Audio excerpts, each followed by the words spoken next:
100. 50, 40, 30, 20. Retard. 5.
And what is going on, ladies and gentlemen? Of course, GSX is being a pain in the ass. Just like that. Want to bring the jet bridge up, because, you know, how do you board an airplane without bringing the jet bridge up? Guess we can always bring out the stairs. But anyways, guys, welcome to another episode of Wrong Side Simulations, bringing you the best content from the wrong side of the airplane, the right seat. And as always, my name is Blake, and I am a real-world flight dispatcher aiming to bring you a little more context to your flight sim viewing experience. I have been craving to go to the beach here lately, although not necessarily any Florida beaches, more along the lines of going down to the Caribbean. But you know what? We haven't flown some of the Gulf Coast airports in a while, like Sarasota and Pensacola. So I figured, you know what?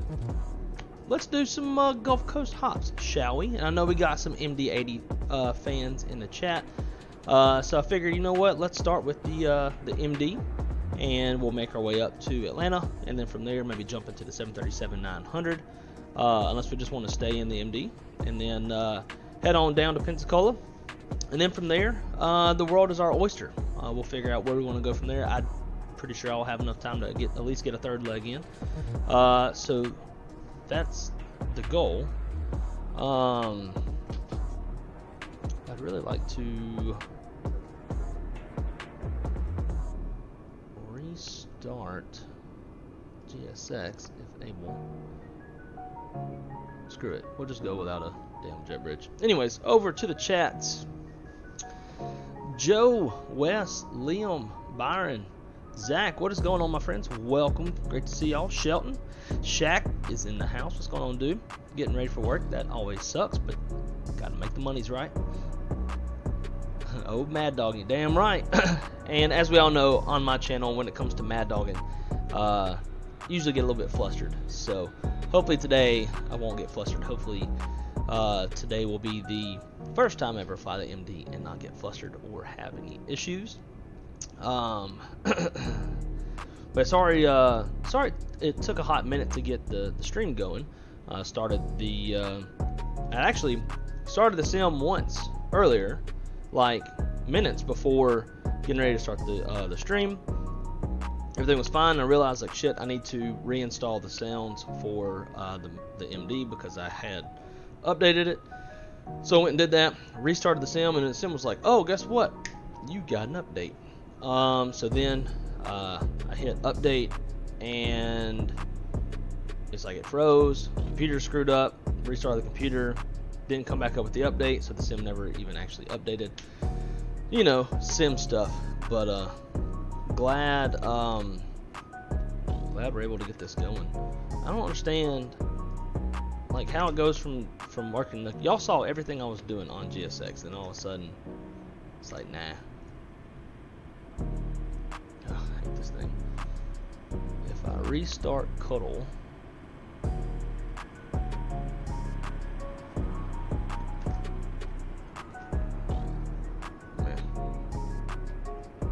so I already got my GPU brought up to the airplane, so I don't want to redo that.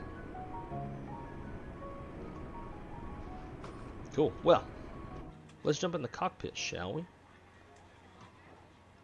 We'll start getting some passengers boarding. Let's go shore. Let's be realistic. We'll probably take a minute to get out of here.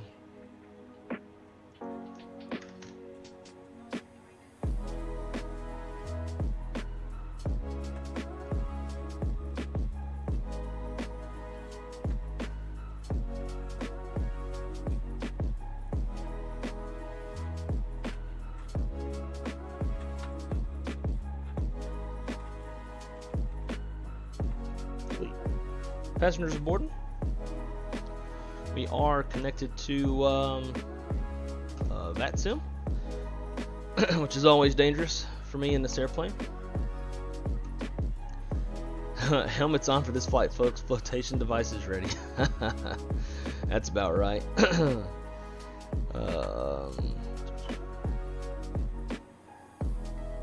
Microsoft and their issues, yeah, for sure. They can board through the rear stairs. I thought about that.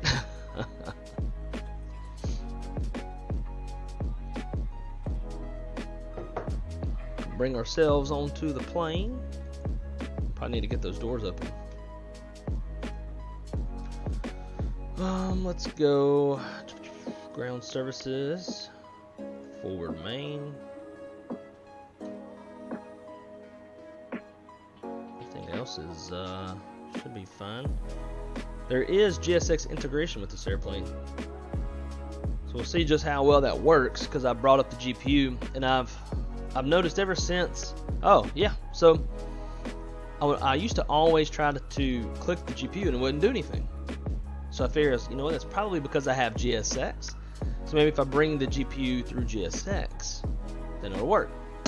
There it is. So that is good to know. I just don't know why it's showing zeros if it's not boarding. Because passengers are boarding. But, whatever. Let's pause the music so we can hear all the sounds of the Mad Dog.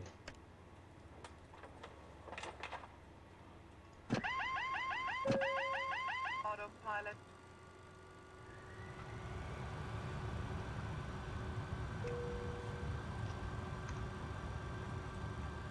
Turn the seatbelt sign on now because I will forget. Leave the APU off for now. Fuel pumps can stay off. Windshield anti-ice can come on. All this, don't really care about the flight deck recorder. If we were being super realistic, I would mess with it, but I don't care. Let's see.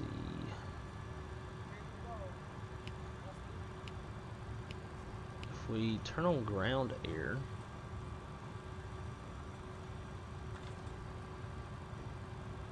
yep, it's never, no, we don't have no pressure. I was thinking if we turn on ground air, maybe it would show pressure, but that's, I don't know. Y'all know me, I don't know shit about this airplane. Coming back up to here, to the lights. All that. Cool. Turn on our position lights.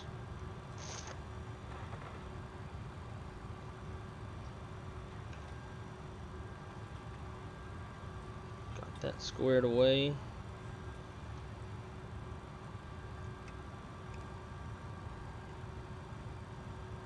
Pressurize the hydraulics so that maybe some stuff the hydraulics have to be on to work.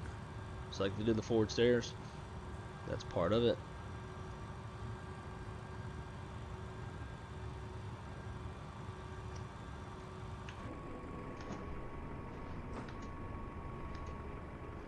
It'd be really nice if we could get that damn jet bridge up.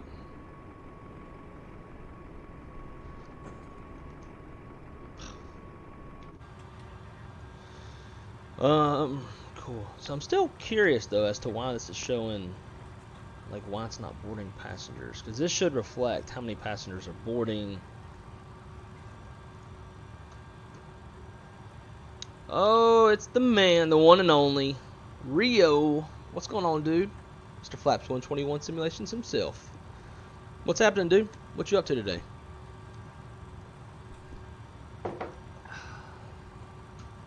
Alright, let's get our fuel and shit. That's performance. Wait, balance. So our total fuel is gonna be, Jesus, 16.5. If I remember correctly, we're gonna have to use a calculator.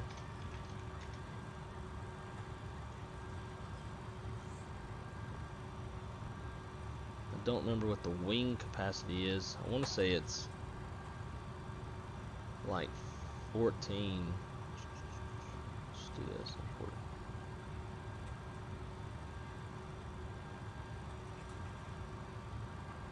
Yeah, 7. So almost 7.8. 7.8 times 2 equals 15.6. So we need like 1,000 in the center.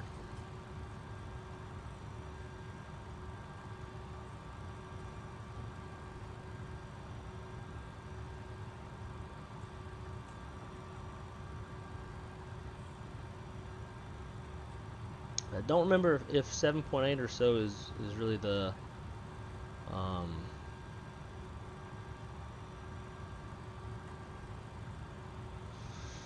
that's the tank capacity. We got 102 passengers.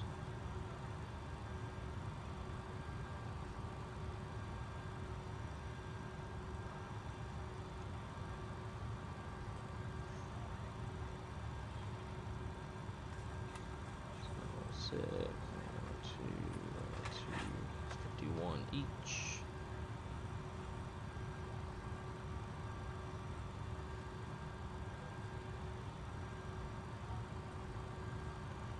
Not doing any cargo.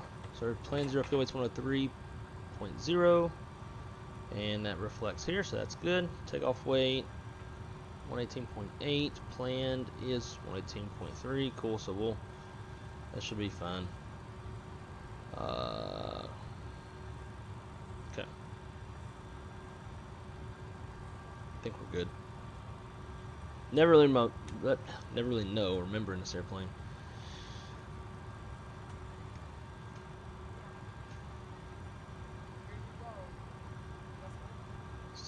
.5's total fuel, perfect, cool. So we're looking good.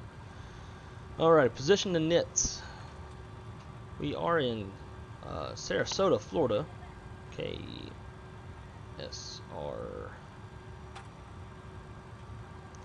I always struggle with this keypad. It's a little bit different from the Boeing and the Airbus. Drop that in there. Tell the airplane where we're at. Sarasota, going up to Atlanta. That reminds me, I forgot to.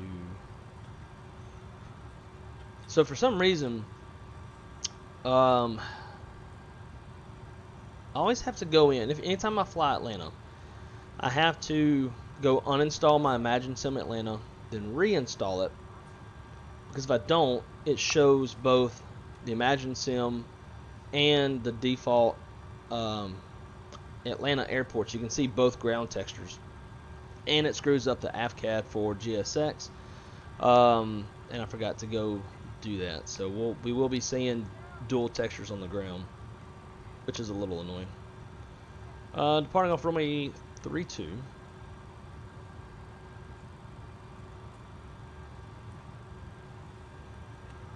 We're on the Circus 4 departure. Mommy transition.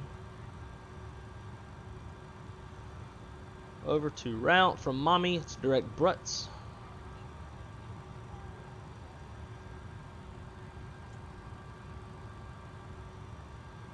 Then from Brutz, we're looking at Q118. Over to Jamis.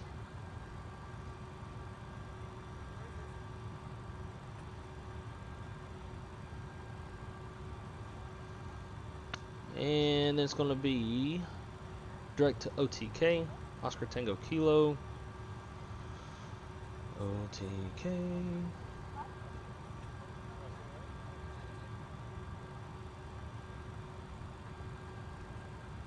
And then from there is the arrival. So arrival, Atlanta, on the Smith to arrival. Large transition. Planning ILS runway 10. From there, do we have any good approach briefs that we, or VIAs that we want?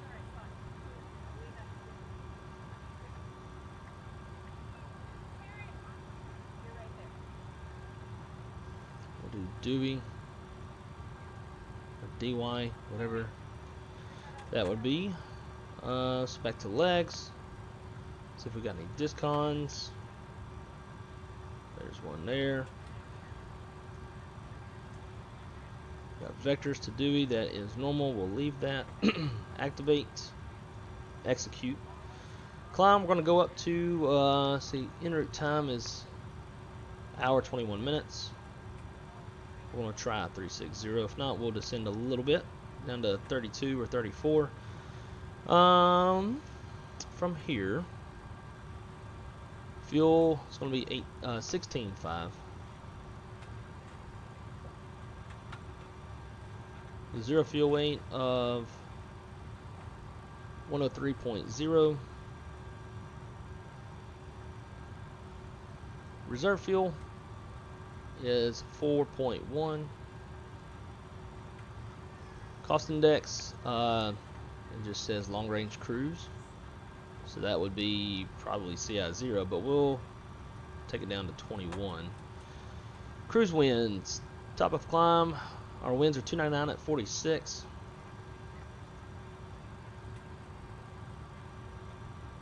And the outside air temperature is minus 53.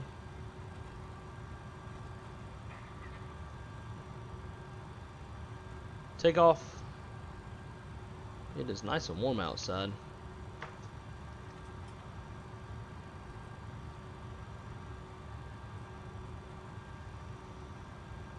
We'll do a flex 40. Let me see how long this runway is. 9,500 feet. And we'll flex 40. cool. Now let's get our takeoff performance. Airport Ksrq. Taking off runway 32. It is dry. Flaps. So I don't like the dial a flap thing majig, so I'm just going to stick with 15. Let's pull up the current ATIS and weather, if they have an ATIS. I would imagine they would. Nope. Alright, so current METAR.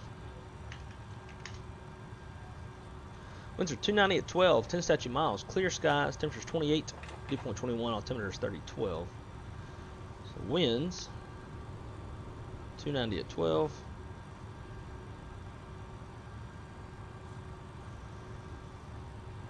Altimeter is 30, 12.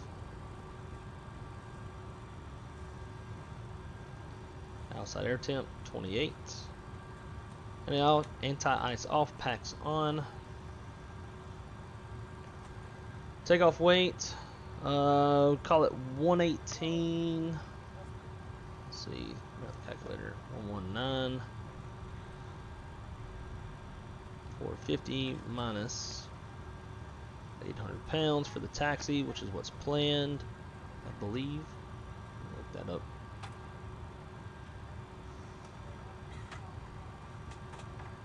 Oh shit. I did increase it from 20 minutes to 30 minutes, and that gives us 1,200 pounds for taxi. But we're going to stick with 800. That seems far more realistic. So that gives us a takeoff weight of 118.6.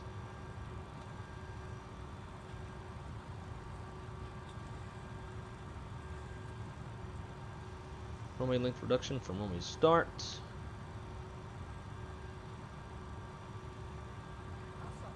So we've got two displaced thresholds. One side we can take off of, the other one, no. So let's see, taxi, airport info, continued.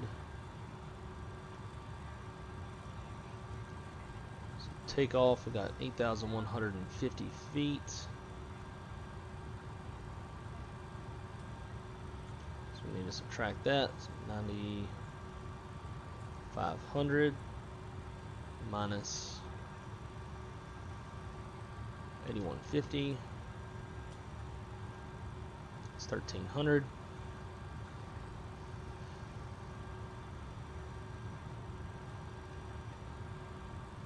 I don't really know how to put that in. Runway length reduction from runway start. I don't know. I'll just call it 8150.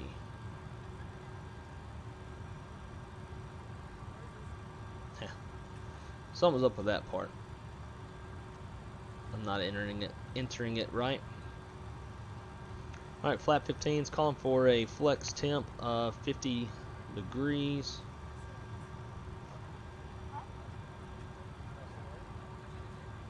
We'll go 50 as set. Sounds good, lady. Let's get that APU fired up.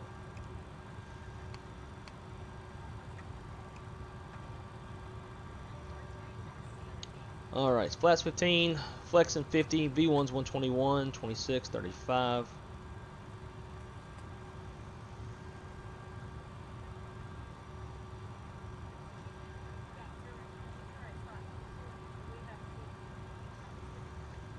Now these numbers are a little bit different. Actual takeoff weight is 122. It's got our takeoff weight a little bit higher. I don't know where it's getting flight 64 from. I want to get rid of this. Whatever. Alright, I think that's going to be it.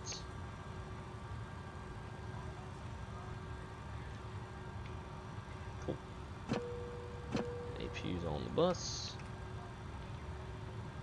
Oh, fuck me. So now I can't tell GSX. I guess it's gone. It's still showing a hose hanging out here, though. As if there's a GPU there. Maybe turning the beacon on will get rid of some stuff. Gotta love GSX. And it wasn't even like never even boarded the passengers. So that makes me wonder if the actual zero fuel weight of the airplane is even what it's supposed to be, because it's showing no passengers on board.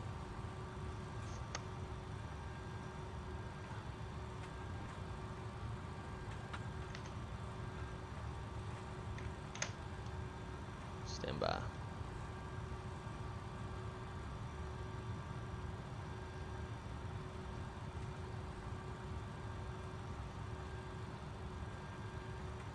Never fails, man. Anytime we fly this airplane, it's always something. I don't even know where to go to like kill off. A, B, C, D, E, F. There is no.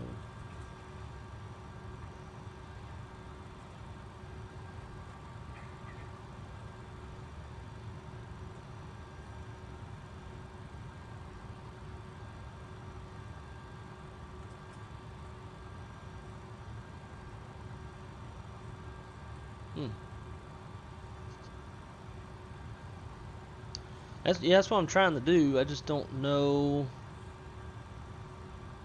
what GSX is under all these processes. It's not showing up as GSX or Katl.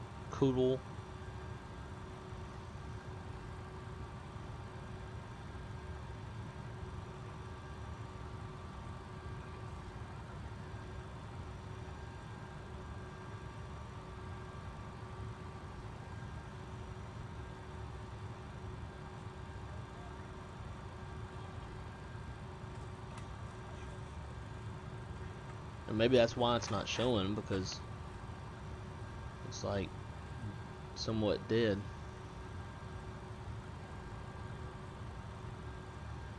Let's try.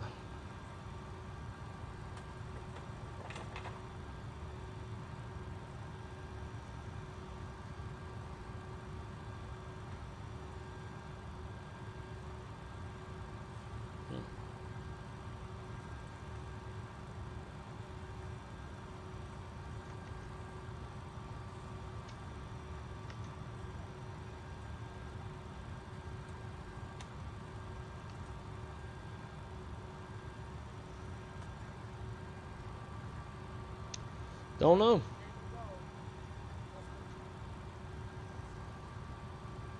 Yeah, and that's exactly what I just tried to do. It's not showing shit. Very obnoxious. Oh well. If anything, the airplane will just be light and whatever.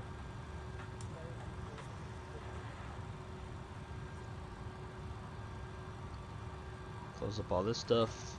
I don't know how we can't push back either.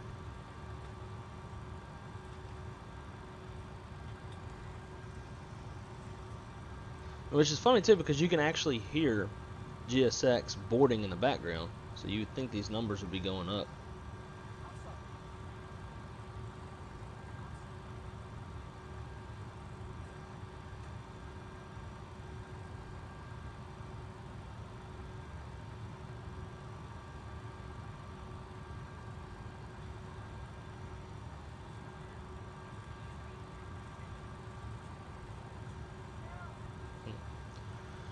Alright, so we're going to keep an eye on this GPU thing. I don't want to be flying around with a hose stuck to the airplane. Alright, so our V2 is going to be 135.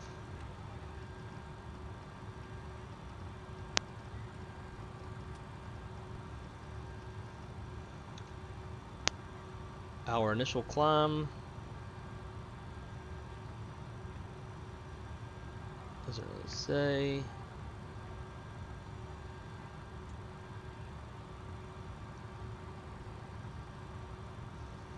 Maintain 3,000 or assigned by ATC. Cool. So 3,000.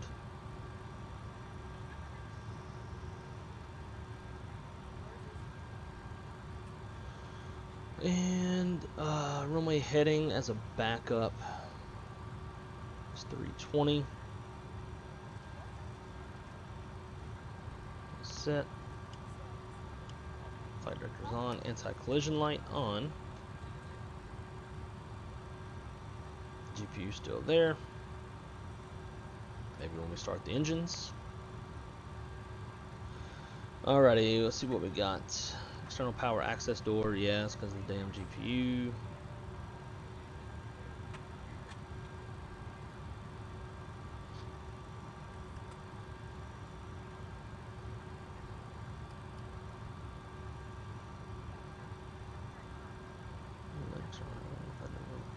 Alright. So we're just going to fire up the engines. And just kind of hope for the best.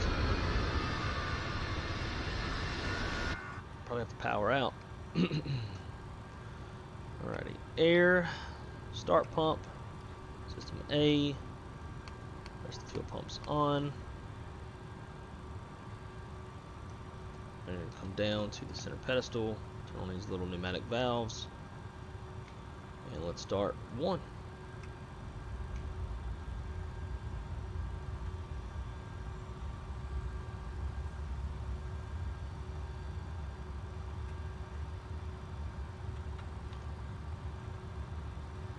Looking for 20% on the N2.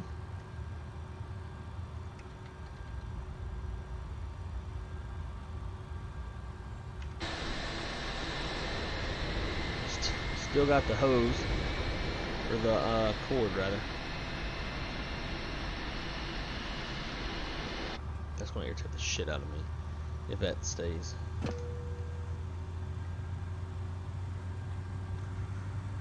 Oh man. GSX is clearly running only because there's a tug right there in front of you. What's odd is the process isn't showing up. Yeah. Yeah, I know it's running, which is kind of what we want it to stop doing right now. Alright, let's roll number 2. Watching that in too.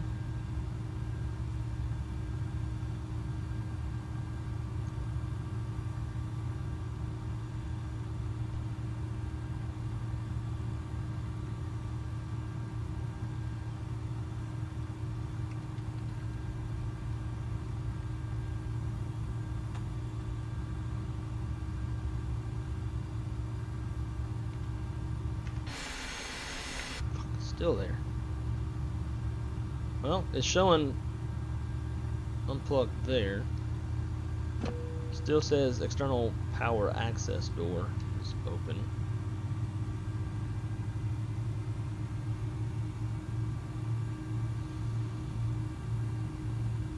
Jay, what's up, dude?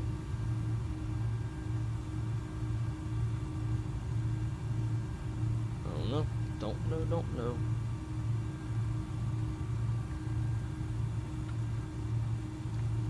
Why ain't the EFB going away? Go away! Probably because, I don't know. Alright, well both engines are started. It's still got the external power access door open. So that's annoying. Start pump ignition system to off. That, we can kill the APU.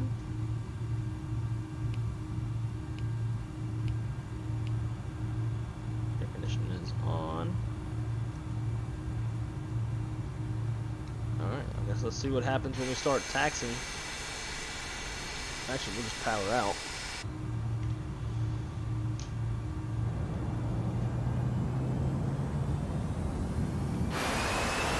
Oh my god.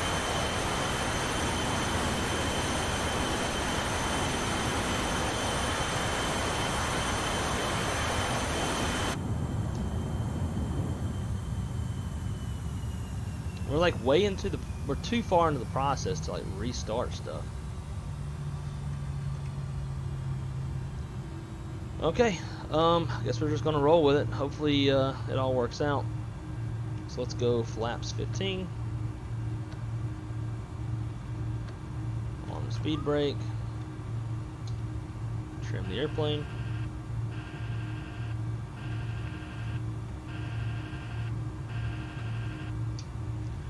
Airplane's trimmed. On auto brakes.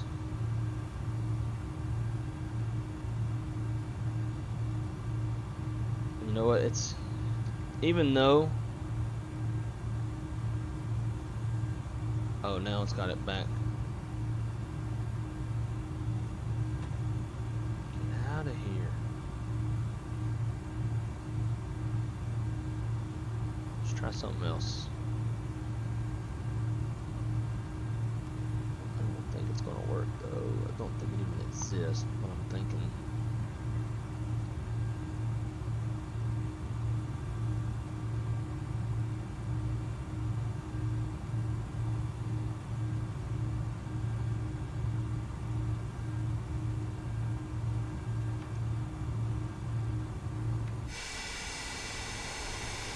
Seven.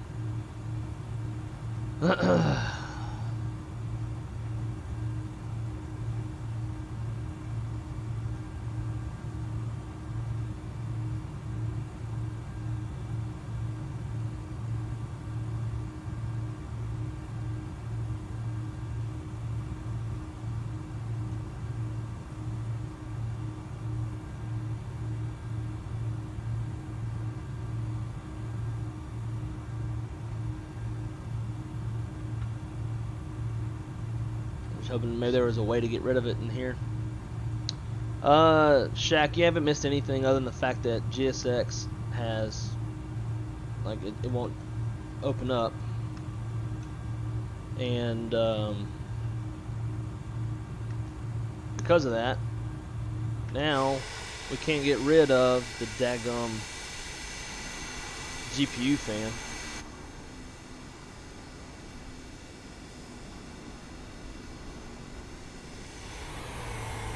We don't leave our camera behind. Shut up, lady. So I guess we're just gonna roll with it. I wish there was still so for those of y'all who've never flown prepared, you could come up here and hit the interphone. You'd like hit that and it would like open a menu and you could do all the ground stuff. But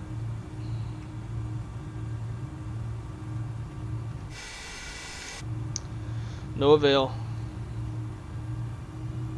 That's the funny thing is Katl doesn't even show in Task Manager. I can't find Katl in the Task Manager to shut it down. We already tried.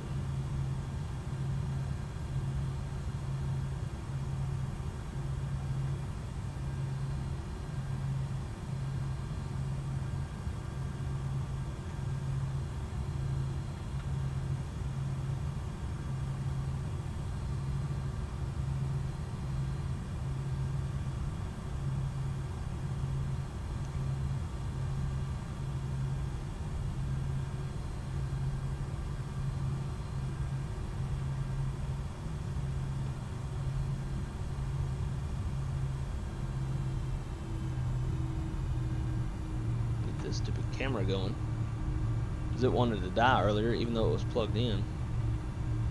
Icon tray, let's see. Damn it.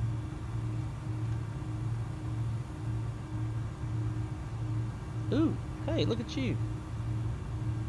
Exit.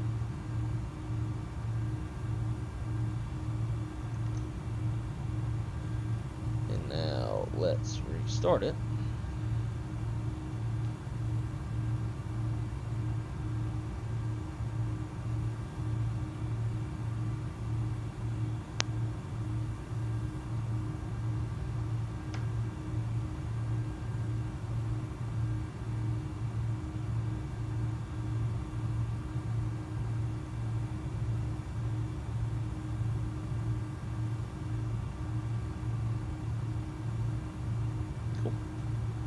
Alright, so we got the camera going, so that's the first good thing.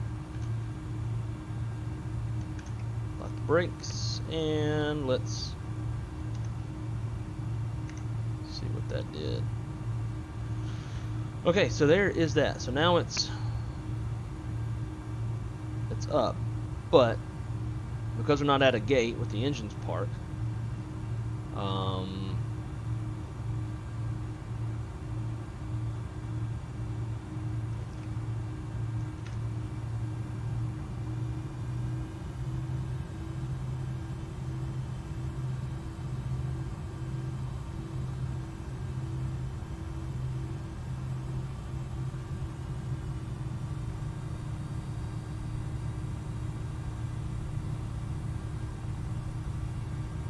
say we're going to come back to the gate for maintenance and hopefully get this fixed.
Are you fucking kidding me? Alright. Call dispatch, aircraft returning to gate. That is actually what would happen. Dude, is there like a new click spot or something? Like, why is the... Why won't my EFB go away?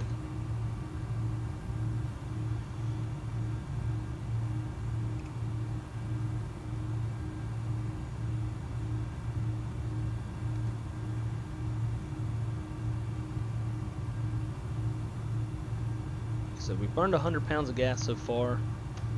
So I'd say we're still good on the gas. Alright, now 200 pounds of gas. We had extra taxi, so we should be fine. So we'll wait on that AP to start up, and then we'll be ready to push out. Ladies and gentlemen, from the cockpit, we have returned to gate for a quick... Now, fuck you.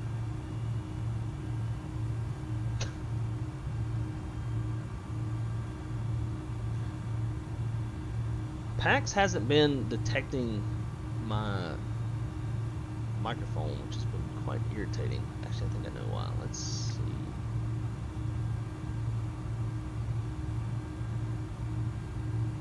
Yep, that's exactly why.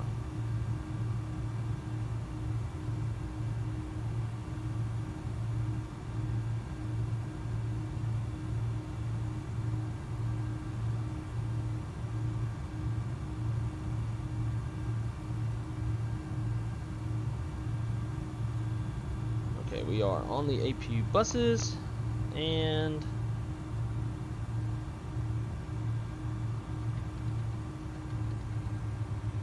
shut those down real quick.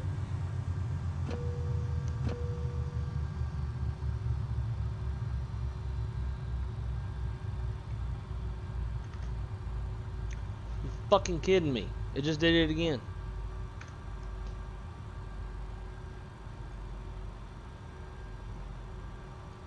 At least now we've learned and like how to get it to redo.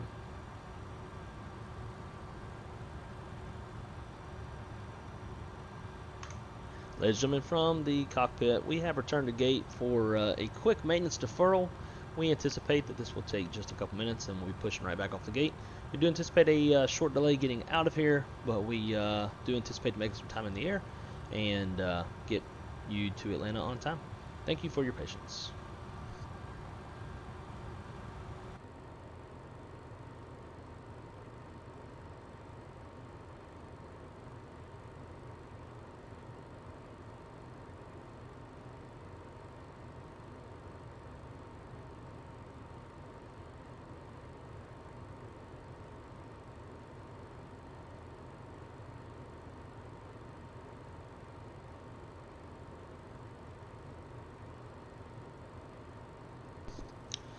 So Jay, we have returned to gate to fix the GPU cable that is stuck. So that has been resolved. So now we just need to get pushed back out and get underway. Fuck you, GSX. God damn. That's dumb shit, man. Fucking stupid. We're gonna do what we did last time. Watch, and it doesn't work. Probably need to check and see if there is a update for GSX.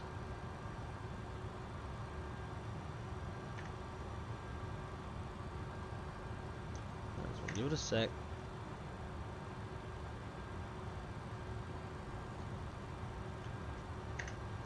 Fucking useless.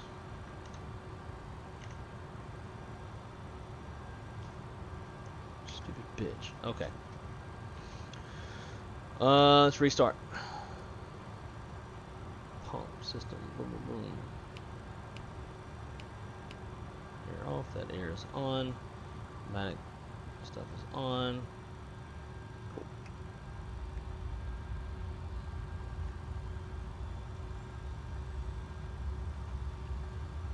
Can't even get pushed back.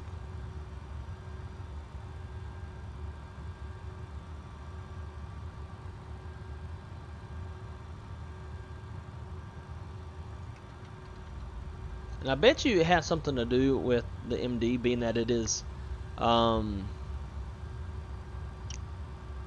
man, your stream looks better than Microsoft Flight Sim on my PC. Well, first of all, thank you. That has been a goal for a long, long time, is to have it looking great. Thanks,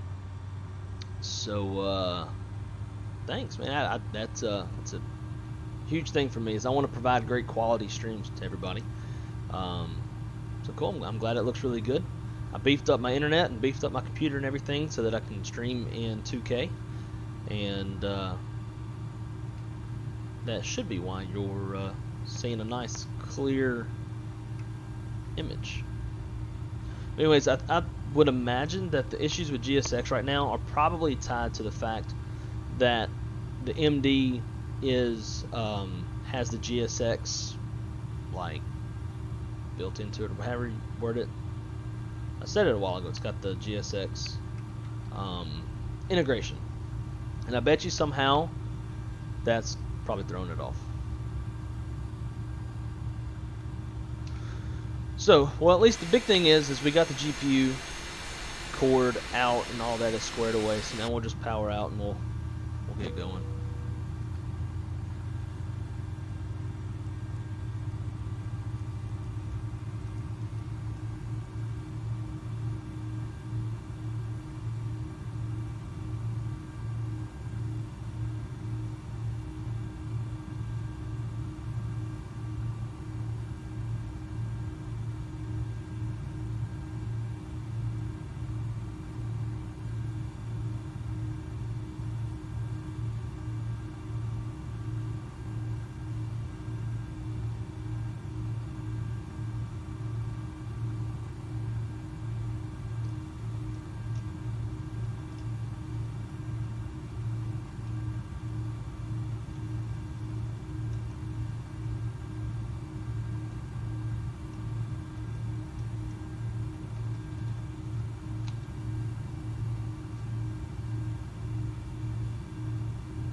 This side, square our radios away real quick.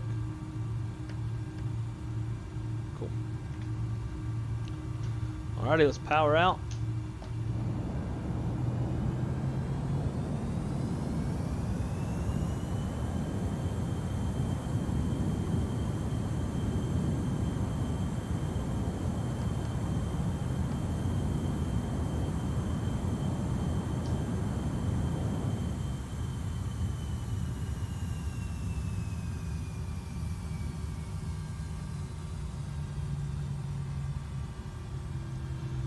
Alright, let's make sure everything is still set. We got flight directors on. Let's see, V2 is 135. Top climb is 3,000 feet. We'll pull heading mode, part in the heading mode, then switch over to nav. Alright, let's go flaps 15. Arm spoilers, trim is set. Auto brakes set to RTO. Alright.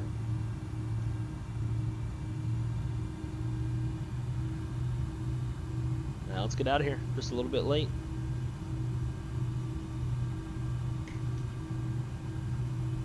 Let's see how this camera works. Looks smooth.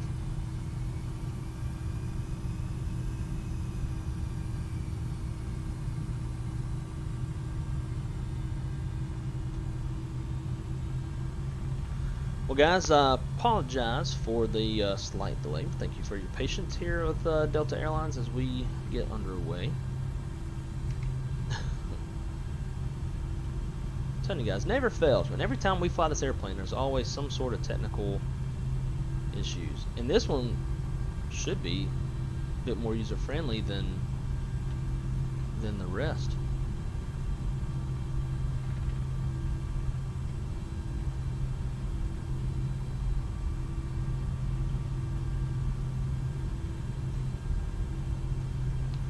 Sarasota traffic, Delta 255 is taxiing Bravo Alpha runway 32, Sarasota. So every time I hit that button, it's gonna move the view over there, which is irritating.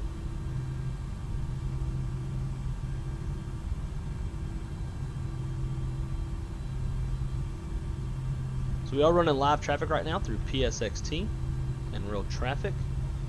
So that is what you're seeing. It's not VATSIM traffic.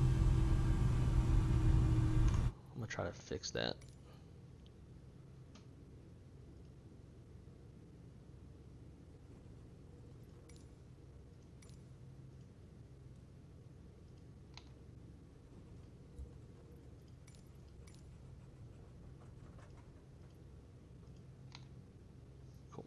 Fly, back, resume.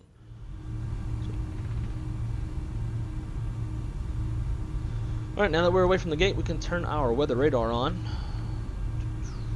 Let's go power. Just do it on both sides.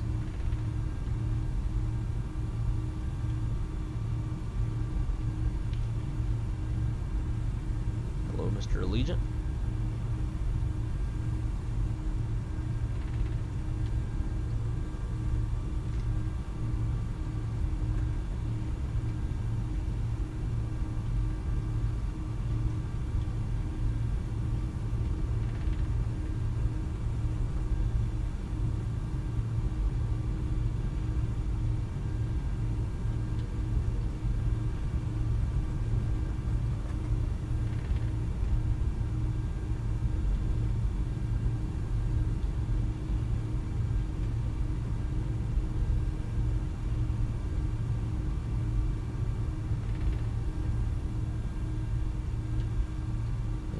Right here, wait for United, see if they move. If they don't, we'll just cut it over here to the left.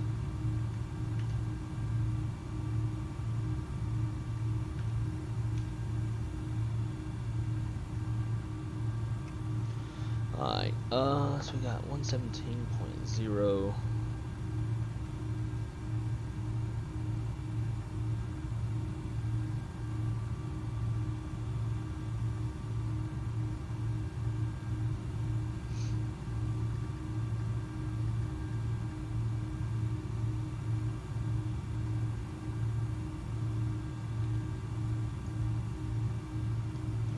That dude disappeared, so we'll keep her moving.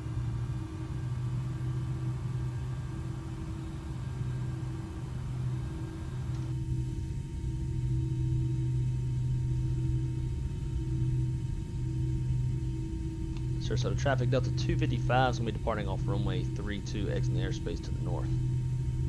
Sarasota.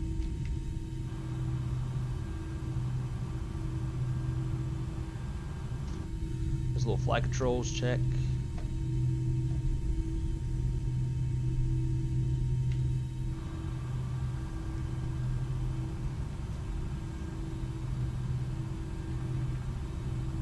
Get that AP back off.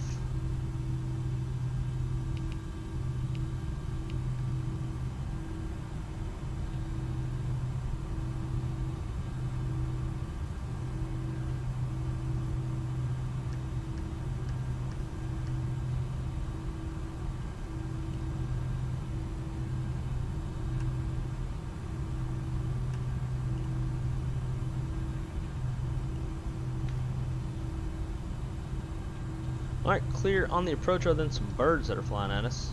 Clear down the runway.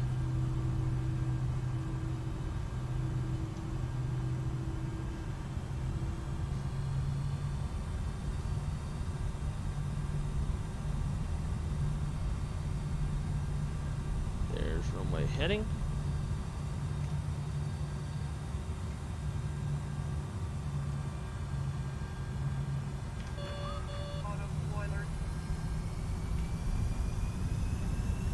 Those disarmed. Alright, let's go.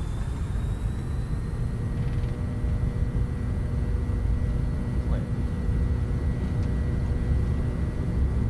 80 knots, cross check.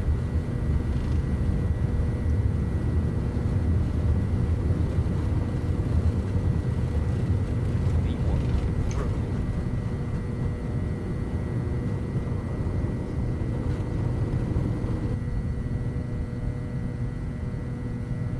Positive rate.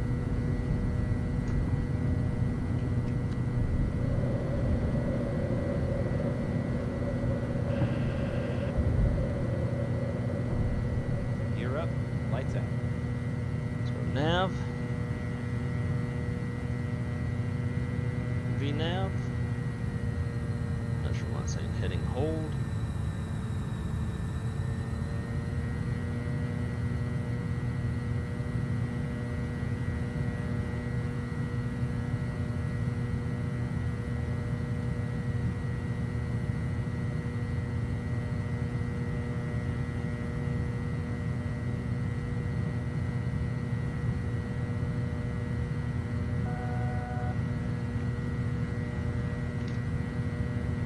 Alright, keep the climb going. Let's take it up to 9,000 now.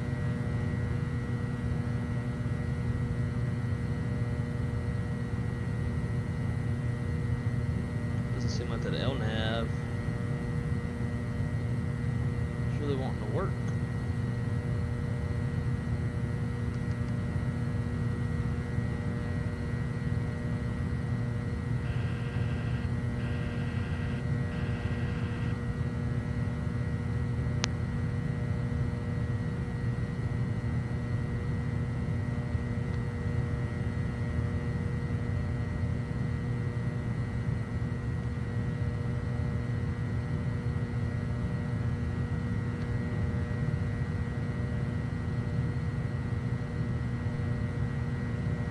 Flap 0.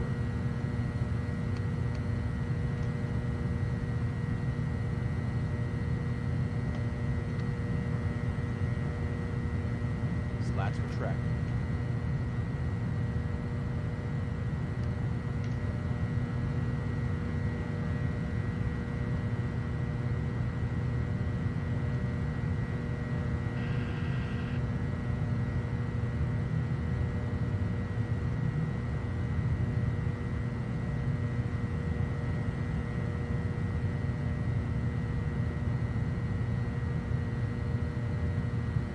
Nav, track, damn it, wrong buttons.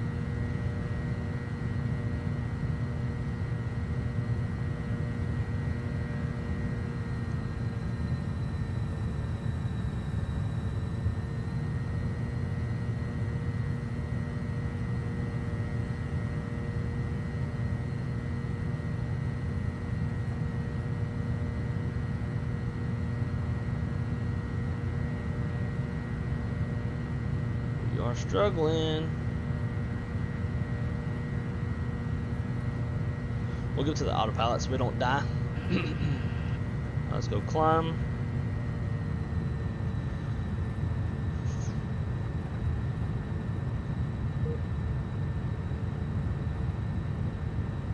Right track, v-nav cap. Alright, so that sounds right.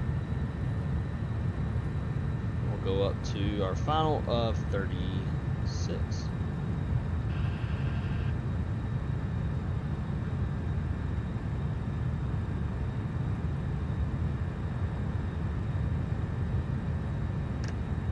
We'll still want those out.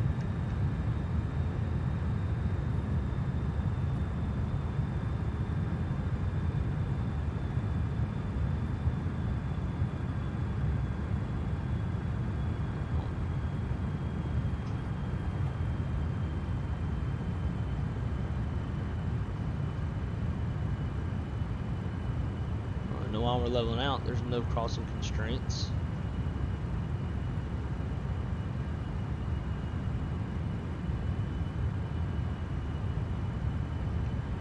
V-nav climb, cool.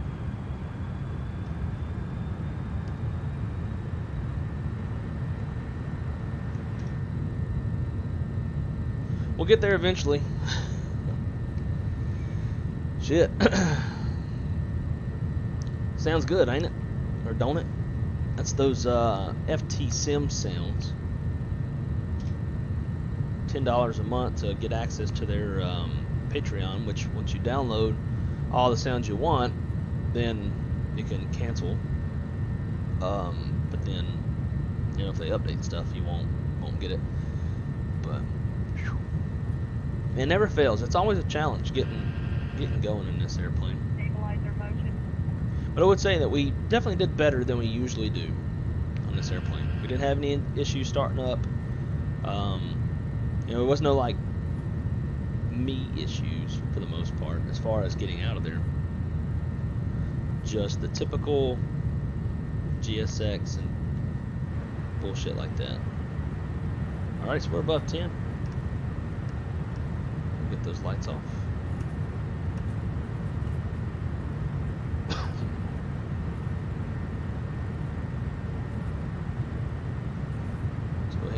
Landing altitude in there.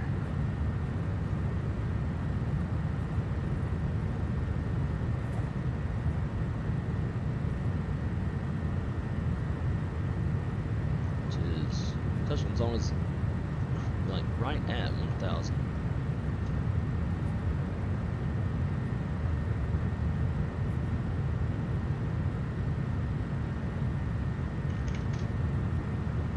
Atlanta Barrow is 3010.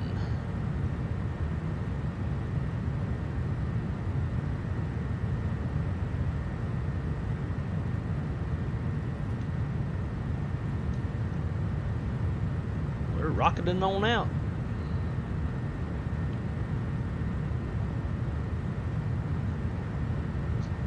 Yeah, so it shallowed out, Zard. It shallowed out once it hit 10,000 feet. It kind of shallows off the climb so that it can accelerate, and then once it reaches the calculated speed based off of the cost index, once it reaches that, then it'll pitch back up. It's kind of it's an acceleration altitude, if you will. You have two different acceleration altitudes on a normal flight. So you have, you know, once you come off the runway, you know, you're trying to get as much distance between you and the ground as possible, and this will be like the acceleration altitude for your first acceleration altitude is going to be based off of performance of the aircraft and obstacles and stuff like that. So you'll take off, you're climbing out, so gear comes up, your flaps are, you know, still extended. As you reach speeds, you'll retract flaps, but you'll have a specified acceleration climb altitude that is typically specified when running performance. So like in the Phoenix, when you run it there, it'll tell you your acceleration climb altitude, your thrust reduction altitude, and your engine out acceleration climb altitude if you were losing the engine on takeoff. So at that point, you know, you're climbing up, you're pitching for speed, and then once you reach acceleration climb altitude, you'll nose down to allow the aircraft to accelerate, retract flaps, and then you're good. And then once you hit 10,000 feet, the aircraft will nose down to accelerate, and then once it reaches the speed, it'll pitch for speed. So yeah, that's why it was such a slow climb rate.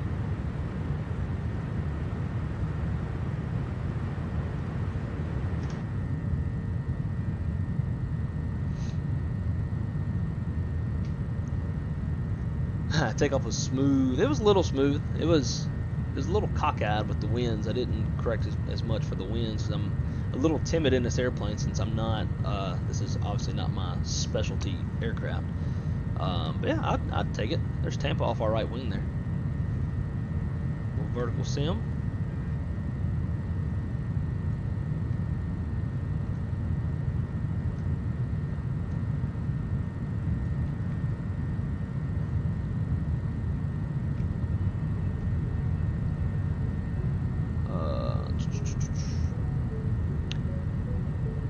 I use FTSim sounds for 7.8 and the 777. I definitely need to put in the 7.8, although I've like never flown the 7.8 or the 777 on stream. The few times that I've tried flying them, they're still like the v-nav and l-nav are just complete dog shit to the point. In my opinion, it's not even worth flying on stream, so I haven't done it. Although I probably need to because I think we're all going to get tired of the MD83 and the Airbus. Obviously, we've got CRJ as well, which that's a pain in the ass to fly. But yeah, I need to work out the Heavy Division 7.8, Salty 7.4, just to bring some more diversity of aircraft to the channel. And so Zard, as far as the climb rate goes, even in this airplane specifically, when you're in v-nav, it displays your vertical speed here. So we're not actually in vertical speed mode, in case that's, because actually it used to confuse me all the time until I finally figured it out. Yeah, so if you look at this, it doesn't necessarily mean you're in vertical speed mode. It's just displaying the vertical speed that we're currently in, even though we're in v-nav. You can tell we're in v-nav because it's got v-nav climb in the annunciator panel. And all that was something I learned after fooling around with this airplane for a little while.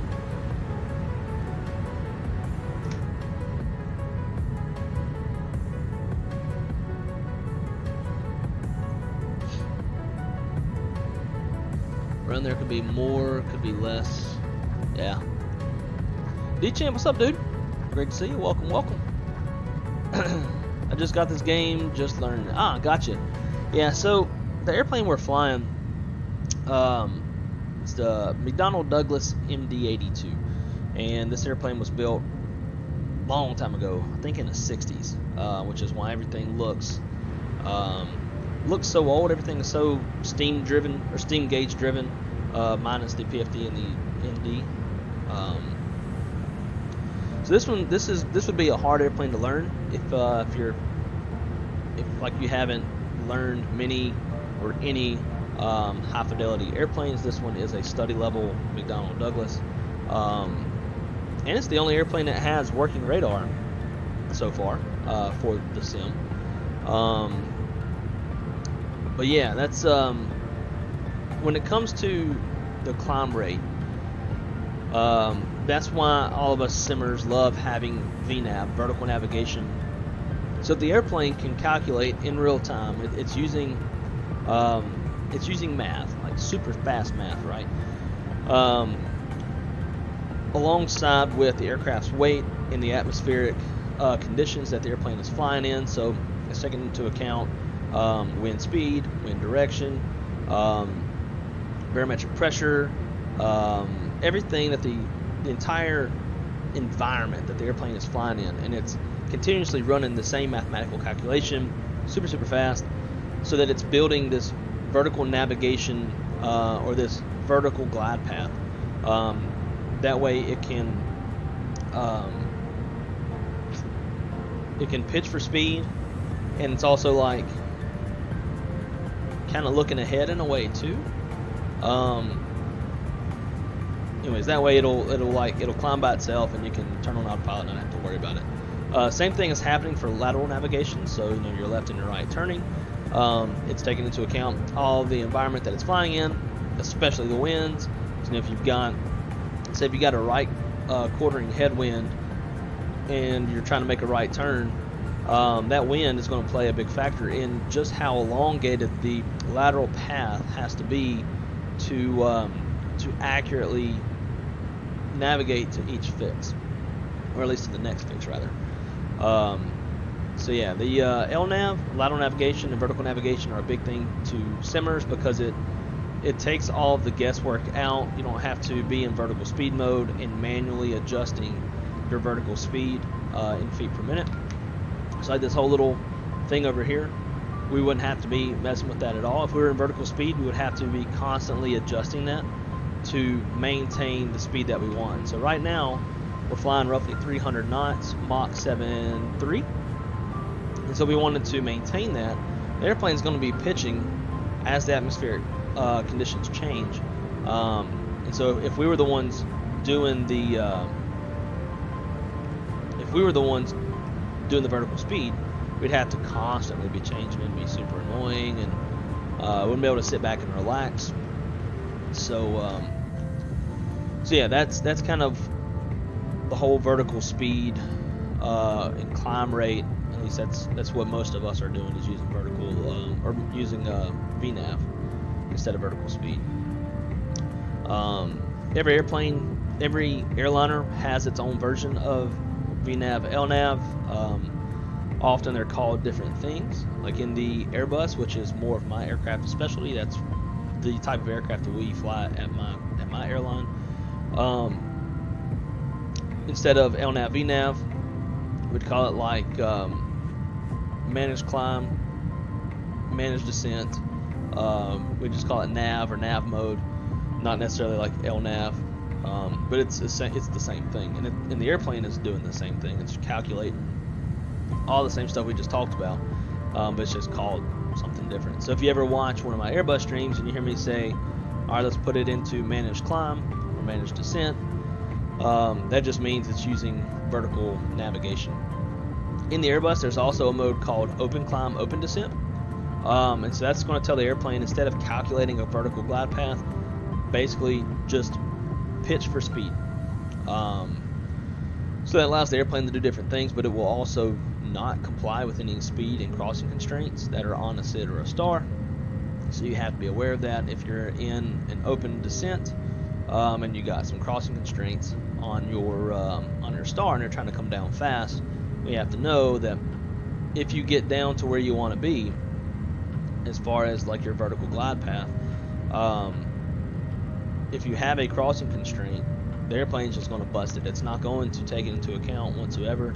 Once you get to where you want to be at on your glide path, you have to put the airplane back into managed descent, take it out of open descent, and then it will follow the vertical glide path. The airplane is using SIDs and stars, or the crossing constraints on SIDs and stars as well, in its calculation. That way the airplane can calculate a glide path that has a very consistent descent, instead of like coming down, leveling off, come down, leveling off, because that burns fuel. Every time you level off, you're burning more fuel than if you just keep coming down.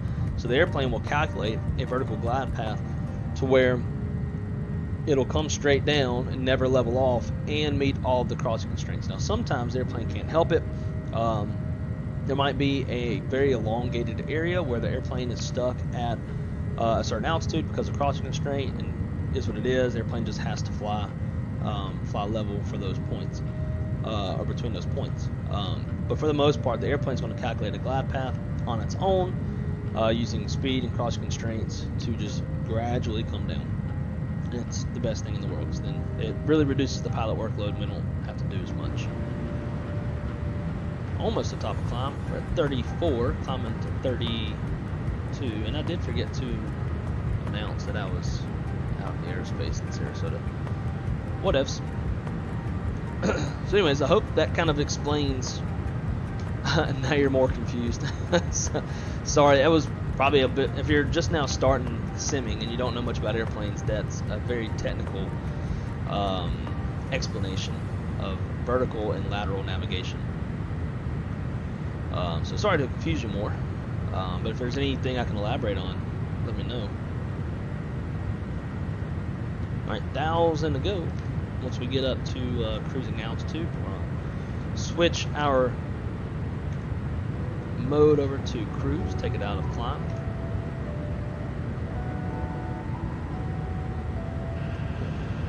Let's see, I'm flying the A320 that, oh god, yeah. The A320 that comes with the game is god awful, absolutely terrible. The flight dynamics, the flight characteristics are absolute dog shit. Or at least they were when the game came out. I do this. Google fly-by-wire, and thanks, dude. I appreciate you subscribing. Hopefully, as you fly more and you watch more streams, I can help you more with learning systems of the aircraft. And oh shit, we're TCAS standby. And also, the link to my Discord is in the description, so feel free to reach out to me too in a private message, and I can always help you with aircraft systems and stuff like that. But even more so, if you have questions about aircraft systems, how certain aircraft work, feel free to post in the general as well, because everybody in the chat, we all love to flight sim. As far as I know, everybody in the chat has a very good understanding of the airplanes, and they too can help you out. Yeah, Shaq, I don't have no commands. So, Czar, do this. Google fly-by-wire. Now, let me put it in the chat. Fly-by-wire A32NX. So Google that. That is a free A320neo.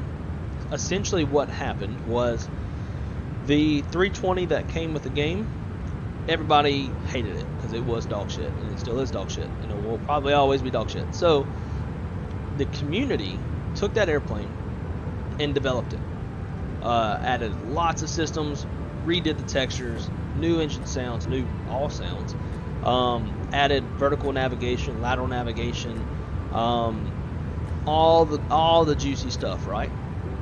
And so now you get a much more accurate rendition of the Airbus than what's in the game. Like I said, it's free. Download the installer, run the installer, go into the installer. There's actual several different things you can install from the fly-by-wire installer, like the fly-by-wire A320, FSLTL, AI traffic, a few different things. But that will give you the airplane, and you'll be able to learn a lot more and a lot faster because it's a lot more accurate to the real thing than what comes with the game. What comes with the game, it doesn't have, it barely has any form of LNAV, no v-nav. The FMS or the McDo, however you want to call it, it's McDo in the Airbus, but it's the same thing. Like in Boeing, it would be called an FMS, flight management system.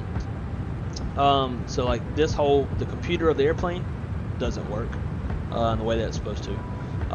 There's a lot of stuff that doesn't work. So in the fly-by-wire, you'll get a lot of that functionality. Plus you get an EFB that works. You can do like all your ground stuff and fueling and payload and all that in the EFB.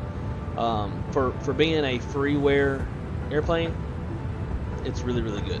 You'll like it way, way more. It flies way better. It actually has the different laws that come in an Airbus. So like normal law, direct law, indirect law, all these different laws, which that's a whole different technical thing when it comes to Airbus. Other stuff that it has is like what's it called, rotation law. So when you're taking off in an Airbus, there's actually a short period of time where as you're pulling back on the stick and the airplane is rotating, that it switches from rotation law to normal law. And when we say law, we're talking about basically protections that the aircraft itself offers. So we're talking like if you try to like bank the airplane all the way over while you're in normal law, the airplane will actually prevent you from doing it. The flight control computers will prevent you from rolling the airplane all the way over, stuff like that. So it's basically just protection software to keep you as a pilot from screwing up. But there's a different flight characteristic between rotation law and normal law, and that phase is in the Neo, I believe it's like 4 or 5 seconds long. In the CO, the current engine option, it's a little bit longer. It's like 6 or 7 seconds long from the time that it's transitioning from rotation law to normal law. So all that stuff is modeled in the fly-by-wire.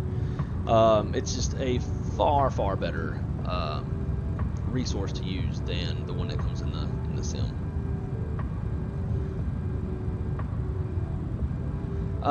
So that's why, that's not exactly why you hear them say it, but rotation law correlates with rotating. So rotate basically just means pull back on a stick, and you're going to hear rotate pretty much no matter what airplane you're in. It can be a Boeing airplane, Airbus, McDonnell Douglas, Cessna, whatever.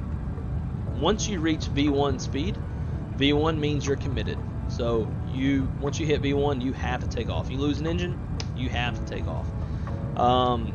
Rotate means pull back on the stick, right? So that's why they call it rotation law, because as you start pulling back on the stick, the airplane is in rotation law. And then slowly it transitions from rotation law into normal law as you've rotated and you're coming off the ground.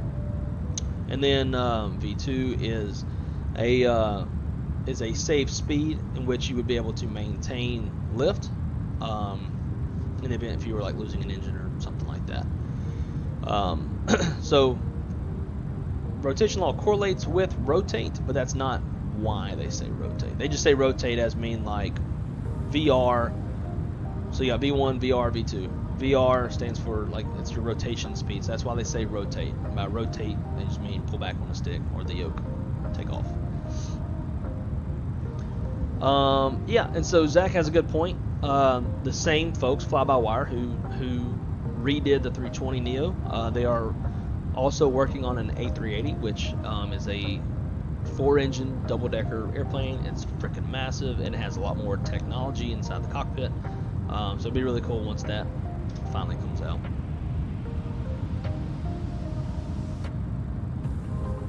And Zard, what Byron said, go to simbrief.com,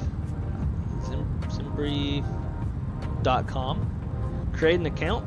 Simbrief is basically a very simplified version of flight dispatch, which is what I am. I'm a flight dispatcher at a U.S. carrier. So go there, create an account, and you can use that software to plan your flight. So you'll tell it what where you're flying from, where you're flying to. It'll give you an alternate. Then you go select what airplane you're flying, and then it'll choose your runways, your takeoff, your landing runways. It'll choose your route for you. It gives you other route options if you don't like the route. All that stuff, right? Hit calculate.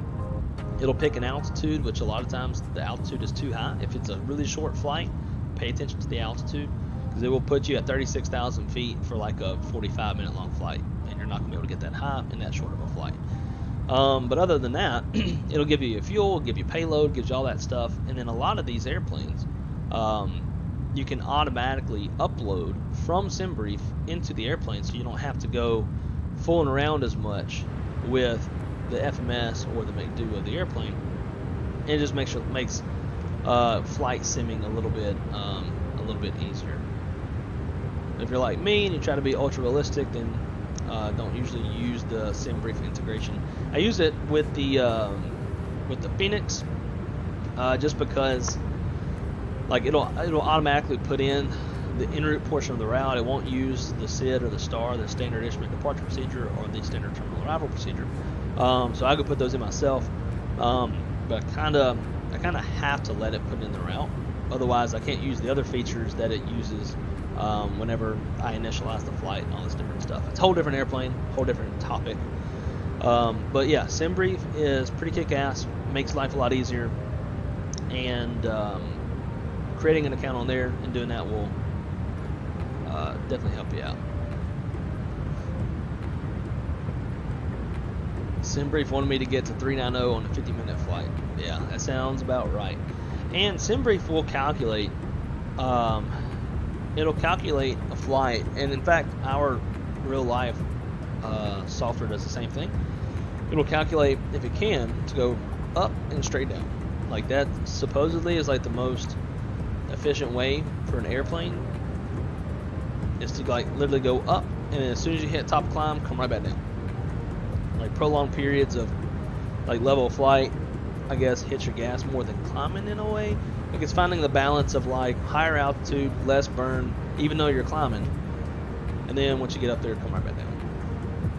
But it's kind of annoying. I always like to set it a little bit lower, and that gives flight attendants more time to do service and stuff like that.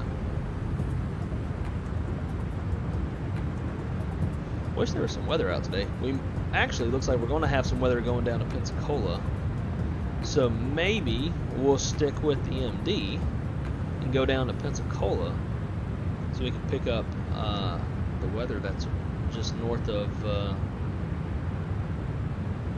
coast.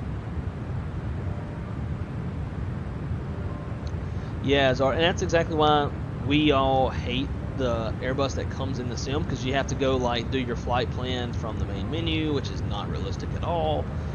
SimBrief definitely helps out with a lot of that. Beluga on PC, hey man, sorry, I've been deep in conversation. Sorry that I didn't greet you sooner, but how's it going, buddy? Hope you're having a great day. Thank you everybody for coming and hanging out with me on this glorious Monday. We will be streaming again on Wednesday. Shaq and I, if he's able, have a cool, very unique idea for a stream on Wednesday. We'll be flying together. Something that I'm pretty sure you'll never see anybody else do.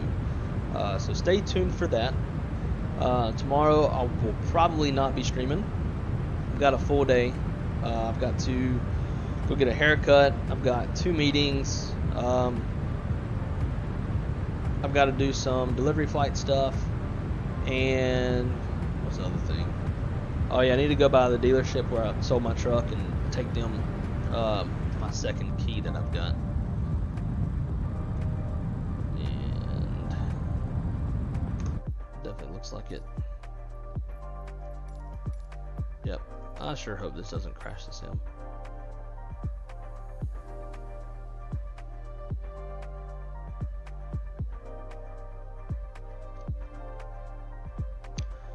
Don't you crash. Thank you. There we go. The ground textures were looking like shit. How far? It's still driving me nuts that this won't go away. I won't do it on either one.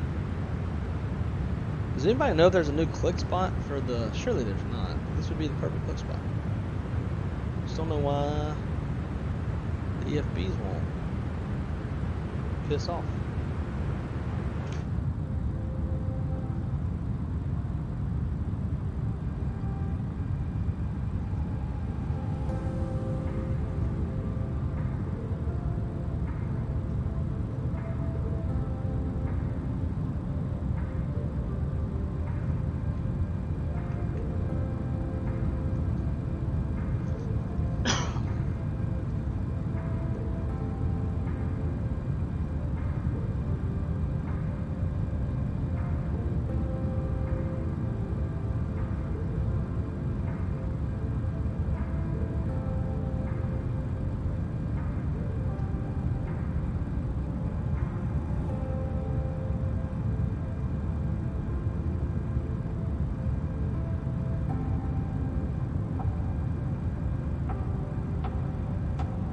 Still not even out of the state of Florida yet.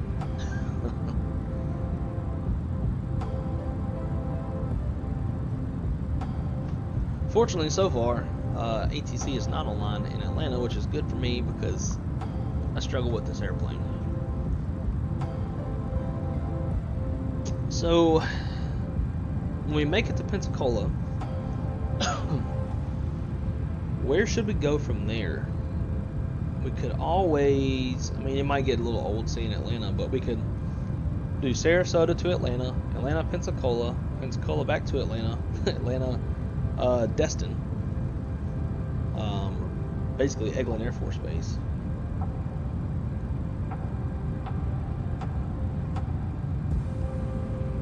Because really,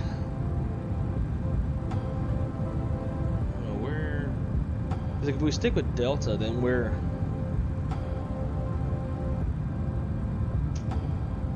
So I do want to fly the 900 today. Because like the next closest airport to go to from Pensacola would be Cincinnati, which I don't think they even have service to Cincinnati from Pensacola. Look, see what we got going.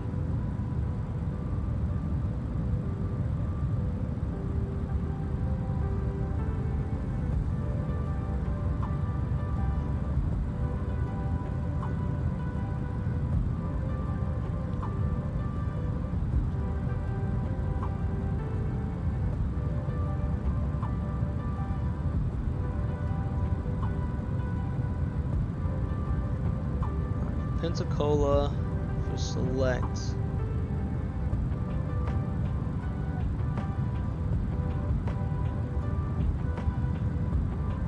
where's the damn airline at?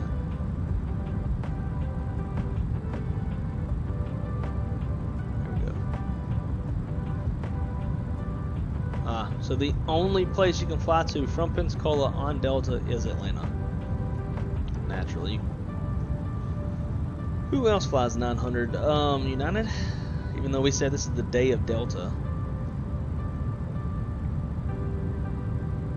So I don't know if y'all want to see Atlanta twice.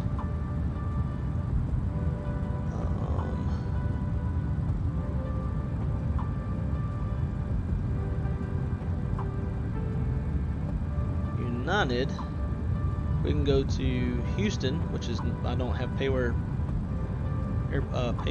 airport for because there is no payware. Denver or Chicago. Denver would be a long hike. That's really going to be our two options for airlines that operate the 900.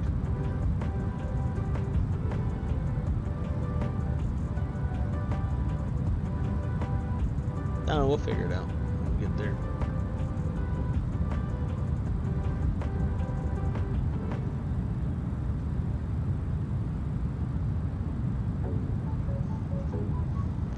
Sounds good, Shaq.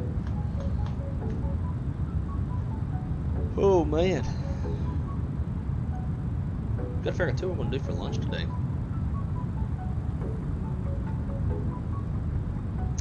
Spent almost $200 on dinner last night.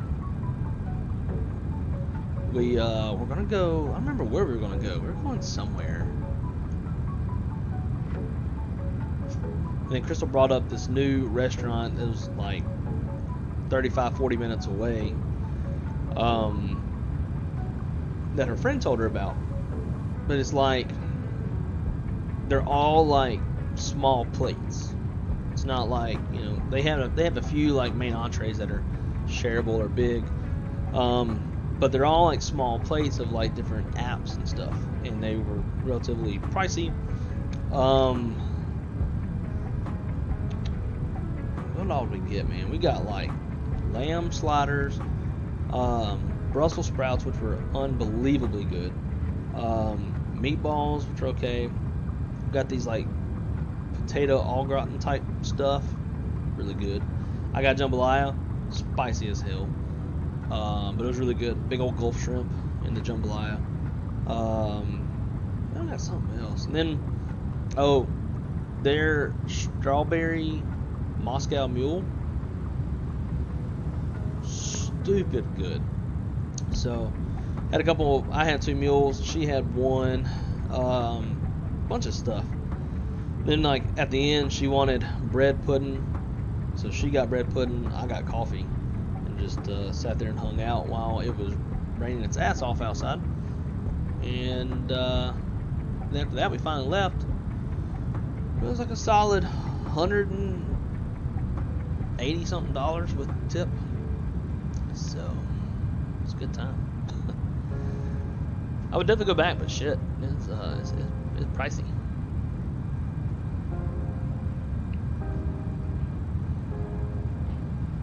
So let's do this. Let's do a poll if I can remember how to do that.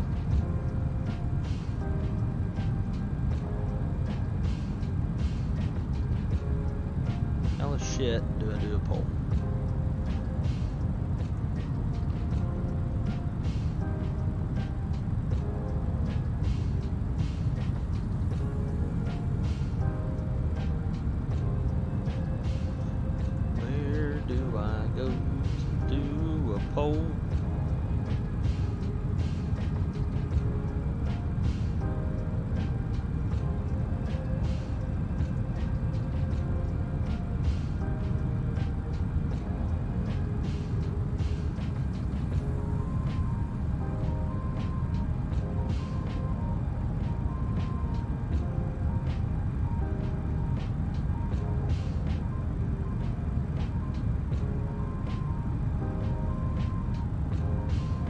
know how to do a poll in this thing?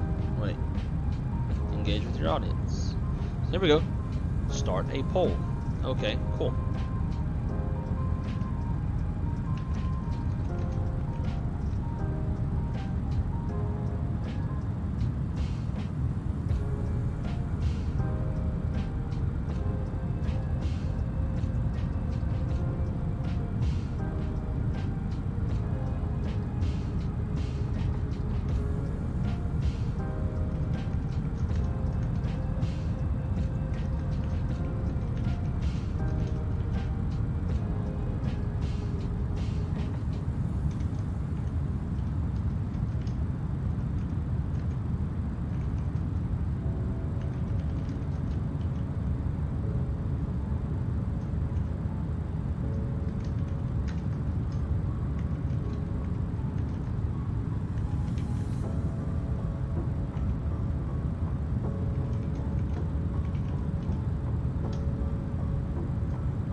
Alright, so I want y'all to vote.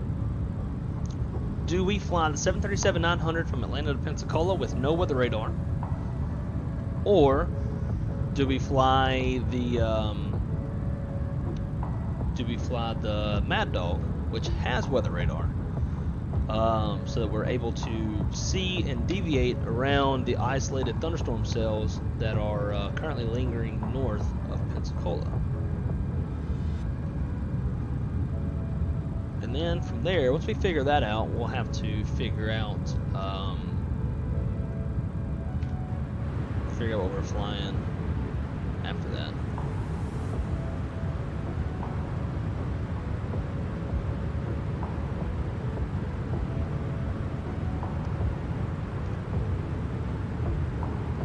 Alrighty, top of descent is not too far out, probably like a good 60 miles out. So let's see, let's get ready for the approach. Alright, so the frequency is 111.55. Let's dial that in.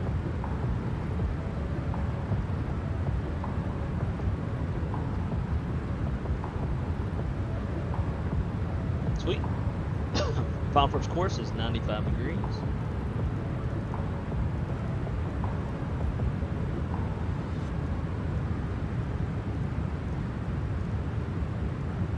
Okay, that is set.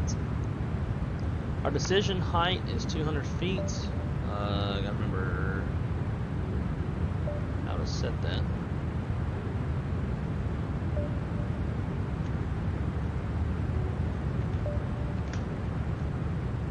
So I'm not really sure, in all honesty.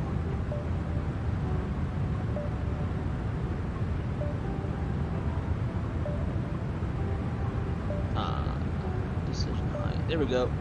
Noise. 200 feet is what we're going to set. We're shooting a Cat 1.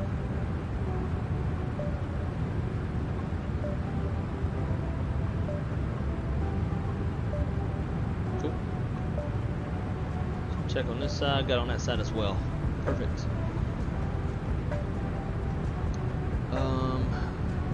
Charts up. So 111.55, final approach course at 95 degrees. Our final approach fix is Z-Man at 2,700 feet MSL. Decision height is 200 feet AGL. Touchdown zone elevation is 1,000 feet. We have a standard 3-degree glide slope, approach lights, Pappy on the right, if we go missed. On 1,400, then a right turn to, or climbing right turn to 3,000 on a 120-degree heading. Minimum is 200 foot, ceilings, half-mile visibility. Current weather in Atlanta is... Winds 200 at 6, 10 statute miles, scattered at 20,000, broken at 25,000, temperature 25, dew point 10, altimeter 30.07. So no issues on the minimums whatsoever.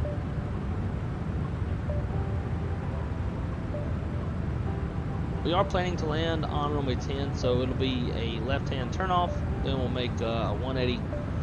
Take Sierra Golf, Sierra Juliet. Actually, we'll go Sierra Charlie. We'll cross 9 right. Sierra Charlie, and whatever, we'll just make our way in. We all get it.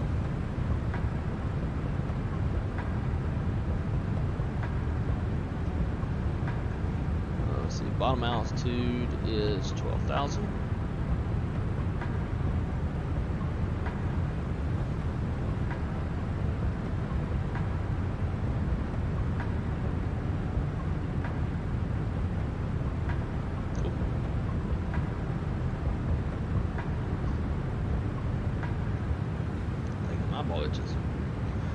I'm gonna go brew a cup of coffee real quick while we're getting ready to descend. I'm getting a little hungry too. I'll be right back.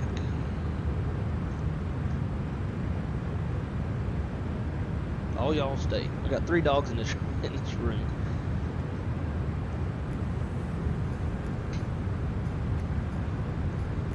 I gotta lock them in. It's one of them, we're kind of keeping an eye on. She's been puking a lot. I'm a little bit worried about her, so I want to keep her in the room so I can watch her.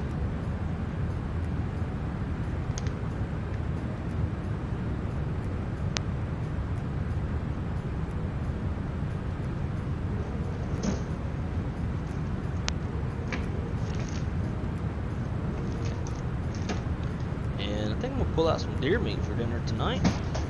Oh shit, door opened up, dogs got out.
Ksrq takes forever to warm up some water.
Got that coffee.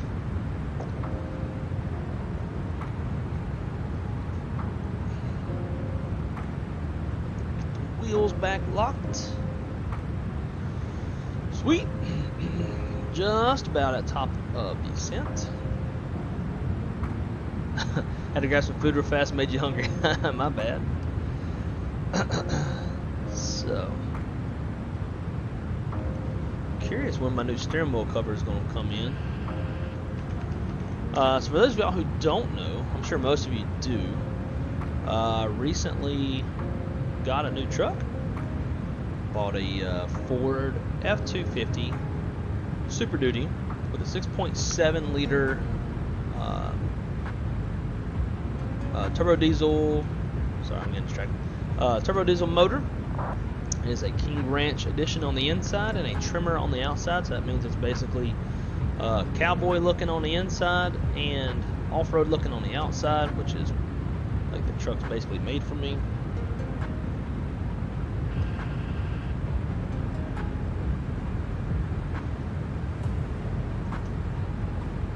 Hey, they got some cool cowboy looking key fobs, like key fob cover. It's kind of cool.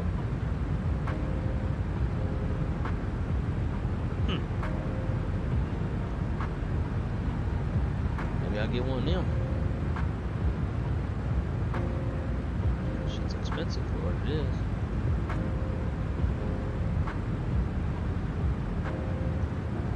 Orders. Oh, it's arriving today. Shit, yeah.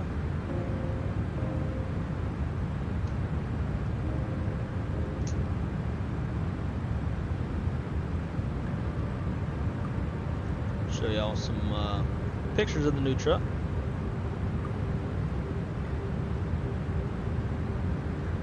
So this is the interior. Don't mind the little sun blocking thing-majig. But so this is King Ranch. So it's got custom seats with the King Ranch logo all throughout the truck. Got a nice package of some Rice Krispie treats in the back. But yeah, so that's the inside. It's got the nice roof that goes all the way back, little sliding glass window there, heated seats, AC seats. Don't really care about the heated seats as much as I like the air conditioning seats, even how I live in Florida. Need them desperately. Let's see what else we got. One of the first things I did was got me a nice LSU plate to go on the front. I know I'm a big LSU fan, as you can tell from the helmet behind me.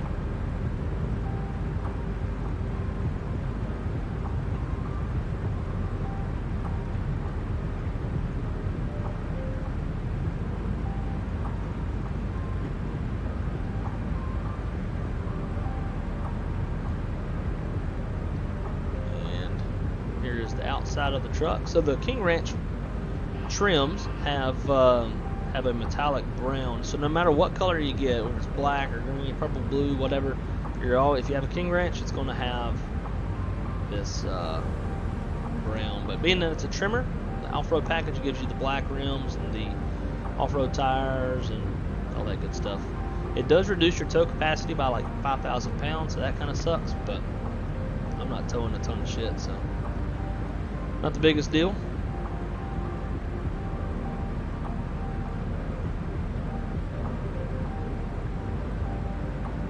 Got the little flip out running boards, which I've always wanted, always super fancy.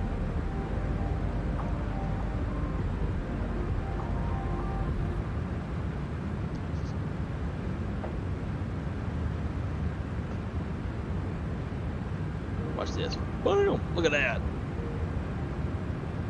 Love it. God dog, man, why are you doing that?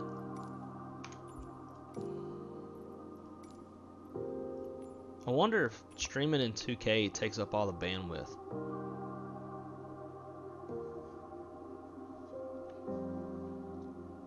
Good thing we're not on, like, nobody's online with that sim. Go back, resume. Oh, thank you, Zach. appreciate it. I am in love with my new truck. Like, and everything about it. The only thing that's missing is it doesn't have the 2021s from a Lariat and up have Ford's new like big ass screen, which I really like because the clarity of the screen is far better than the older screens. So like when you know you're using your cameras, which that truck it's got 3 cameras in the front bumper so that you can like see what you're parking in front of. That was always an issue with me. Like when I drove my last truck, which was lifted. This one's not lifted, and it's just it's leveled out. My last truck was lifted, but because it sits so high, when you're pulling up to like a car in front of you at a parking lot or like one of those little parking poles keep you from like running through into the building, you can't see it.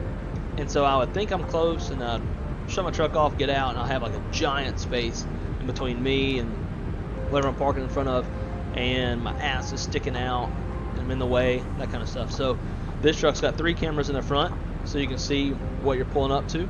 You can like select a wide angle, or you can select just like a regular view. It's got the top-down view when you're backing up, which is very, very useful because it's hard to see the lines. Or like if you're just backing into, like you're backing in a boat launch, something like that.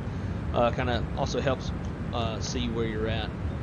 Along with the regular backup camera, it's got the really nice mirrors. Like my mirrors have 3 mirrors per mirror. It's got your regular mirror.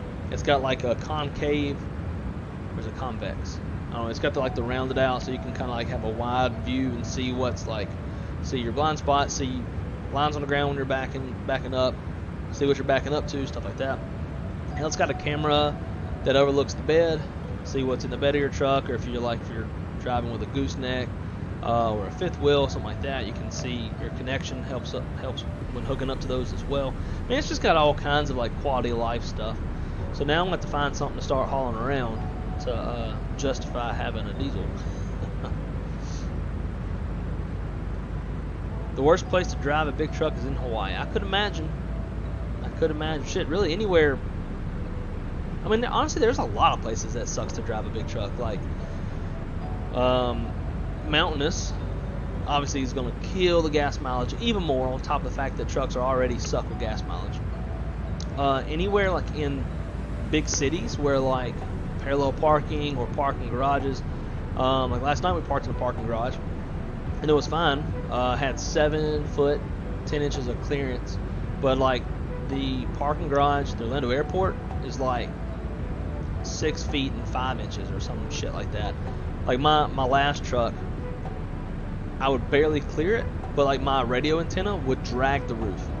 And my director was riding with me one time to the airport, and I went in there. I already knew I could clear it, but it scared the shit out of him when it's hearing the radio antenna hitting. Well, this truck, even though it's not even lifted, is taller than the last truck, which had a 6-inch lift. So like I got to figure out what my clearance is, so I know what I can and can't get into.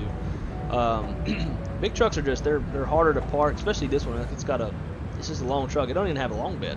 It's got a standard bed, and the turning radiuses on trucks aren't great either. Like you need a good 2.5 lanes, 3 lanes or so to make a U-turn. So it's just you got to be very aware of where you're going, what you're doing, and a lot of times that will dictate whether or not we take my truck or my girlfriend's 4Runner. Let's run our landing performance real quick. So we are landing in Katl, enter runway. I need to take a K. ATL. And we're landing on 10. It's dry. I'll do that. Wind 206. Altimeter is 3007. Outside air temp is 25.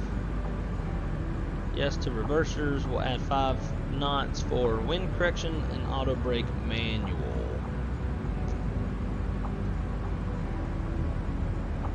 Landing weight, we should probably put that in. We 109.7.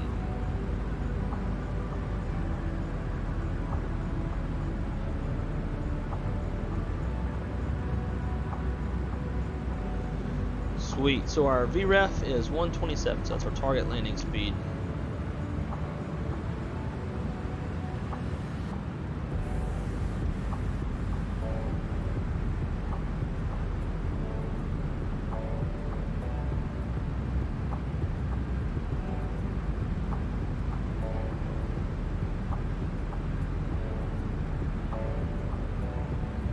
So we got some other folks in the vicinity of Atlanta. We've got two guys. Southwest, and I don't know what call sign WAT is.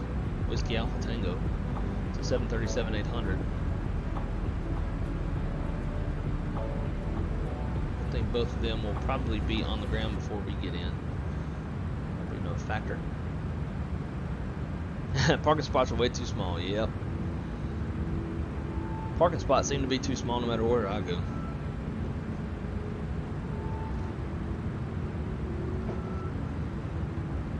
Alrighty, so the altimeter in Atlanta again is 3007.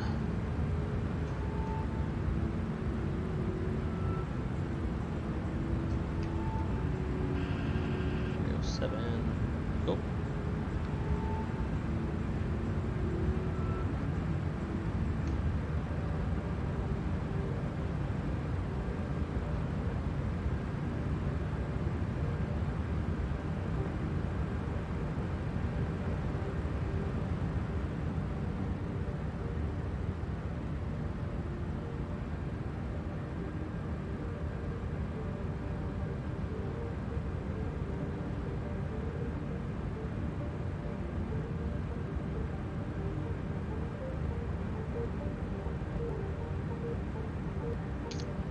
I had a feeling.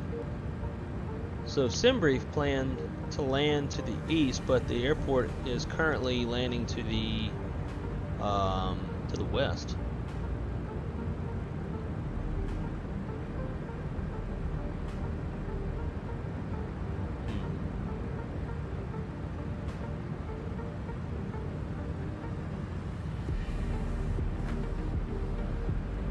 We're definitely too high. We'd have to spend 360 to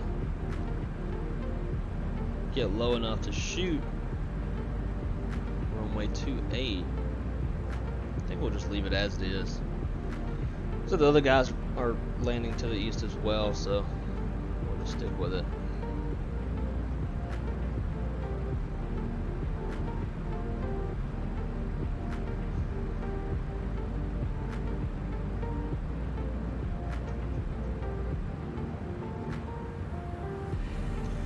So thus far, we've got 10 votes, and it is a straight 50-50 on what we do. If it wasn't for the weather, I'd just be like, yeah, let's just fly. Let's just fly the 737. But it's so cool to get to see weather in a sim, since this is the only airplane that has weather radar.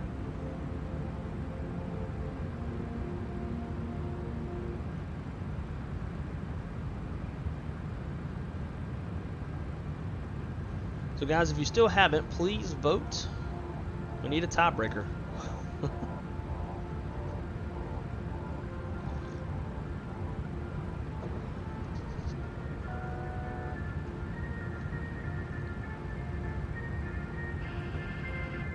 Alright, crossing Tizzy at 12,000 is where we need it to be.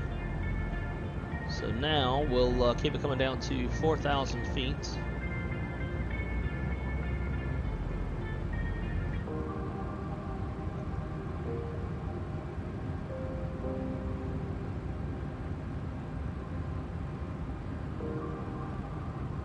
I guess I could always be the tiebreaker and just choose.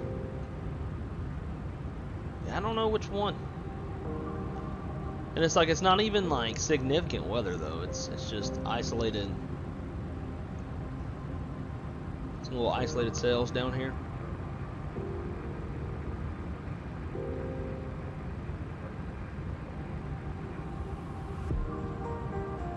So, but you know, it's cool. Like, deviate around the sail.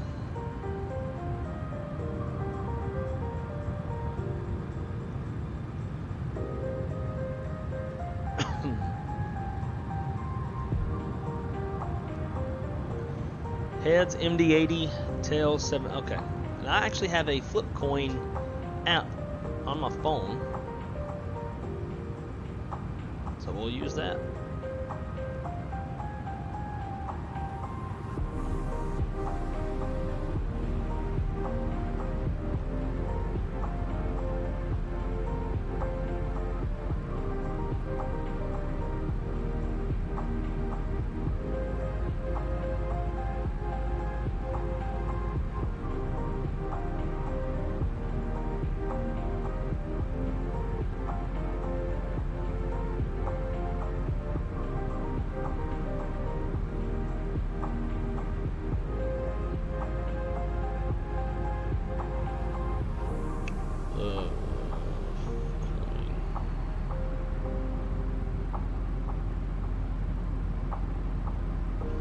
Okay.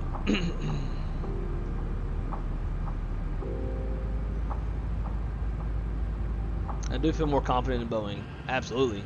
And we don't seem to have as many issues with GSX and stuff. And that would also allow it to reset GSX. Alright, so what is it again? Heads, MD80, tails, 737-900. Alright, here we go. We're gonna...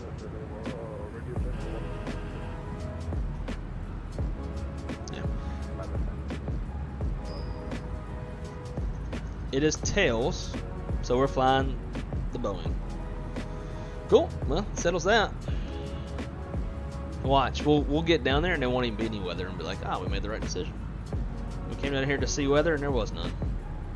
Probably dissipate by the time we get down there. Rain itself out.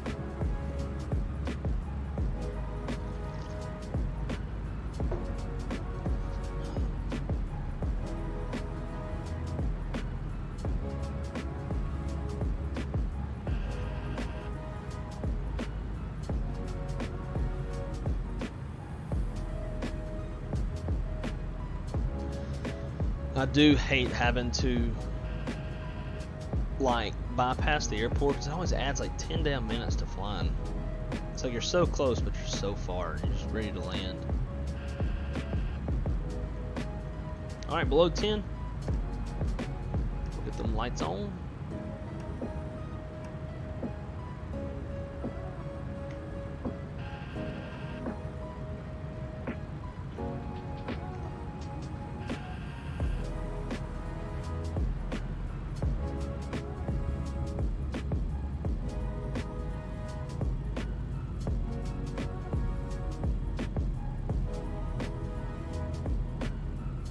I'm kind of curious too, because we haven't seen any.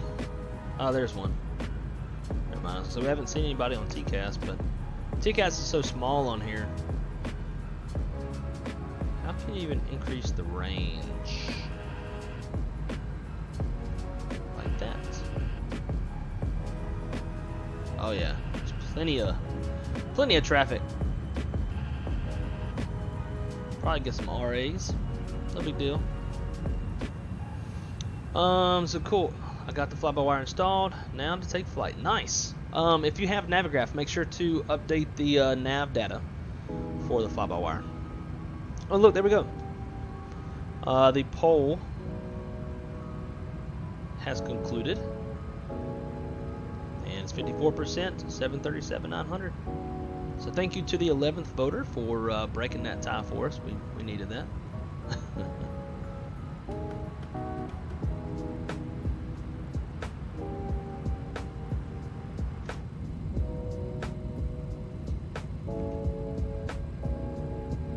Now, one thing I do like in real life, when having to fly the downwind and swing back and all that stuff, it's really cool to watch airplanes like shooting the approach all the way from up here, watching planes take off, that kind of stuff. It's pretty neat.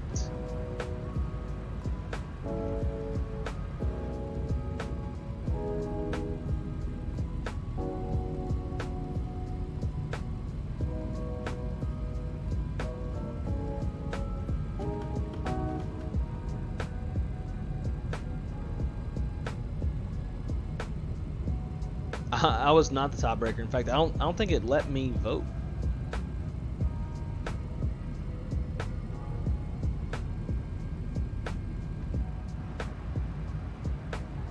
So what we got coming up? So after stump, we've got vectors. We'll vector ourselves. In fact, since no ATC is online, let's just double check to the. Yeah, nobody's online. So we'll just delete the vectors, drop the Y in there, execute. That'll allow the glide path to recalculate.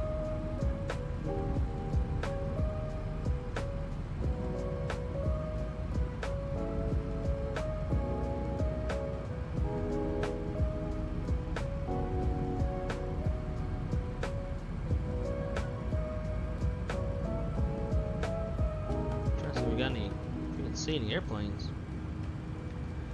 Oh, that's the other shit. That's the other thing too. Is I forgot. Now that we have live traffic on, and we're landing opposite of what they're doing in real life, so we're going to be landing into traffic. So maybe we'll just shut them off, turn them back on when we respawn in Atlanta. That'll also give me the chance too to uninstall and reinstall Virgin, or whatever the hell it's called, Imagine Sim, and then that'll get rid of the double textures and stuff.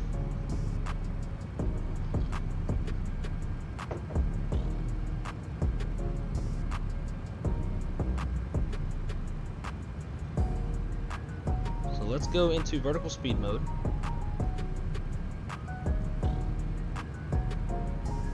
Slow ourselves down a little bit.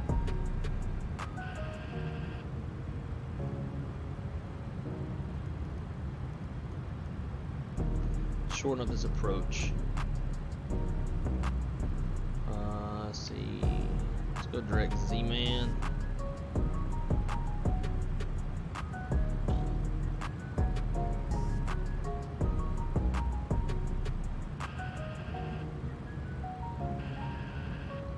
Go back to vertical navigation. We can see our glide path is right where it's supposed to be. And then the final approach course is 95 degrees. We can see that right here. So I'm going to dial in 95 on the heading. In case we need to go around, it'll be easy to just select heading mode, fly runway heading.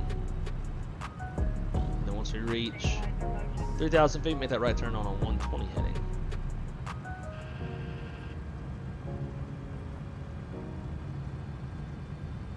As soon as you start to scroll even just slightly fast, it takes off on you.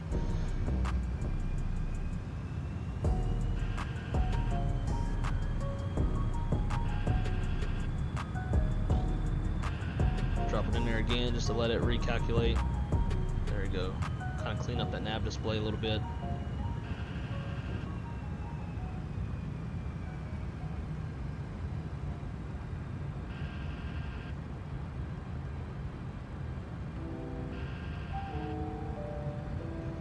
And let's click ILS, arm the ILS.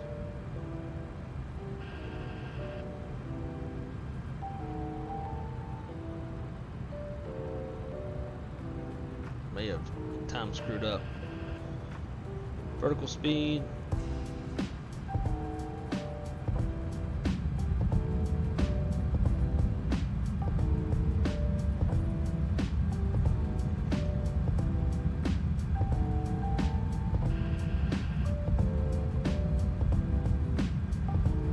Caught up on that glide slope there. We're a bit high.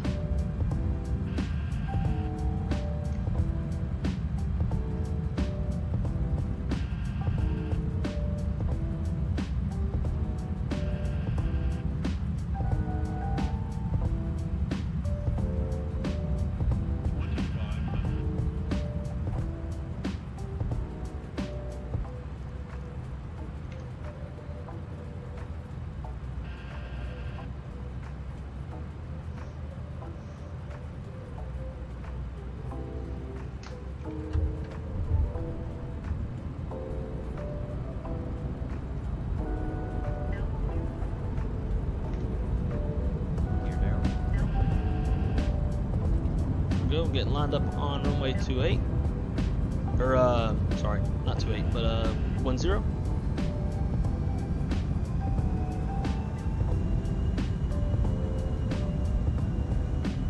Why Why is it still trying to maintain the speed?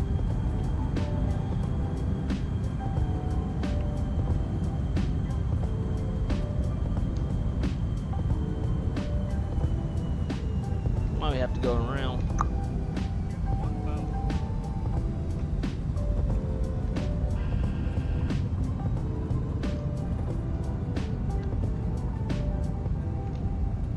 Slats extended.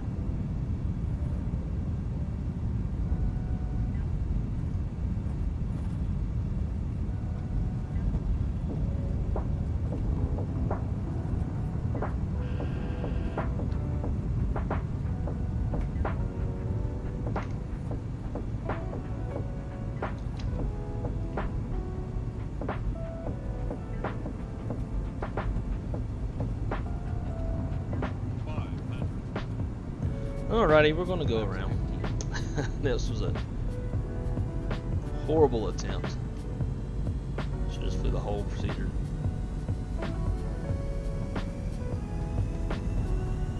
Ksrq, you're up.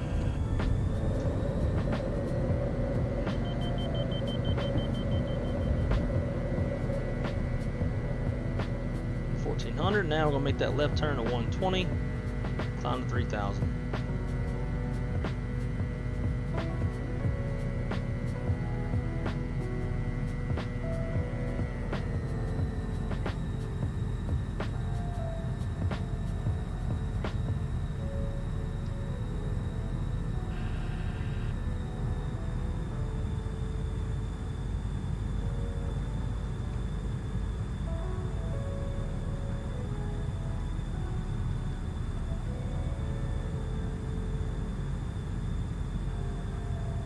Autopilot's on, and it blew past 3,000. Let's go 4,000. Armored up.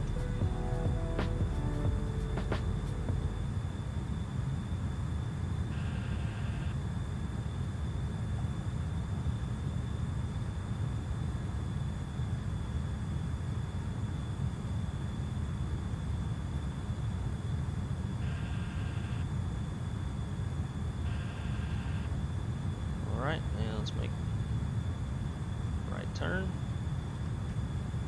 Where the fuck you going?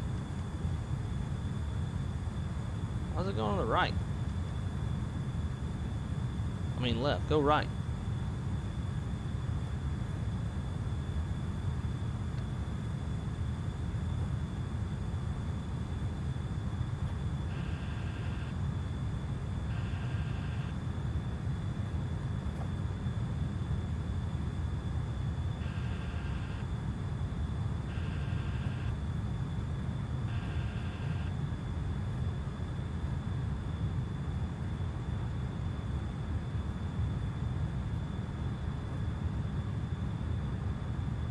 Yeah, that was real ugly.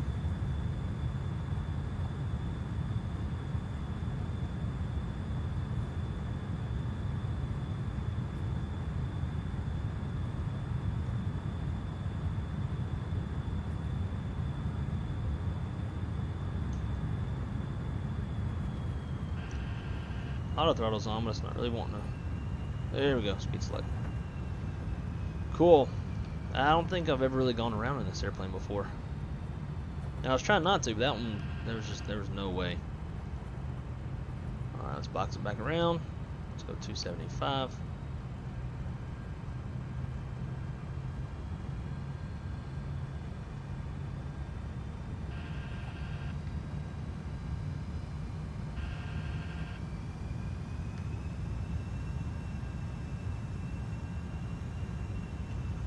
Arrival, ILS.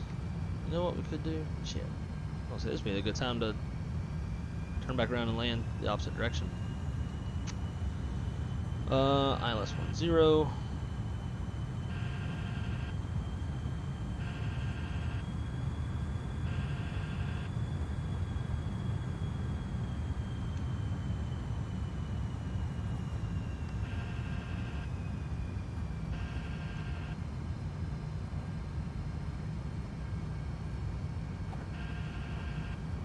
Once we get parallel to CT, we'll go direct CT. That's at 4,000. We're already at 4,000, which is where we want to be, so we're looking good.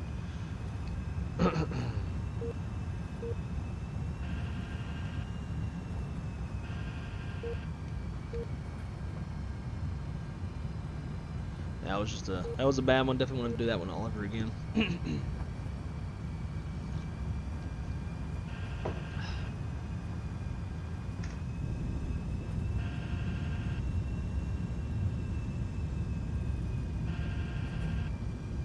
I wish SimBrief would round the damn fuel up. That drives me nuts. You'll never see exact. Actually, at my company, we don't round. We used to, and it led to being used in a malicious kind of way. To whereas like, well, they should round up to the nearest 100. They were rounding up to like the nearest 1,000, like stuff like that. So, and fuel has been a big issue for. I won't say for a long time, but at one point it was a big issue. Then it got better, and now the issue's back. So like, we don't round. We tell ops the exact. Now, can the fueler get it exact? No, but it'll keep them from like super overshooting it, and essentially save some gas that way.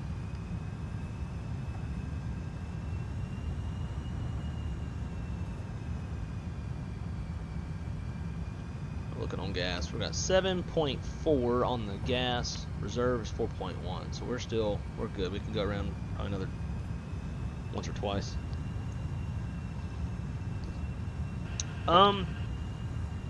Realism, in all honesty, Wes. So typically in Atlanta, the way that you kind of see things unfold, at least from my experience, for looking at this. So if you're coming from the south, you'll be on the southernmost runway. So let's say that we're landing runway 10 in real life. They're on the other side, but either way. Coming from the south, you'll be on runway 10.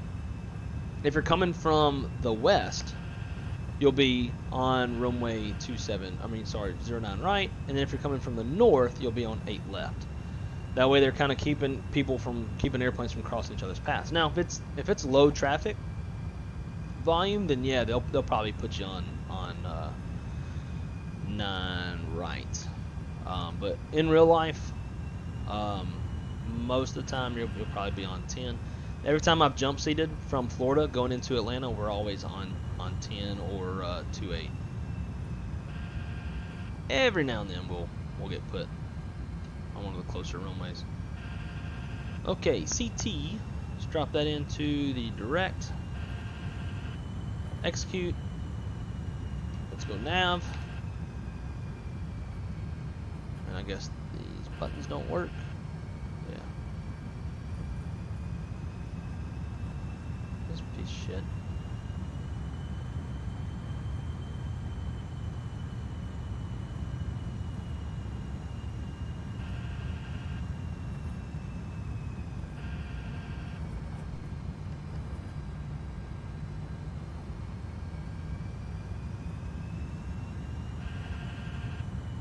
That's why I don't intercept track. Kind of thought that might be the issue. Okay, direct. CT. Execute. Now we're nabbing.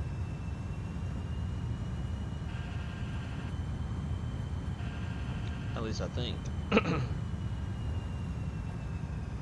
Doesn't really seem to be following the magenta line.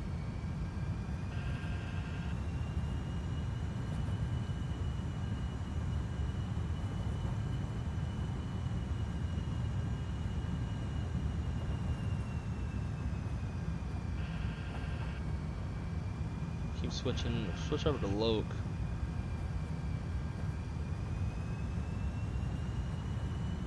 What are we doing? Fuck it, we'll just use heading mode.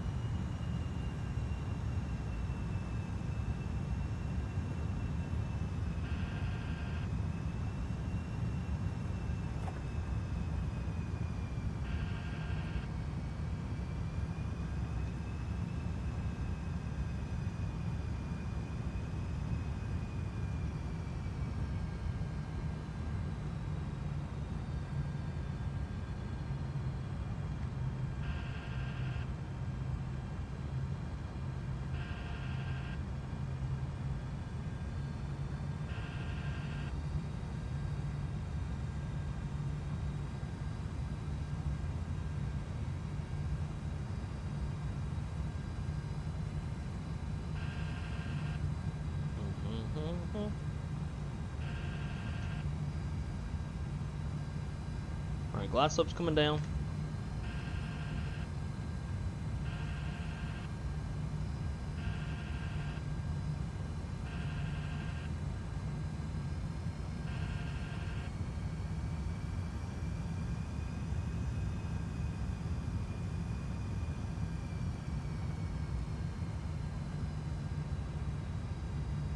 You need to capture the localizer before the glide. You can't capture the glide slope before the localizer. So if you, there we go, low cap. Now we can shallow that descent off so the glide slope will capture.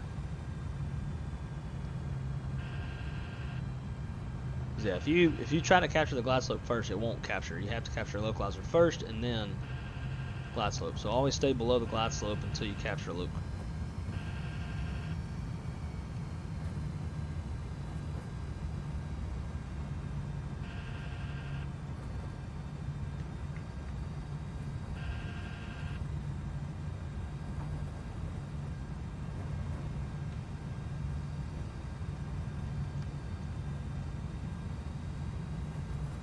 This damn flap.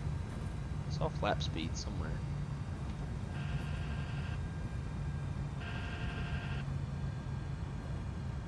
$2,500. 154. Damn, that's we've been over speeding flaps this whole time. And we're gonna keep doing it.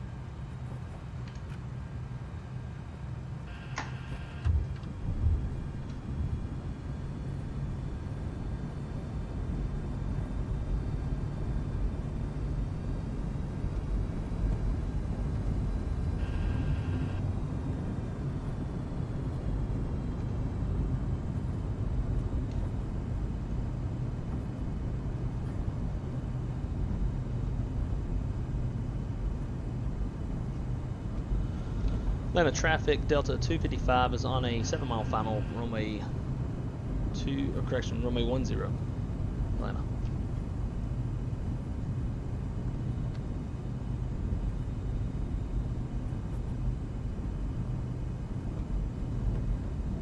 Flaps 28. 1,000. Flaps 40.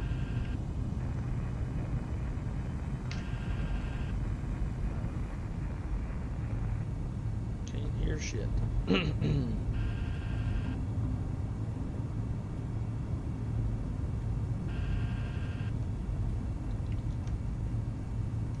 Alrighty, my airplane.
I'll take it. Kicking the shit out of them rudders. First lights back.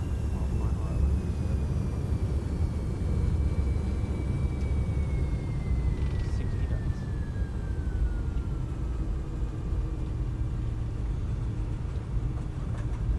Atlanta traffic, Delta 255 has vacated runway 10.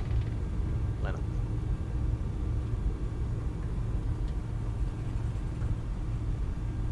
Delta 1587, 5-mile final, 27 left.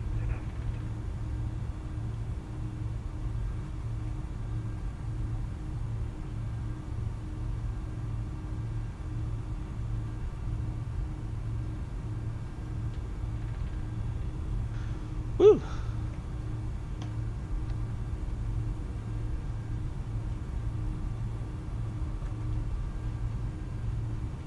We'll southwest taxi this thing back over to the terminal and switch over into the 7-3.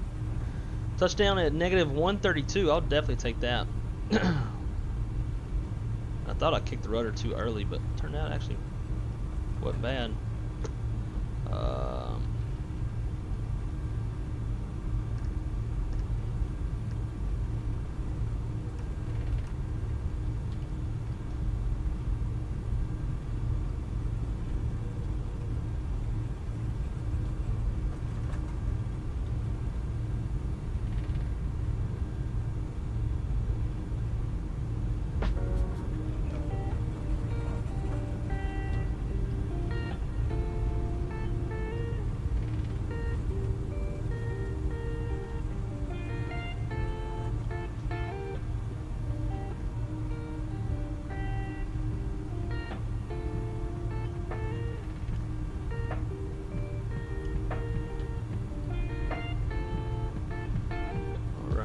TCAS to TA. Let's turn the weather radar off. Cool. And we're down.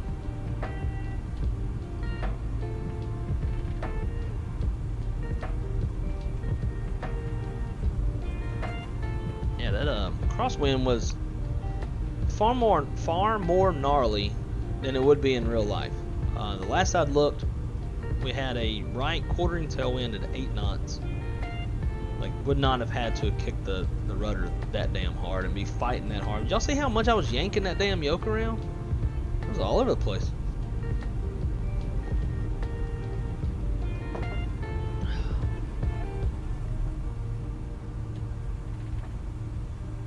We got this guy landing here. So I always check left and right, so we're gonna hold.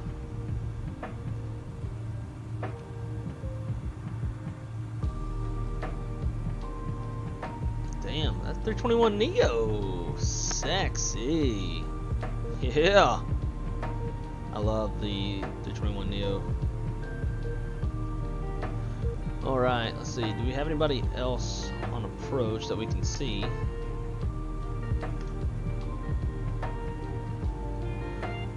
Sierra Charlie.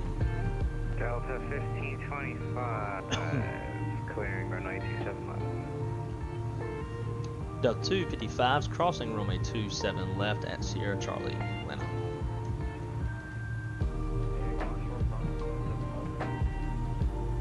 And Delta 255 will hold position at Sierra Charlie. We will not cross 27 left, waiting on arriving traffic, Atlanta. Yeah, I can't see him.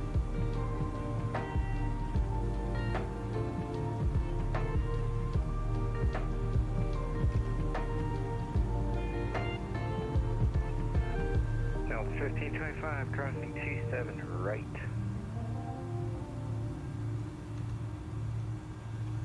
He's out there. It just doesn't show you the damn airplane until they're a bit closer. But see what I was talking about? We got double ground textures because both Atlantas are installed, which is super irritating. And I actually absolutely could have crossed this damn runway.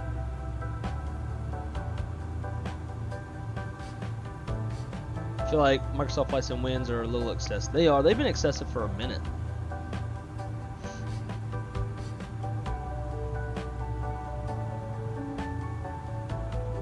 Got to my 8-year-old Hunter from school. He gets in and says, "Oh, Blake is on." That's awesome. What's going on, Hunter? How was school, buddy? Where is this? I see him on Atlanta. He's definitely out there. He's flying a 757-300.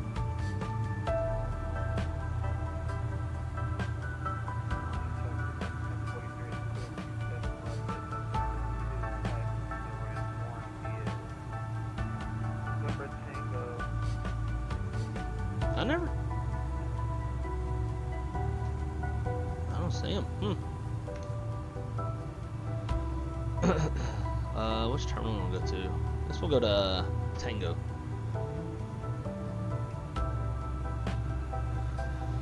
Line of traffic Delta 255, crossing runway 27 left at Sierra Charlie. Atlanta.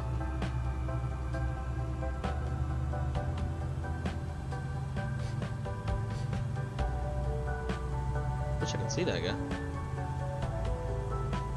Don't know why I don't.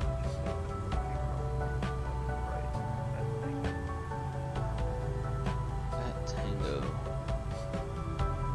Oh, he's down to our left.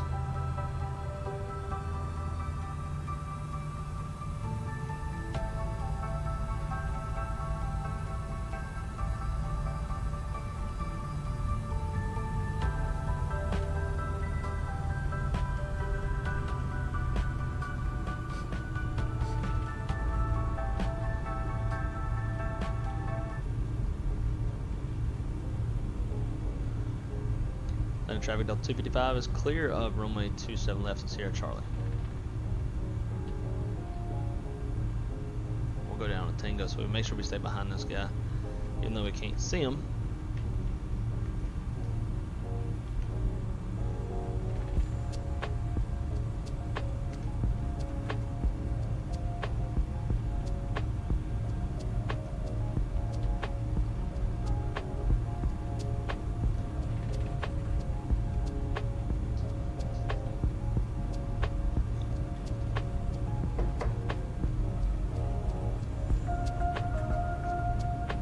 He says hi while stuffing his shark gummies in his mouth. I'll be doing the same thing.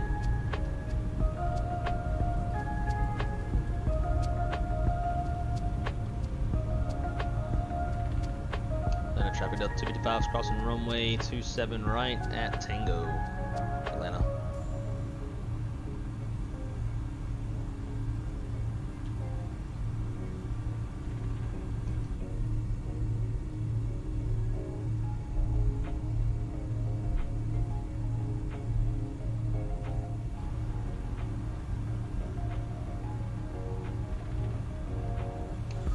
Traffic Delta 255 is clear of runway 27 right at Tango. Take Tango into the ramp concourse Tango. Atlanta.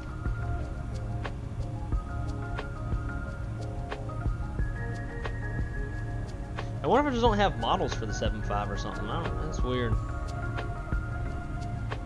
Sure would have loved to have seen a 7.5. How do you not have it for a 7.5.3 when you got it for 321 Neo? That made no sense.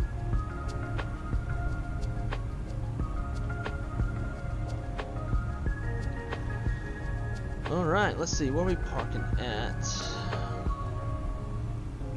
And so you can see all of the two ground textures, which is super irritating.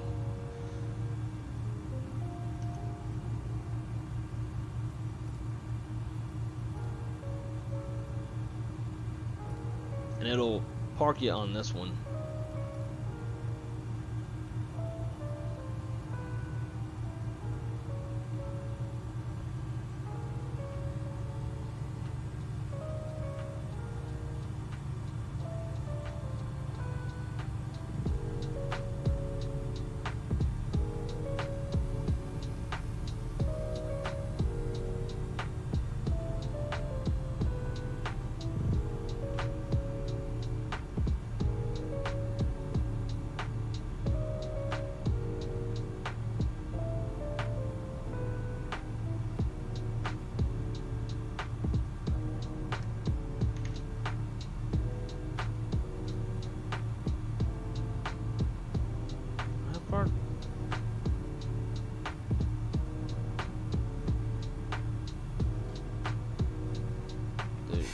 Where are we at? Oh my god, fuck off.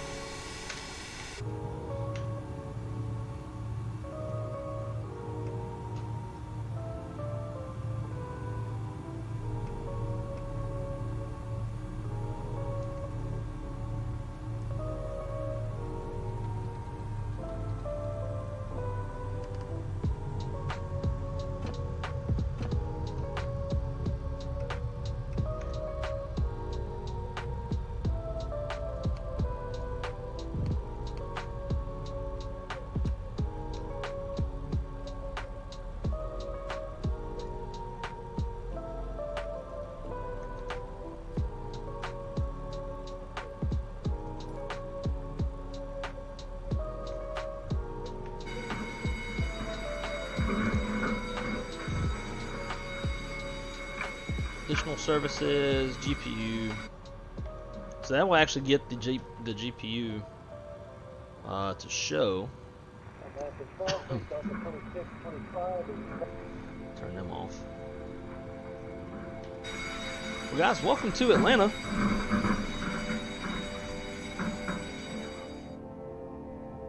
We'll be heading on down to Pensacola here shortly. Jesus.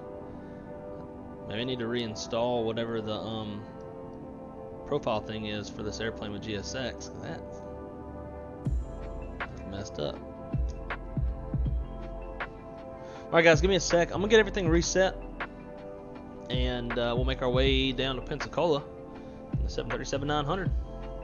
So I'll be right back with you guys.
Alright guys, let's get after leg number 2 of the day.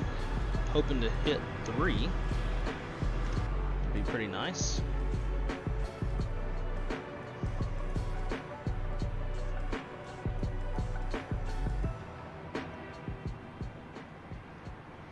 Alright. Let's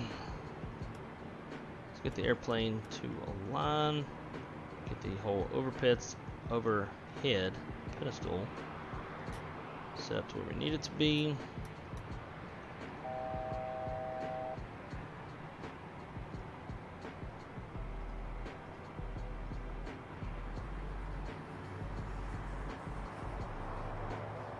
Ground services, oh, that's good. Fuel, so our fuel is going to be 18,000. That's because we're carrying an alternate of New Orleans due to the weather that's in the vicinity. Let's see, for our zero fuel weight, it's going to be 143 even.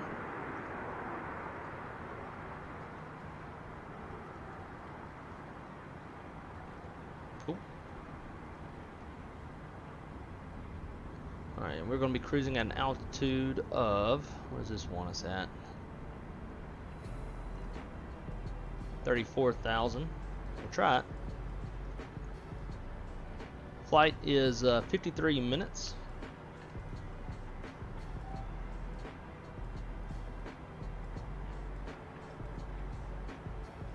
Reports and brief. Getting our charts all squared away.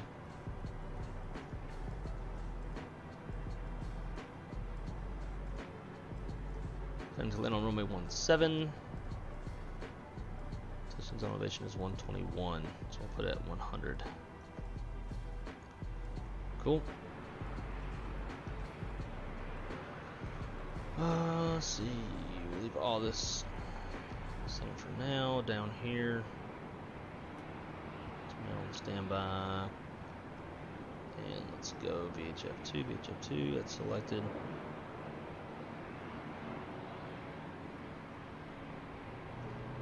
Cool. Alrighty.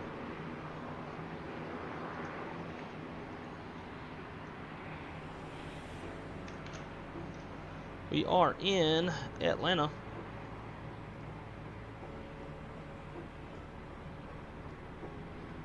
Origin, Atlanta, obviously destination. We're going to be doing Pensacola, Kpns.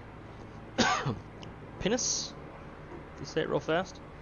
Flight number Delta Airlines 256. Departing off of runway 27 right, wherever it's at. And our SID is the Halo 3 Sarge transition. Aircraft from the A2 heavy, catching runway 27 right, Atlanta. It's going to be direct dared, then crest view.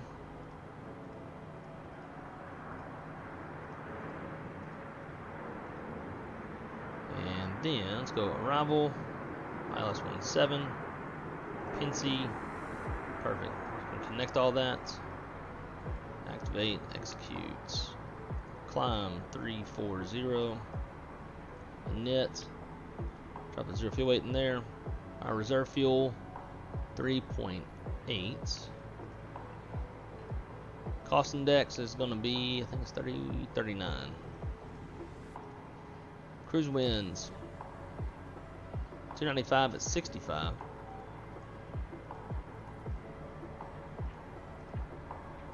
And the altitude at cruise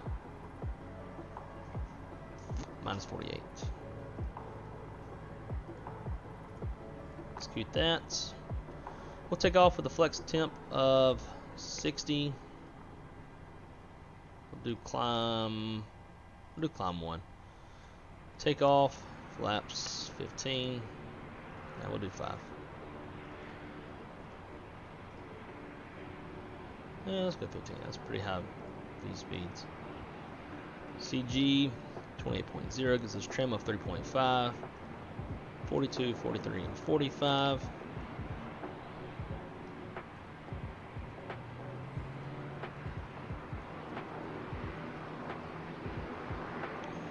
Cool. Departure heading will be 275, and our top altitude's 10,000, or top altitude of the star rather. SID is 10,000.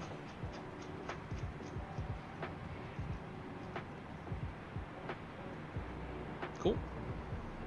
Let's see.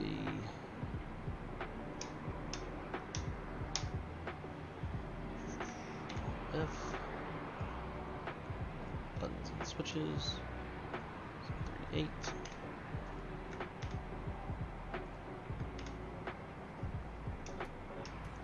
Flight directors can come on, and I guess we should probably board some passengers, right? We'll do those, make those fast.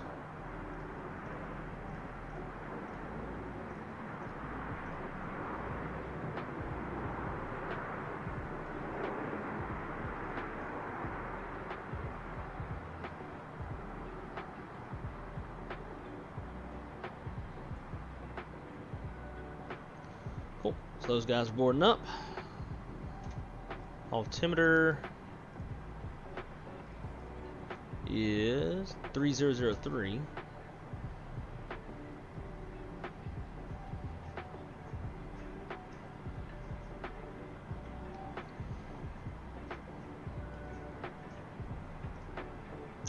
So current ATIS Winds are 220 at 6, gusting 14, 10 statute miles, scattered at 20,000, scattered 25,000, temperature 25, dew point 9, altimeter 3009, departing runways 26 left, 27 right.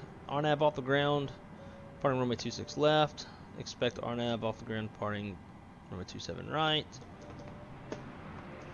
27 right departures, taxiway whiskey operations. So we'll be taking off of whiskey. Oh, west operations, that's what it means. I was thinking it's like a intersection departure.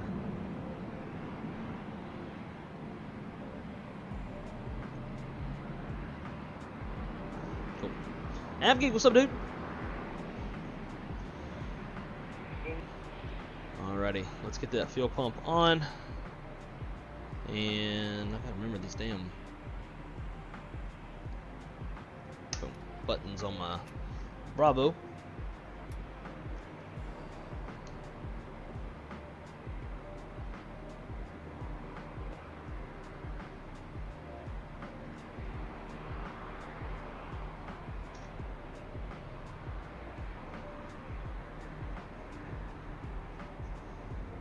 Just got done eating. What else would you be doing?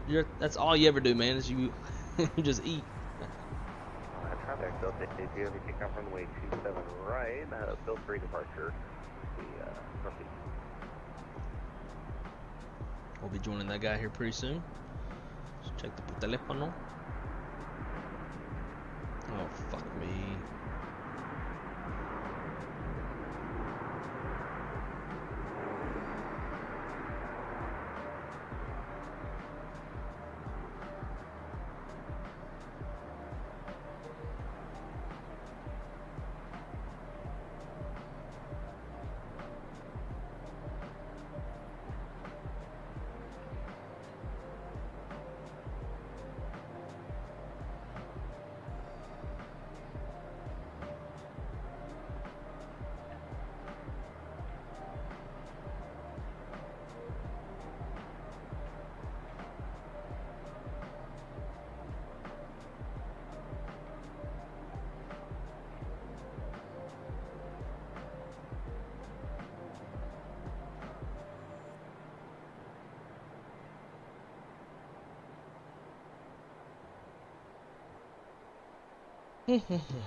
Equipment.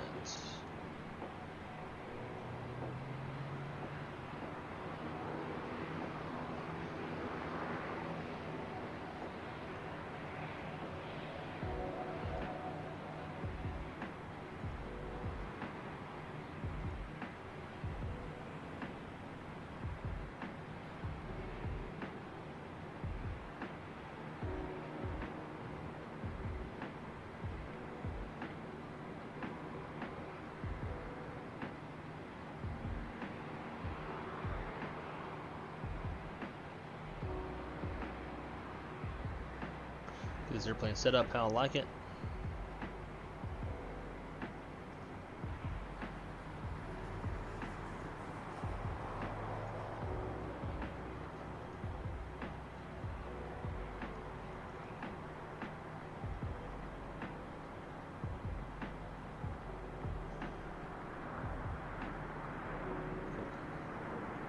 Good timing.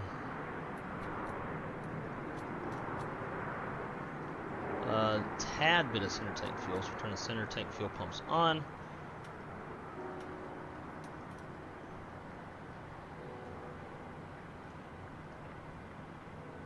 Doors, close the doors.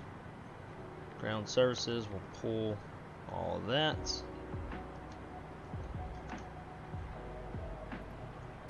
And left traffic Delta ATU, heavy off runway 27 right, Bill 3 departure, left call, Atlanta.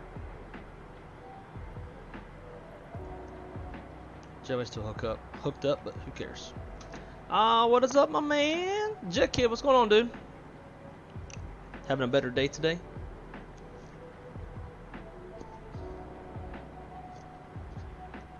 So far, 777 is cooperating with me. Nice. Okay.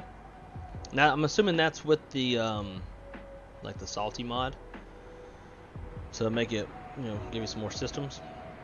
Doing the F1 tour, Blue Games has gone. Okay, that's pretty cool. So do you actually have like the steering wheel and all that stuff?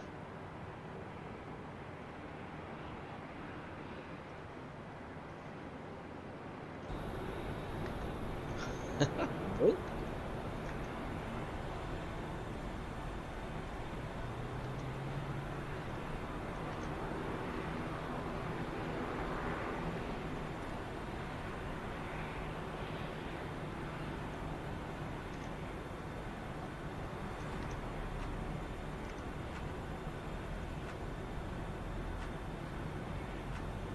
Come on, Katl.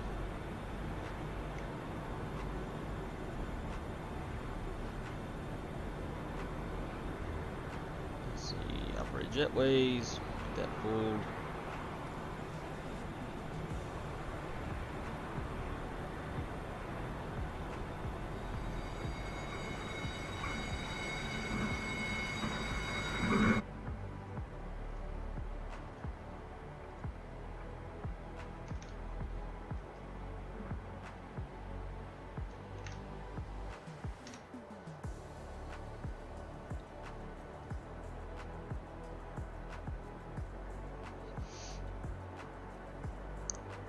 Oh, I see what you're saying.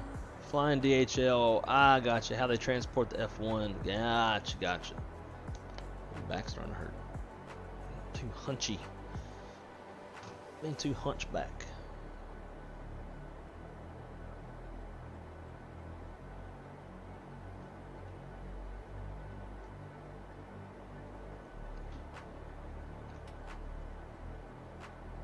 Man, they're just ripping out airplanes, ain't they?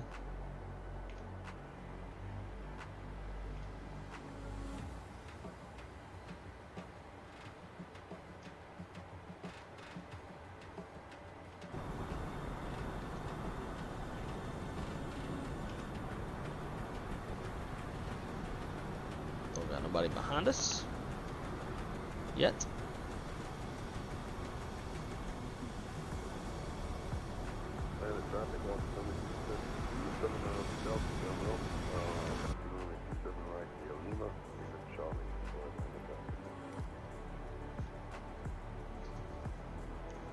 All right.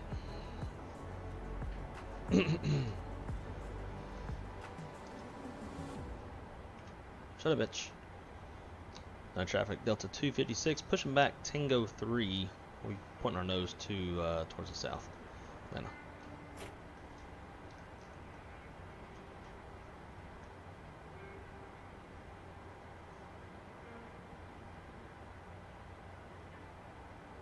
And we'll probably single engine taxi out of here. Get rolling. We'll have plenty of time to start our engines. It's probably a damn line if we go based off of the live traffic.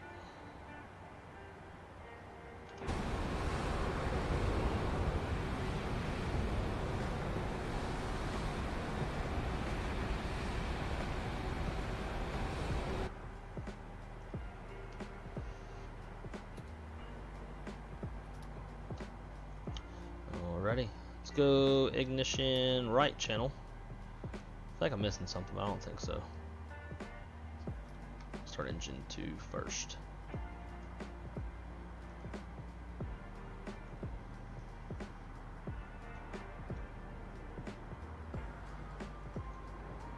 Oh, look at that. It's pretty sweet.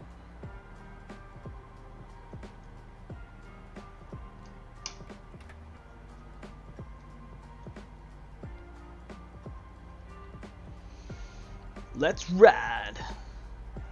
Sound off in the chat if you know whose shirt this is. Oh, that's pretty laggy, ain't it? Yeah.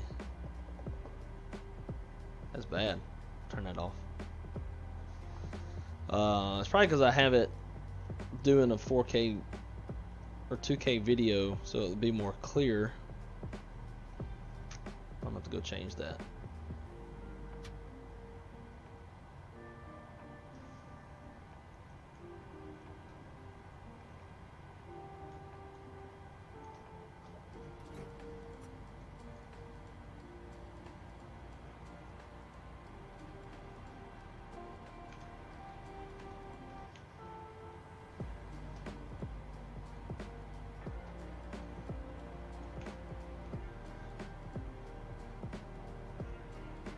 ready.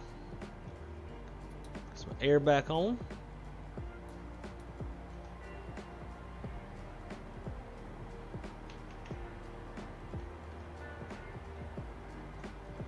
Control-Alt-8, save that one.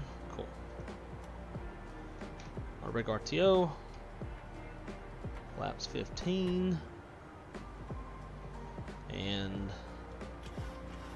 3.5 on the trim. That is set.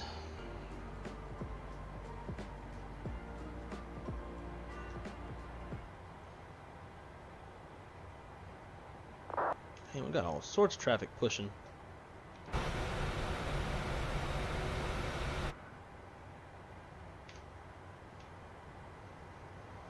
think all this traffic's kind of hitting the frame rates too.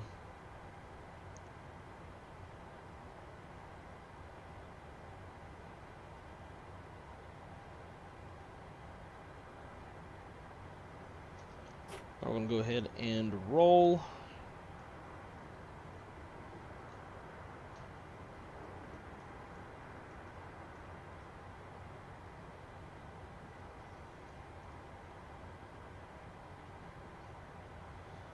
And here we 286.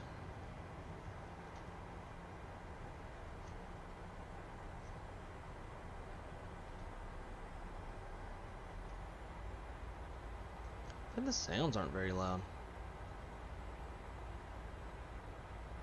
Maybe it's just because the engine's further back.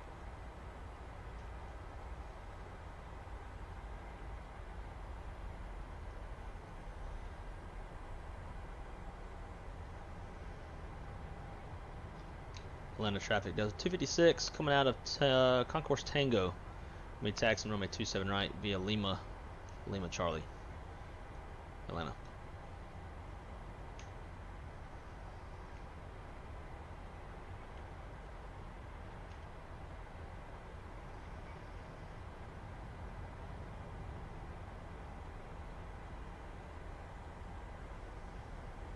Radio check. 5x5. Thank you.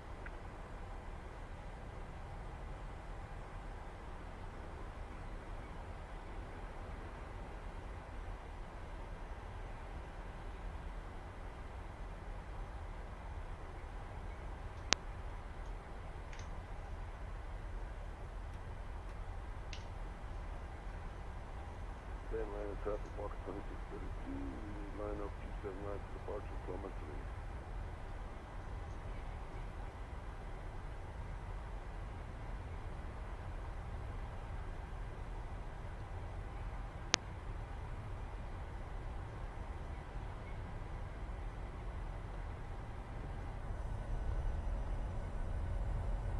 Yeah, frame rates are definitely suffering from all that traffic. But it's only on the view change. If it gets too bad, we'll turn it off.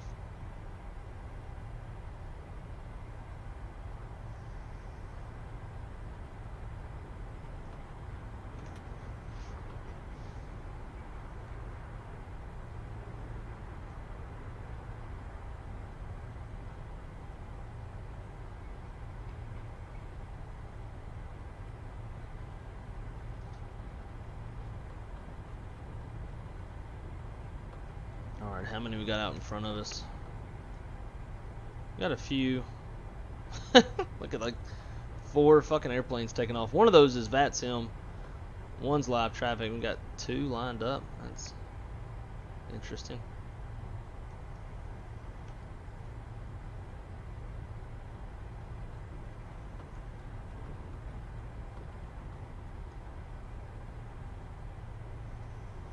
Another A330.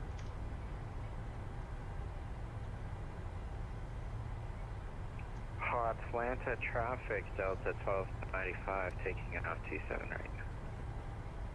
Atlanta traffic, market 2632, passenger 220 to 200, direct football, Jordan departure, clear 279.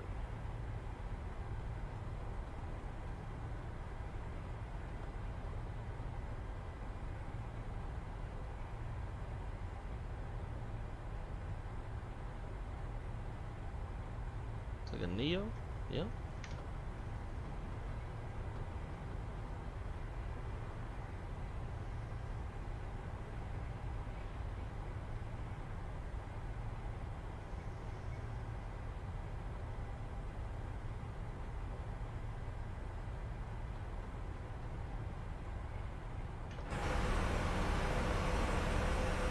Ooh, glad I ain't trying to taxi through there.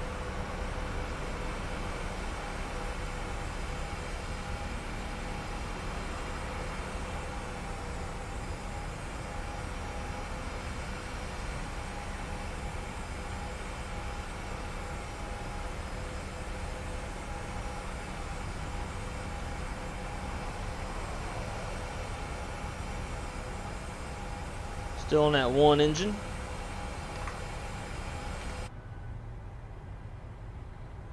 Looks like the traffic's thinning out in front of us. So we'll go ahead and get number 1 rolling.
I'll go down to Lima Alpha.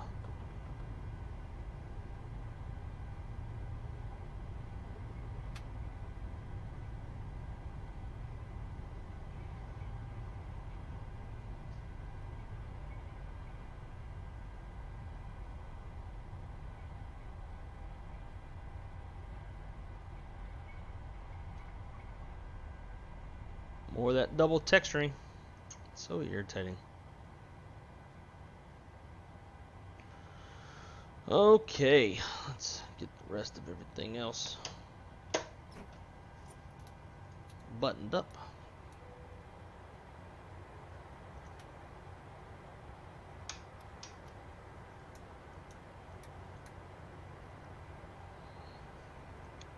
.145, 275 heading, 10,000 feet. We're on flaps 15, green light, auto brake RTO, 3.5 on the trim.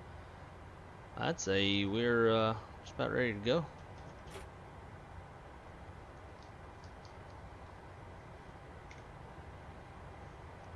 Atlanta traffic Delta 256 is departing off runway 27 right on the Halo 3 departure.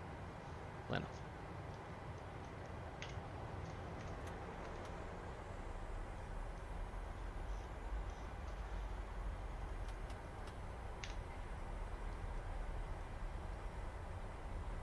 Man, I was trying to beat that dude out. That'll be alright. Clear on the approach. Not clear down the runway.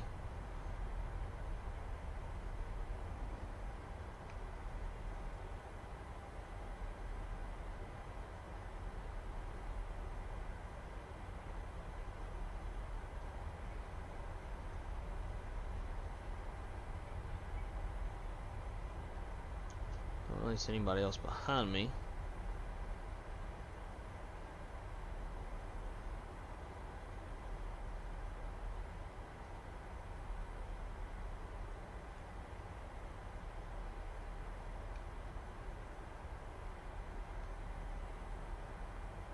Alright, we'll pretend like that dude ain't there.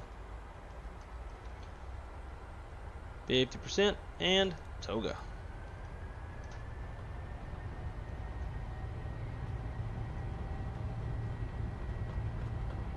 Ksrq alive.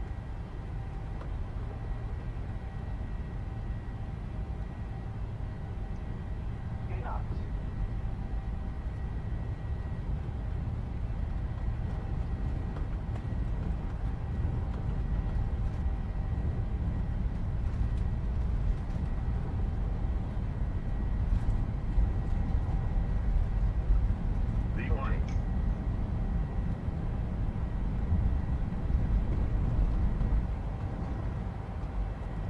Positive rate of climb. Gear up.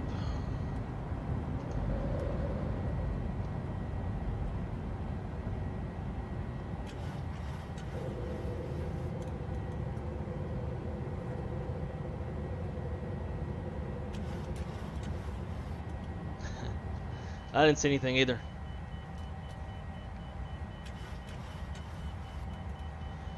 Line of traffic does 256 is clear of runway 27 right, crossing 2000 for 10,000 on the Halo 3 departure.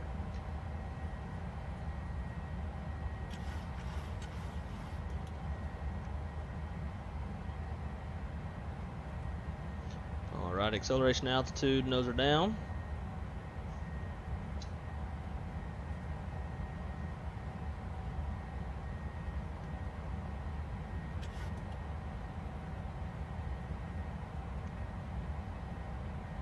And we'll go flaps 5.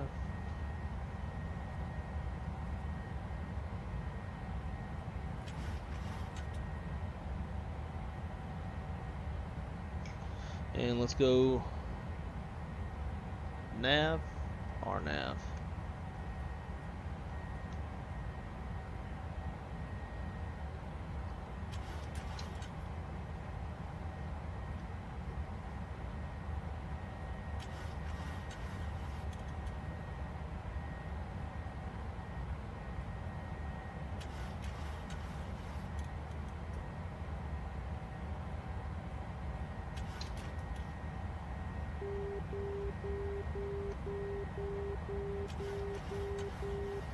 Flaps 1.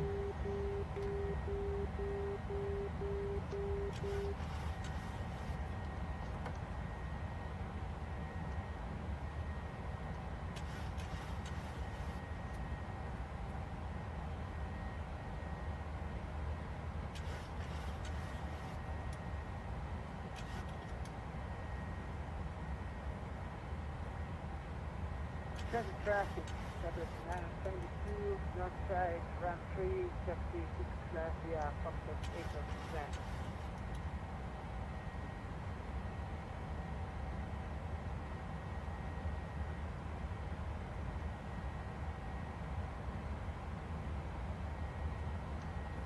8%. And flaps up. App takeoff checklist. Gear up, flaps tried to bleed pack, set APUs off, after takeoff checklist is complete.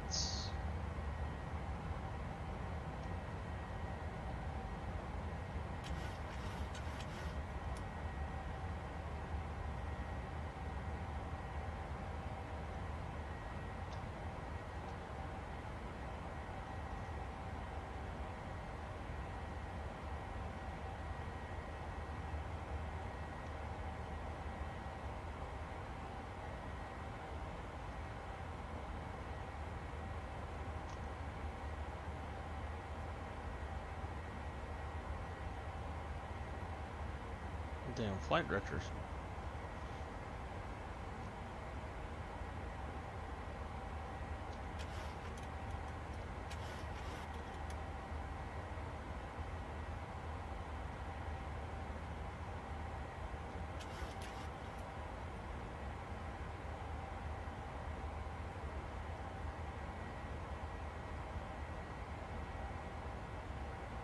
Autopilot on.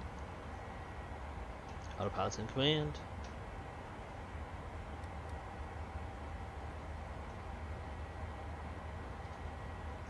Sweet.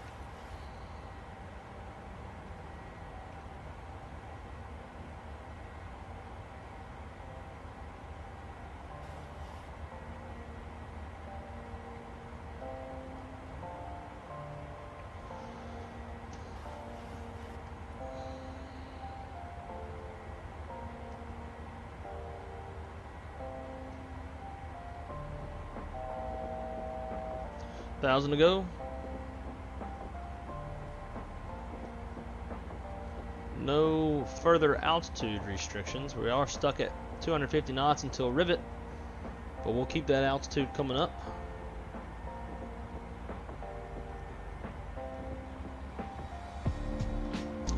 What should we take it to?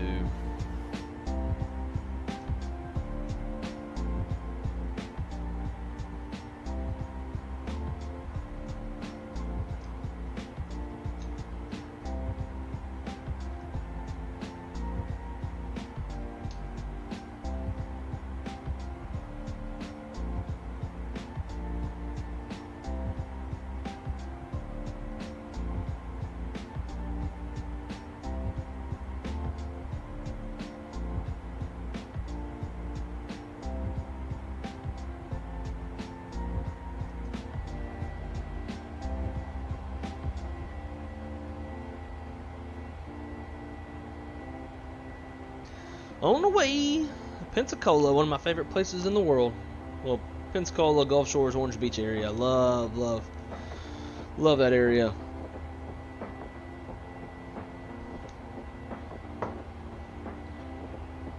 Girlfriend's getting off in 20 minutes. Cool, so I'll be able to chat with her real quick. I guess we'll probably just come on back to Atlanta. I don't know if I'm gonna have time to do anything any longer than like an hour-long flight. Unless we want to go to Houston and go fly to a non-payware airport. And switch into a United 737.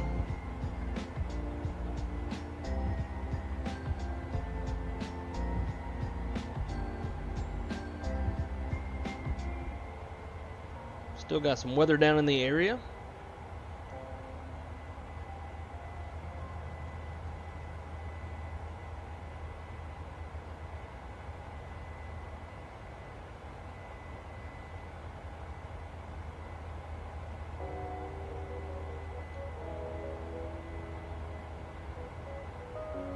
We could maybe do a little Scenic flight.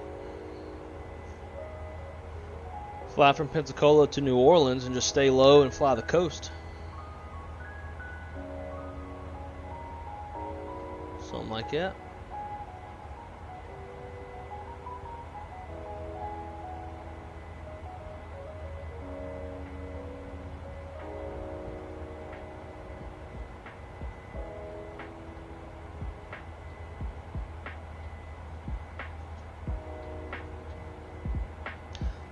I don't know. Dallas is, but that's because it's a handcrafted airport. Houston is not. So our frame rates should be fine.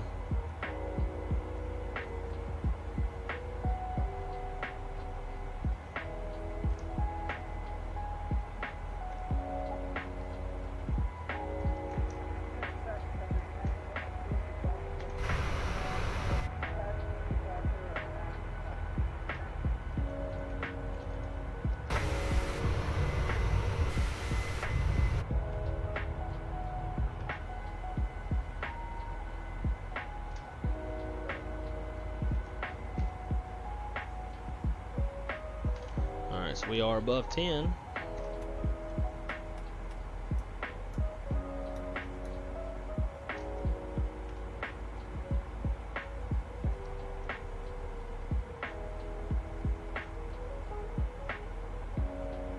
It's 34. Oh, I was thinking 36. Because we were at 36 on my last one.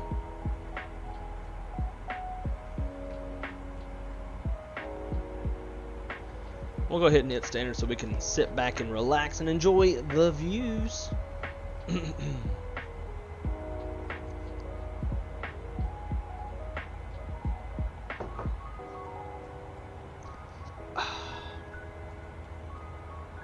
I got to figure out what the process is to renew a passport.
don't. Oh, this don't make no sense.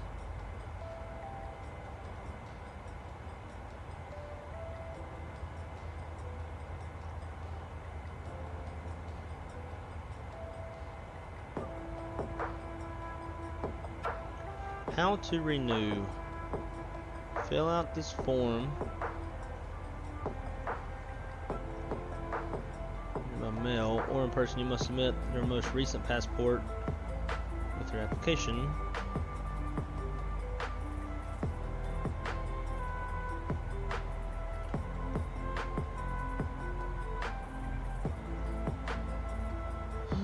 Documents, provide a photo.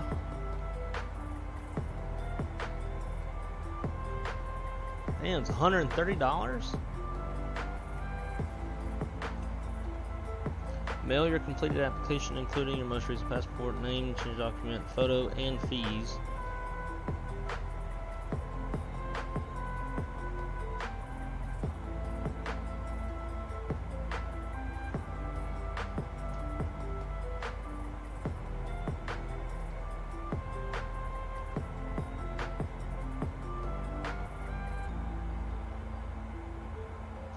About the following shipment options, delivery to us.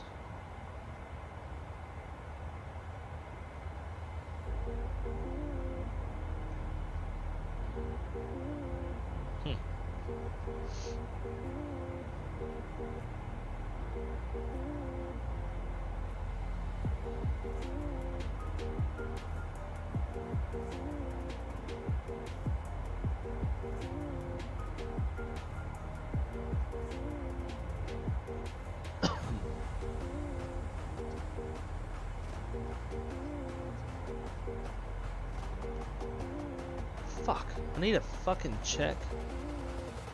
I don't have no fucking check.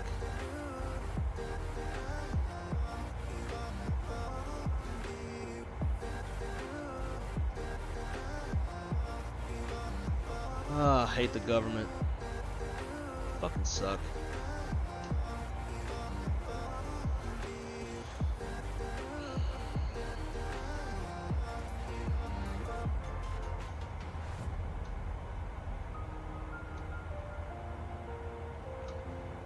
Let's see if we can plan a flight to New Orleans along the coast.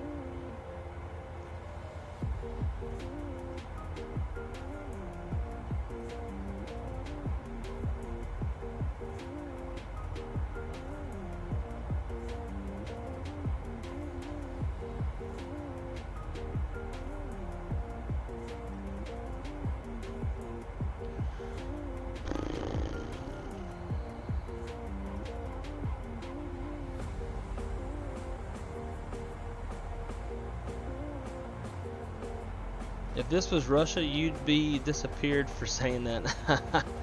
No shit, that's very true.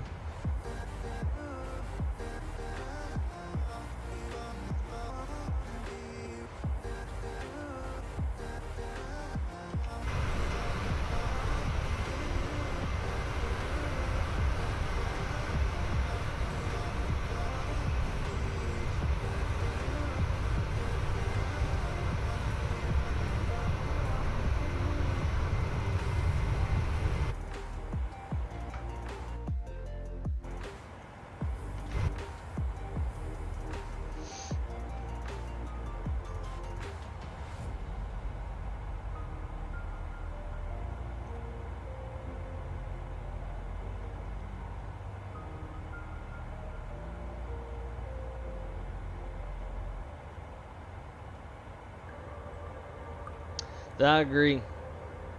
I think the sexiest one though is the 321 Neo. Just with having a little bit of black around the cockpit just makes it look so nice.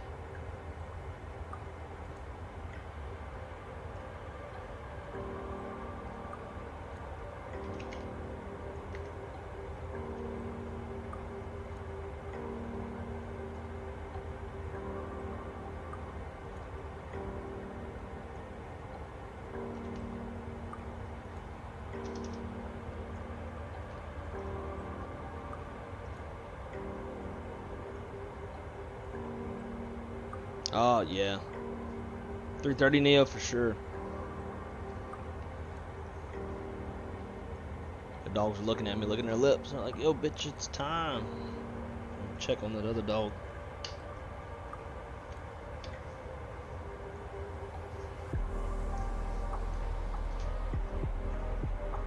She's okay.